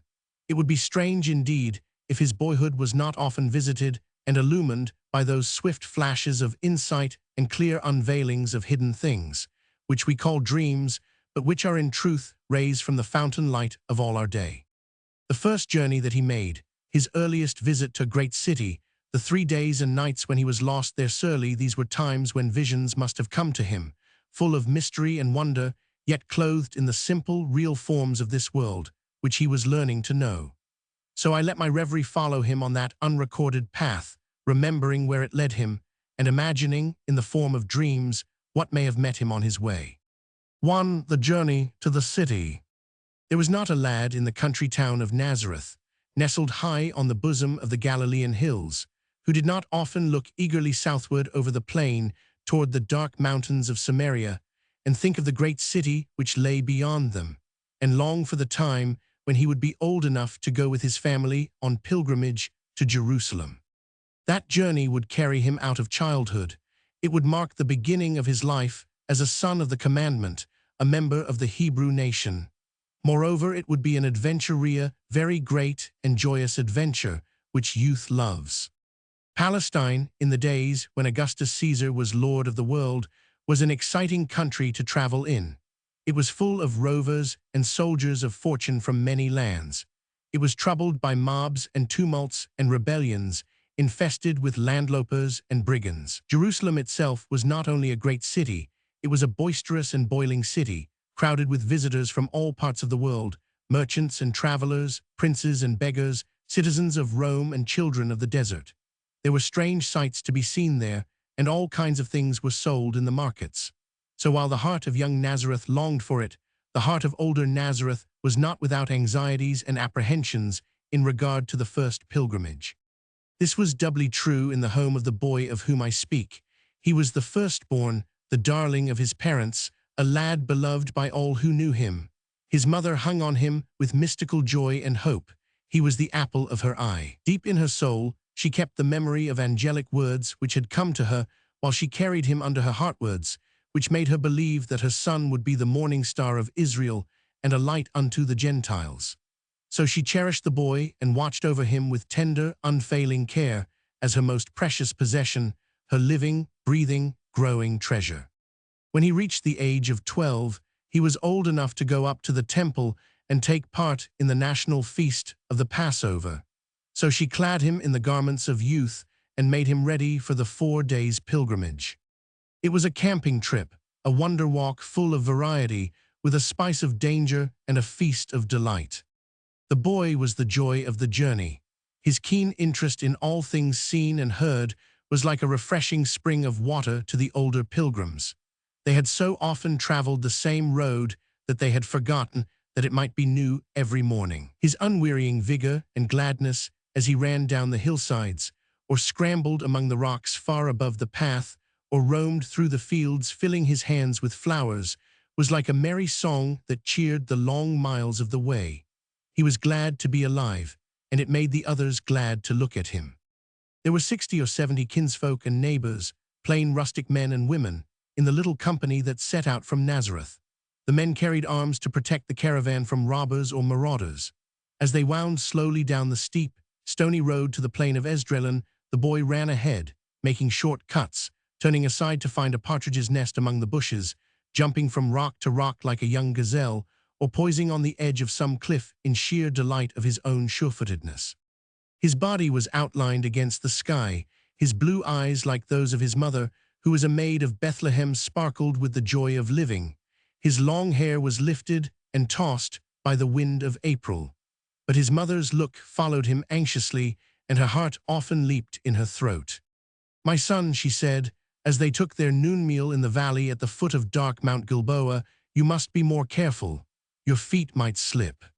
"Mother," answered the boy, "I am truly very careful. I always put my feet in the places that God has made for Theman, the big, strong rocks that will not roll. It is only because I am so happy that you think I am careless." The tents were pitched, the first night, under the walls of Bethshan, a fortified city of the Romans. Set on a knoll above the river Jordan, the town loomed big and threatening over the little camp of the Galilean pilgrims. But they kept aloof from it, because it was a city of the heathen. Its theaters and temples and palaces were accursed. The tents were indifferent to the city, and when the night opened its starfields above them, and the heavenly lights rose over the mountains of Moab and Samaria, the boy's clear voice joined in the slumber song of the pilgrims. "I will lift up mine eyes to the highlights. From whence cometh my help? My help cometh from the Lord, who made heaven and earth. He will not suffer thy foot to stumble. He who keepeth thee will not slumber. Behold, he who guardeth Israel will neither slumber nor sleep." Then they drew their woolen cloaks over their heads and rested on the ground in peace. For 2 days their way led through the wide valley of the Jordan, along the level land that stretched from the mountains on either side to the rough gulch, where the river was raging through its jungle. They passed through broad fields of ripe barley and ripening wheat, where the quail scuttled and piped among the thick-growing stalks. There were fruit orchards and olive groves on the foothills, and clear streams ran murmuring down through glistening oleander thickets. Wildflowers sprang in every untilled corner, tall spikes of hollyhocks, scarlet and blue anemones, clusters of mignonette, rock roses and cyclamens, purple iris in the moist places, and many-colored spathes of gladiolus growing plentifully among the wheat. The larks sang themselves into the sky in the early morn. Hotter grew the sun, and heavier the air in that long trough below the level of the sea. The song of birds melted away. Only the hawks wheeled on motionless wings above silent fields, watching for the young quail or the little rabbits hidden among the grain. The pilgrims plodded on in the heat. Companies of soldiers with glittering arms, merchants with laden mules jingling their bells, groups of ragged thieves and bold beggars met and jostled the peaceful travelers on the road. Once a little band of robbers, riding across the valley to the land of Moab, turned from a distance toward the Nazarenes, circled swiftly around them like hawks, whistling and calling shrilly to one another. But there was small booty in that country caravan, and the men who guarded it looked strong and tough. So the robbers whirled away as swiftly as they had come. The boy had stood close to his father in this moment of danger, looking on with surprise at the actions of the horsemen. "What did those riders want?" he asked. "All we have," answered the man. "But it is very little," said the boy. "Nothing but our clothes and some food for our journey. If they were hungry, why did they not ask of us?" The man laughed. "These are not the kind that ask," he said. "They are the kind that take what they will and when they can." "I do not like them," said the boy.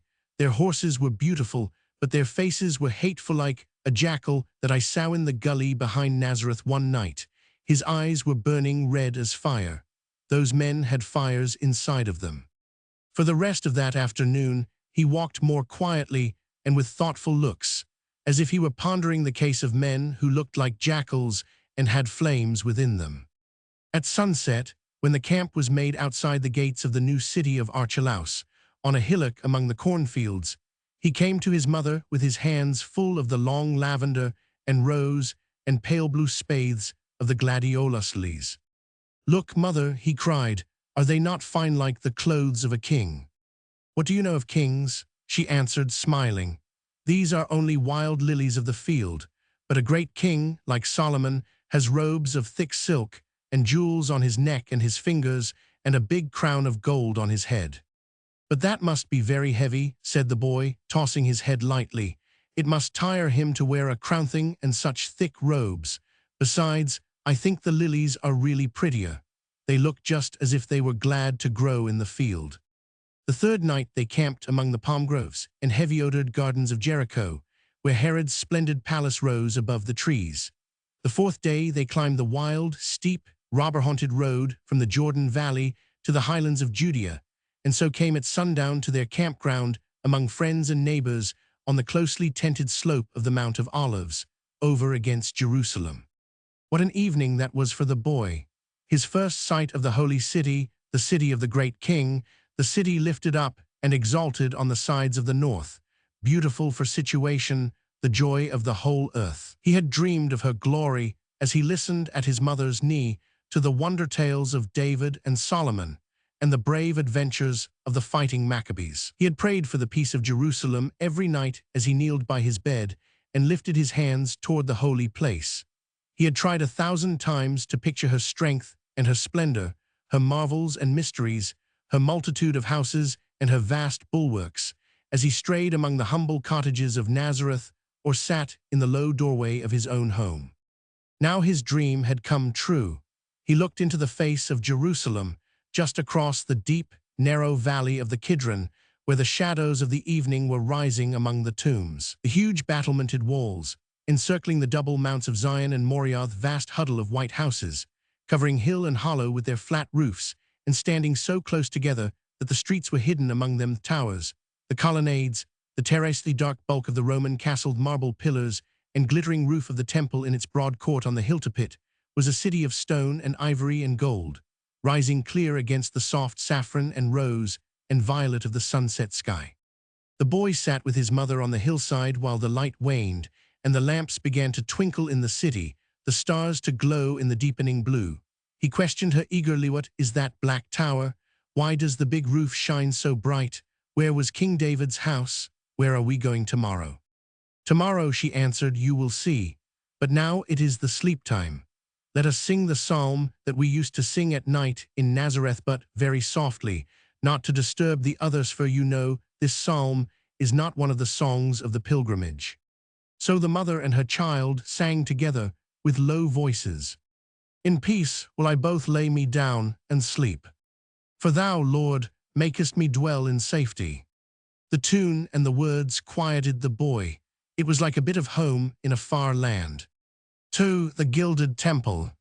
The next day was full of wonder and excitement. It was the first day of the feast, and the myriad of pilgrims crowded through the gates and streets of the city, all straining toward the enclosure of the temple, within whose walls 200,000 people could be gathered. On every side the boy saw new and strange things, soldiers in their armor and shops full of costly wares, richly dressed Sadducees with their servants following, Jews from faraway countries, and curious visitors from all parts of the world, ragged children of the city, and painted women of the street, and beggars and outcasts of the lower quarters, and rich ladies with their retinues, and priests in their snowy robes. The family from Nazareth passed slowly through the confusion, and the boy, bewildered by the changing scene, longed to get to the temple. He thought everything must be quiet and holy there. But when they came into the immense outer court, with its porticos and alcoves, he found the confusion worse than ever. For there the money changers and the buyers and sellers of animals for sacrifice were bargaining and haggling, and the thousands of people were jostling and pushing one another, and the followers of the Pharisees and the Sadducees were disputing, and on many faces he saw that strange look which speaks of a fire in the heart, so that it seemed like a meeting place of robbers. His father had bought a lamb for the Passover sacrifice at one of the stalls in the outer court and was carrying it on his shoulder. He pressed on through the crowd at the beautiful gate, the boy and his mother following until they came to the court of the women. Here the mother stayed, for that was the law, a woman must not go farther. But the boy was now a son of the commandment, and he followed his father through the court of Israel to the entrance of the court of the priests. There the little lamb was given to a priest, who carried it away to the great stone altar in the middle of the court. The boy could not see what happened then, for the place was crowded and busy, but he heard the blowing of trumpets and the clashing of cymbals and the chanting of psalms. Black clouds of smoke went up from the hidden altar. The floor around was splashed and streaked with red. After a long while, as it seemed, the priest brought back the dead body of the lamb, prepared for the Passover supper. "Is this our little lamb?" asked the boy as his father took it again upon his shoulder. The father nodded. "It was a very pretty one," said the boy. "Did it have to die?" The father looked down at him curiously.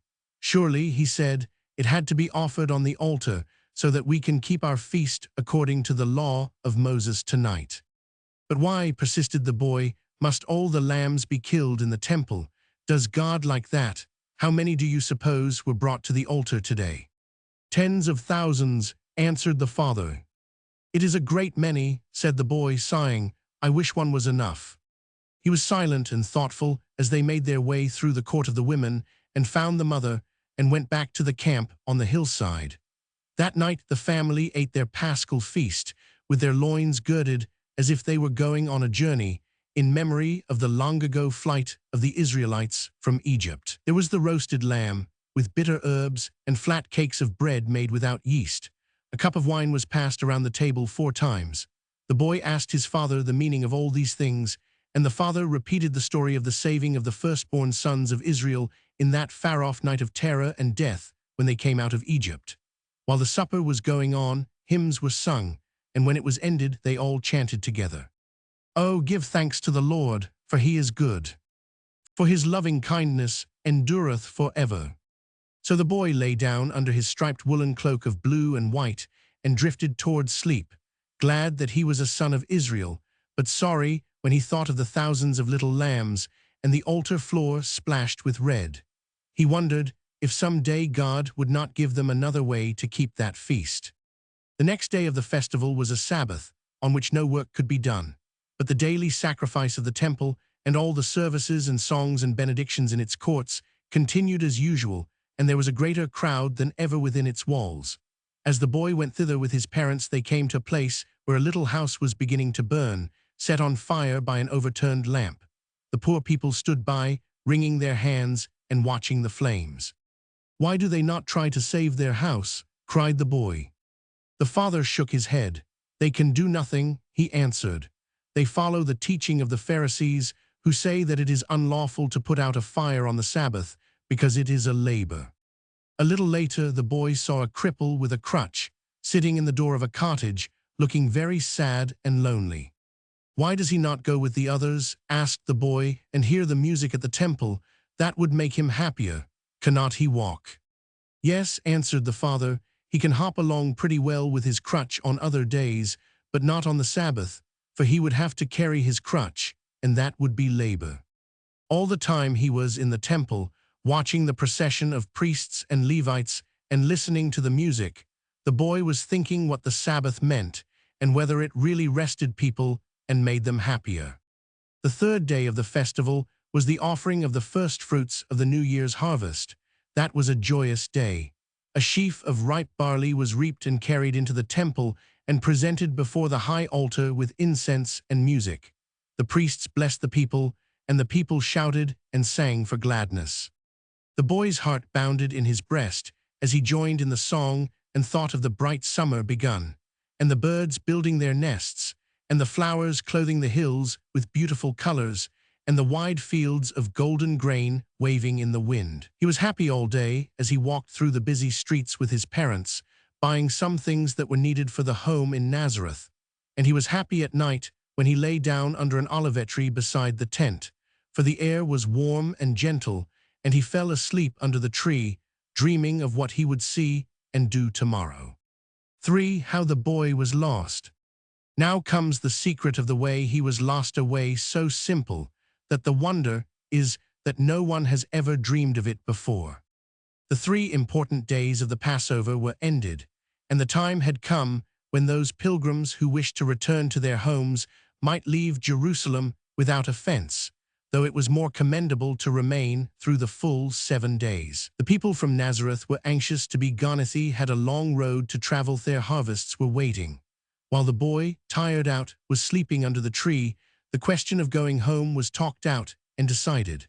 They would break camp at sunrise, and joining with others of their countrymen who were tented around them, they would take the road for Galilee. But the boy awoke earlier than anyone else the next morning. Before the dawn, a linnet in the tree overhead called him with twittering songs. He was rested by his long sleep. His breath came lightly. The spirit of youth was beating in his limbs. His heart was eager for adventure. He longed for the top of a high hill, for the wide, blue sky, for the world at his feet, such a sight as he had often found in his rambles among the heights near Nazareth. Why not? He would return in time for the next visit to the temple. Quietly he stepped among the sleeping tents in the dark. A footpath led through the shadowy olive grove, up the hillside, into the open. There the light was clearer, and the breeze that runs before the daybreak was dancing through the grass. The boy turned to the left, following along one of the sheep trails that crossed the high, sloping pastures. Then he bore to the right, breasting the long ridge, and past the summit, running lightly to the eastward until he came to a rounded, rocky knoll. There he sat down among the little bushes to wait for sunrise. Far beyond the wrinkled wilderness of Tekoa and the Dead Sea and the mountain wall of Moab, the rim of the sky was already tinged with silvery gray. The fading of the stars traveled slowly upward, and the brightening of the rose of dawn followed it, until all the east was softly glowing, and the deep blue of the central heaven was transfused with turquoise light. Dark in the gulfs and chasms of the furrowed land, the night lingered. Bright along the eastern peaks and ridges the coming day, still hidden, revealed itself in a fringe of dazzling gold, like the crest of a long mounting wave. Shoots and flashes of radiance sprang upward from the glittering edge. Streamers of rose foam and gold spray floated in the sky.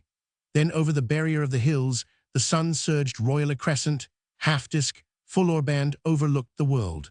The luminous tide flooded the gray villages of Bethany and Bethphage, and all the emerald hills around Bethlehem were bathed in light.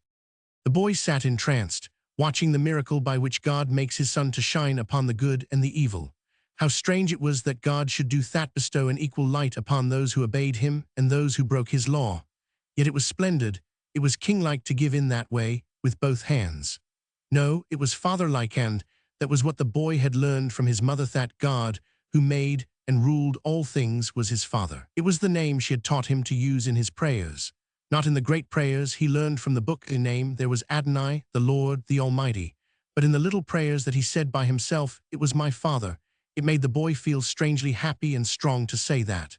The whole world seemed to breathe and glow around him with an invisible presence.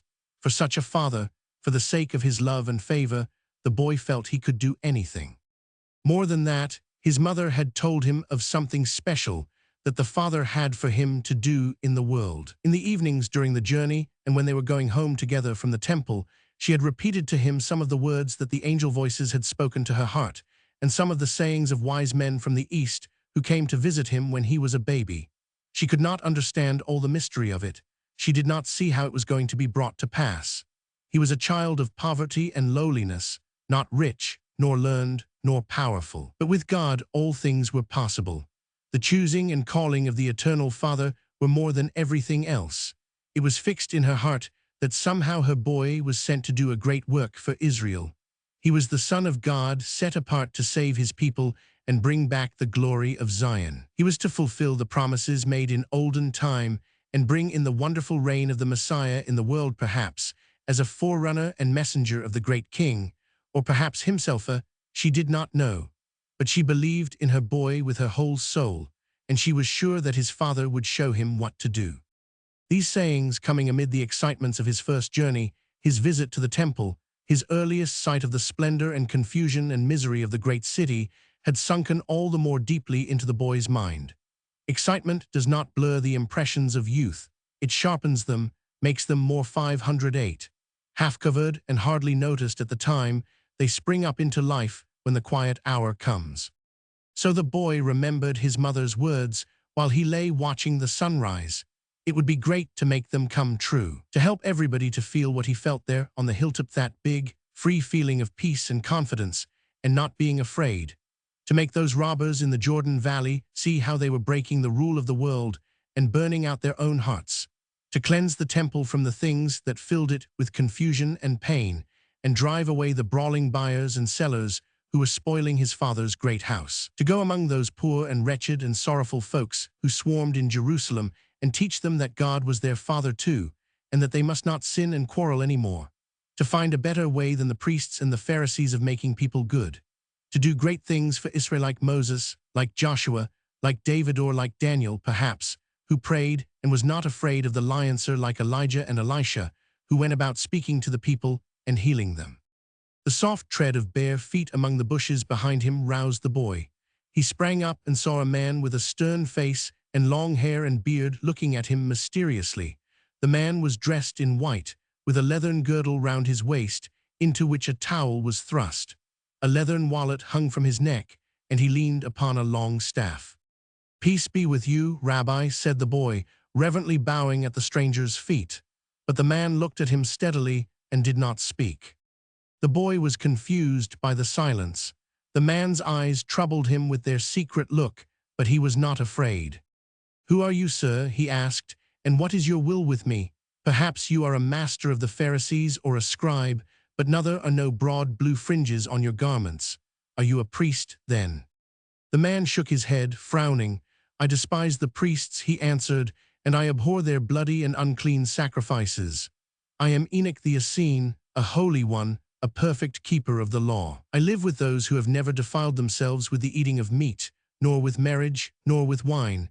But we have all things in common, and we are baptized in pure water every day for the purifying of our wretched bodies, and after that we eat the daily feast of love in the kingdom of the Messiah, which is at hand. Thou art called into that kingdom, son. Come with me, for thou art called." The boy listened with astonishment. Some of the things that the man said, for instance, about the sacrifices and about the nearness of the kingdom, were already in his heart, but other things puzzled and bewildered him.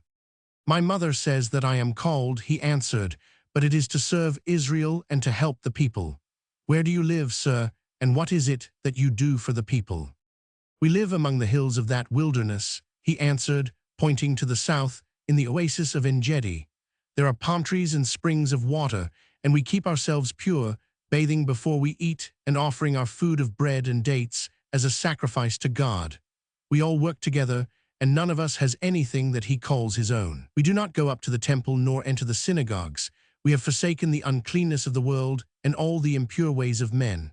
Our only care is to keep ourselves from defilement. If we touch anything that is forbidden, we wash our hands and wipe them with this towel that hangs from our girdle. We alone are serving the kingdom. Come, live with us, for I think thou art chosen." The boy thought for a while before he answered. "Some of it is good, my master," he said, "but the rest of it is far away from my thoughts. Is there nothing for a man to do in the world but to think of himself either in feasting and uncleanness, as the heathen do, or in fasting and purifying yourself as you do? How can you serve the kingdom if you turn away from the people? They do not see you or hear you. You are separate from them, just as if you were dead without dying. You can do nothing for them. No, I do not want to come with you and live at Engedi.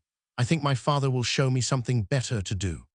"Your father," said Enoch the Essene. "Who is he?" "Surely," answered the boy, "he is the same as yours. He that made us and made all that we see th' great world for us to live in." "Dust," said the man, with a darker frown, "dust and ashes. It will all perish, and thou with it. Thou art not chosen, not pure." With that he went away down the hill, and the boy, surprised and grieved at his rude parting, wondered a little over the meaning of his words, and then went back as quickly as he could toward the tents. When he came to the olive grove, they were gone. The sun was already high, and his people had departed hours ago. In the hurry and bustle of breaking camp, each of the parents had supposed that the boy was with the other, or with some of the friends and neighbors, or perhaps running along the hillside above them as he used to do. So they went their way cheerfully, not knowing that they had left their son behind. This is how it came to pass that he was lost. For how the boy went his way. When the boy saw what had happened, he was surprised and troubled, but not frightened. He did not know what to do. He might hasten after them, but he could not tell which way to go. He was not even sure that they had gone home, for they had talked of paying a visit to their relatives in the south before returning to Nazareth, and some of the remaining pilgrims to whom he turned for news of his people said that they had taken the southern road from the Mount of Olives, going toward Bethlehem. The boy was at a loss, but he was not disheartened nor even cast down. He felt that somehow all would be well with him. He would be taken care of. They would come back for him in good time. Meanwhile, there were kind people here who would give him food and shelter. There were boys in the other camps with whom he could play. Best of all, he could go again to the city and the temple. He could see more of the wonderful things there, and watch the way the people lived, and find out why so many of them seemed sad or angry, and a few proud and scornful, and almost all looked unsatisfied. Perhaps he could listen to some of the famous rabbis who taught the people in the courts of the temple and learn from them about the things which his father had chosen him to do. So he went down the hill and toward the sheep gate by which he had always gone into the city. Outside the gate, a few boys about his own age, with a group of younger children, were playing games. "Look there," they cried, "a stranger. Let us have some fun with him." "Halloo, country, where do you come from?" "From Galilee," answered the boy. "Galilee is where all the fools live," cried the children. "Where is your home? What is your name?" He told them pleasantly, but they laughed at his country way of speaking and mimicked his pronunciation. "Galilean, Galilean," they cried, "you cannot task. Can you play? Come and play with us." So they played together. First, they had a mimic wedding procession. Then they made believe that the bridegroom was killed by a robber, and they had a mock funeral. The boy took always the lowest part. He was the hired mourner who followed the body, wailing. He was the flute player who made music for the wedding guests to dance to. So readily did he enter into the play that the children at first were pleased with him, but they were not long contented with anything. Some of them would dance no more for the wedding, others would lament no more for the funeral. Their caprices made them quarrelsome. "Galilean fool," they cried, "you play it all wrong. You spoil the game. We are tired of it. Can you run? Can you throw stones?" So they ran races, and the boy, trained among the hills, outran the others. But they said he did not keep to the course. Then they threw stones, and the boy threw farther and straighter than any of the rest. This made them angry. Whispering together, they suddenly hurled a shower of stones at him. One struck his shoulder, another made a long cut on his cheek. Wiping away the blood with his sleeve, he turned silently and ran to the sheep gate, the other boys chasing him with loud shouts. He darted lightly through the crowd of animals and people that thronged the gateway, turning and dodging with a sure foot among them and running up the narrow street that led to the sheep market. The cries of his pursuers grew fainter behind him. Among the stalls of the market, he wound this way and that way like a hare before the hounds. At last, he had left them out of sight and hearing. Then he ceased running and wandered blindly on through the northern quarter of the city. The sloping streets were lined with bazaars and noisy workshops. The Roman soldiers from the castle were sauntering to and fro. Women in rich attire, with earrings and gold chains, passed by with their slaves. Open marketplaces were still busy, though the afternoon trade was slackening. But the boy was too tired and faint with hunger and heavy at heart to take an interest in these things. He turned back toward the gate and, missing his way a little, came to a great pool of water, walled in white stone, with 5 porticos around it. In some of these porticos there were a few people lying upon mats, but one of the porches was empty, and here the boy sat down. He was worn out, his cheek was bleeding again, and the drops trickled down his neck. He went down the broad steps to the pool to wash away the blood, but he could not do it very well. His head ached too much. So he crept back to the porch, unwound his little turban, curled himself in a corner on the hard stones, his head upon his arm, and fell sound asleep. He was awakened by a voice calling him, a hand laid upon his shoulder. He looked up and saw the face of a young woman, dark-eyed, red-lipped, only a few years older than himself. She was clad in silk, with a veil of gauze over her head, gold coins in her hair, and a phial of alabaster hanging by a gold chain around her neck. A sweet perfume like the breath of roses came from it as she moved. Her voice was soft and kind. "Poor boy," she said, "you are wounded, someone has hurt you. What are you doing here? You look like a little brother that I had long ago. Come with me, I will take care of you." The boy rose and tried to go with her, but he was stiff and sore, he could hardly walk, his head was swimming. The young woman beckoned to a Nubian slave who followed her. He took the boy in his big black arms and so carried him to a pleasant house with a garden. There were couches and cushions there, in a marble court around a fountain. There were servants who brought towels and ointments.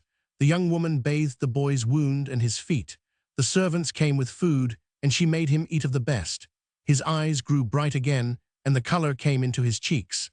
He talked to her of his life in Nazareth, of the adventures of his first journey, and of the way he came to be lost. She listened to him intently, as if there were some strange charm in his simple talk. Her eyes rested upon him with pleasure. A new look swept over her face. She leaned close to him. "Stay with me, boy," she murmured, "for I want you. Your people are gone. You shall sleep here tonight. You shall live with me, and I will be good to you. I will teach you to love me." The boy moved back a little and looked at her with wide eyes, as if she were saying something that he could not understand. "But you have already been good to me, sister," he answered, "and I love you already, even as your brother 999. Is your husband here? Will he come soon, so that we can all say the prayer of thanksgiving together for the food?" Her look changed again, her eyes filled with pain and sorrow. She shrank back and turned away her face. "I have no husband," she said. "Ah, boy, innocent boy, you do not understand. I eat the bread of shame and live in the house of wickedness. I am a sinner of the city. How could I pray?" With that she fell a-sobbing, rocking herself to and fro, and the tears ran through her fingers like rain. The boy looked at her, astonished and pitiful. He moved nearer to her after a moment and spoke softly. "I am very sorry, sister," he said, and as he spoke he felt her tears falling on his feet. "I am more sorry than I ever was in my life. It must be dreadful to be a sinner, but sinners can pray, for God is our Father, and fathers know how to forgive. I will stay with you and teach you some of the things my mother has taught me." She looked up and caught his hand and kissed it. She wiped away her tears and rose, pushing back her hair. "No, dear little master," she said, "you shall not stay in this house not an hour. It is not fit for you. My Nubian shall lead you back to the gate, and you will return to your friends outside of the city, and you will forget one whom you comforted for a moment." The boy turned back as he stood in the doorway. "No," he said, "I will not forget you. I will always remember your love and kindness. Will you learn to pray and give up being a sinner?" "I will try," she answered. "You have made me want to try. Go in peace. God knows what will become of me." "God knows, sister," replied the boy gravely. "Abide in peace." So he went out into the dusk with the Nubian and found the camp on the hillside and a shelter in one of the friendly tents, where he slept soundly and woke refreshed in the morning. This day he would not spend in playing and wandering. He would go straight to the temple to find some of the learned teachers who gave instruction there and learn from them the wisdom that he needed in order to do his work for his Father. As he went he thought about the things that had befallen him yesterday. Why had the man dressed in white despised him? Why had the city children mocked him and chased him away with stones? Why was the strange woman who had been so kind to him afterwards so unhappy and so hopeless? There must be something in the world that he did not understand, something evil and hateful and miserable that he had never felt in himself. But he felt it in the others, and it made him so sorry, so distressed for them, that it seemed like a heavy weight, a burden on his own heart. It was like the work of those demons, of whom his mother had told him, who entered into people and lived inside of them, like worms eating away a fruit.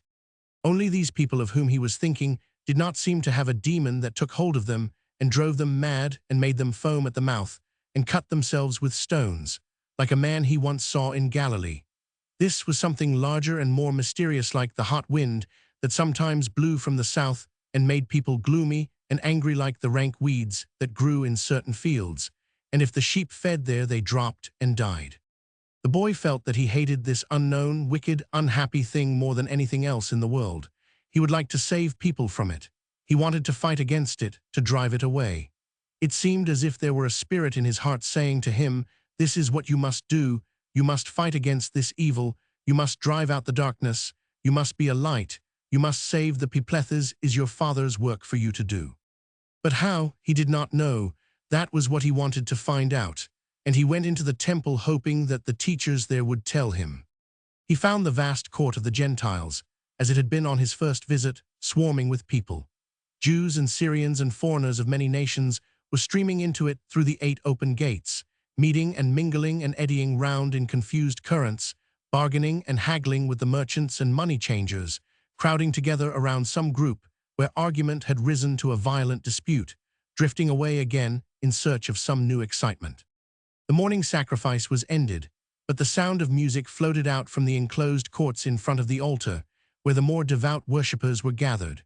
The Roman soldiers of the guard paced up and down, or leaned tranquilly upon their spears, looking with indifference or amused contempt upon the turbulent scenes of the holy place where they were set to keep the peace and prevent the worshippers from attacking one another. The boy turned into the long, cool cloisters, their lofty marble columns and carved roofs, which ran around the inside of the walls. Here he found many groups of people, walking in the broad aisles between the pillars, or seated in the alcoves of Solomon's porch around the teachers who were instructing them. From one to another of these open schools he wandered, listening eagerly to the different rabbis and doctors of the law. Here one was reading from the Torah and explaining the laws about the food which a Jew must not eat, and the things which he must not do on the Sabbath. Here another was expounding the doctrine of the Pharisees about the purifying of the sacred vessels in the temple, while another, a Sadducee, was disputing with him scornfully and claiming that the purification of the priests was the only important thing. "You would wash that which needs no washing," he cried, "the golden candlestick, one day in every week. Next you will want to wash the sun for fear an unclean ray of light may fall on the altar." Other teachers were reciting from the 6 books of the Talmud, which the Pharisees were making to expound the law. Others repeated the histories of Israel, recounted the brave deeds of the Maccabees, or read from the prophecies of Enoch and Daniel. Others still were engaged in political debate, the Zealots talking fiercely of the misdeeds of the house of Herod and the outrages committed by the Romans, the Sadducees contemptuously mocking at the hopes of the revolutionists and showing that the dream of freedom for Judea was foolish. "Freedom," they said, "belongs to those who are well protected. We have the temple and priesthood because Rome takes care of us." To this, the Zealots answered angrily, "Yes, the priesthood belongs to you unbelieving Sadducees. That is why you are content with it. Look now at the place where you let Herod hang an accursed eagle of gold on the front of Jehovah's house." So from group to group the boy passed, listening intently, but hearing little to his purpose. All day long he listened, now to one, now to another, completely absorbed by what he heard, yet not satisfied. Late in the afternoon, he came into the quietest part of Solomon's porch, where 2 large companies were seated around their respective teachers, separated from each other by a distance of 4 or 5 columns. As he stood on the edge of the first company, whose rabbi was a lean, dark-bearded, stern little man, the boy was spoken to by a stranger at his side, who asked him what he sought in the temple. "Wisdom," answered the boy. "I am looking for someone to give a light to my path." "That is what I am seeking too," said the stranger, smiling. I am a Greek, and I desire wisdom. Let us see if we can get it from this teacher. Listen." He made his way to the center of the circle and stood before the stern little man. "Master," said the Greek, "I am willing to become thy disciple if thou wilt teach me the whole law while I stand before thee thus 1 foot." The rabbi looked at him angrily and, lifting up his stick, smote him sharply across the leg. "That is the whole law for mockers," he cried. The stranger limped away amid the laughter of the crowd. But the little man was too angry. "He did not see that I was in earnest," said he, as he came back to the boy. "Now let us go to the next school and see if the master there is any better." So they went to the second company, which was gathered around a very old man with long, snowy beard and a gentle face. The stranger took his place as before, standing on 1 foot, and made the same request.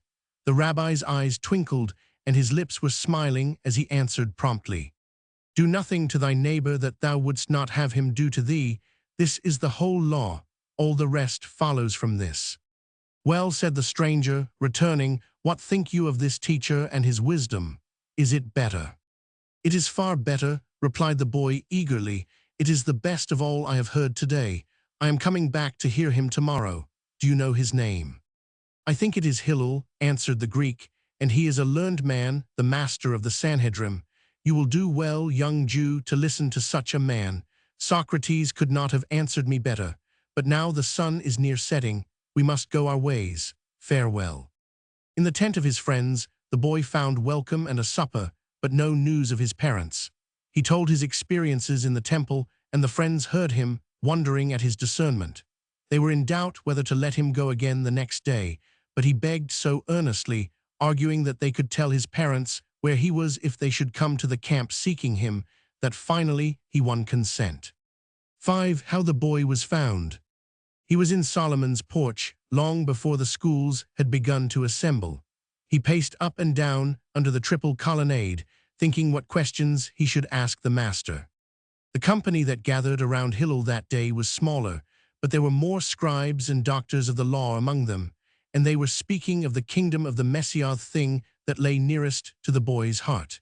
He took his place in the midst of them, and they made room for him, for they liked young disciples and encouraged them to ask after knowledge. It was the prophecy of Daniel that they were discussing, and the question was whether these things were written of the first Messiah or of the second Messiah. For many of the doctors held that there must be two, and that the first would die in battle, but the second would put down all his enemies and rule over the world. Rabbi asked the boy if the first was really the Messiah. Could not God raise him up again and send him back to rule? "You ask wisely, son," answered Hillel, "and I think the prophets tell us that we must hope for only one Messiah. This book of Daniel is full of heavenly words, but it is not counted among the prophets whose writings are gathered in the scripture.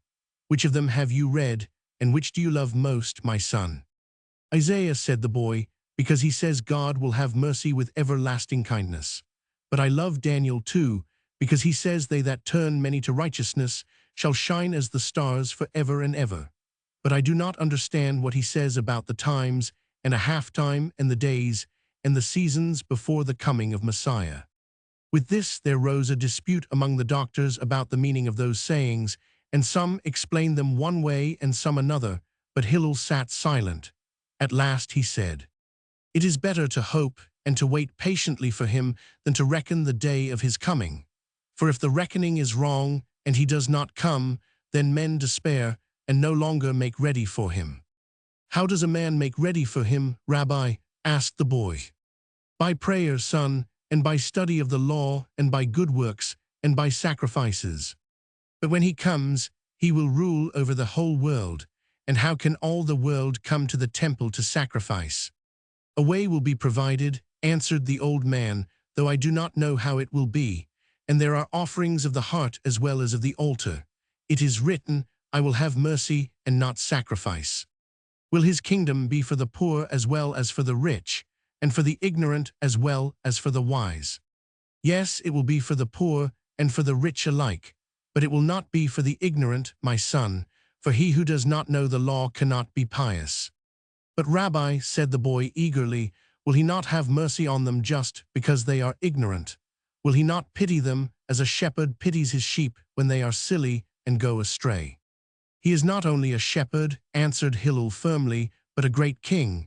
They must all keep the law, even as it is written and as the elders have taught it to us. There is no other way. The boy was silent for a time, while the others talked of the law and of the Torah and of the Talmud, in which Hillel in those days was writing down the traditions of the elders. When there was an opportunity, he spoke again. Rabbi, if most of the people should be both poor and ignorant when the Messiah came, so ignorant that they did not even know him, would not he save them just because they were poor? Hillel looked at the boy with love and hesitated before he answered. At that moment, a man and a woman came through the colonnade with hurried steps. The man stopped at the edge of the circle, astonished at what he saw, but the woman came into the center and put her arm around the boy. "My boy," she cried, "why hast thou done this to us? See how sorrowful thou hast made me and thy father, looking everywhere for thee." "Mother," he answered, "why did you look everywhere for me with sorrow? Did you not know that I would be in my father's house? Must I not begin to think of the things my father wants me to do?" Thus the lost boy was found again and went home with his parents to Nazareth. The old rabbi blessed him as he left the temple. But had he really been lost, or was he finding his way? The end.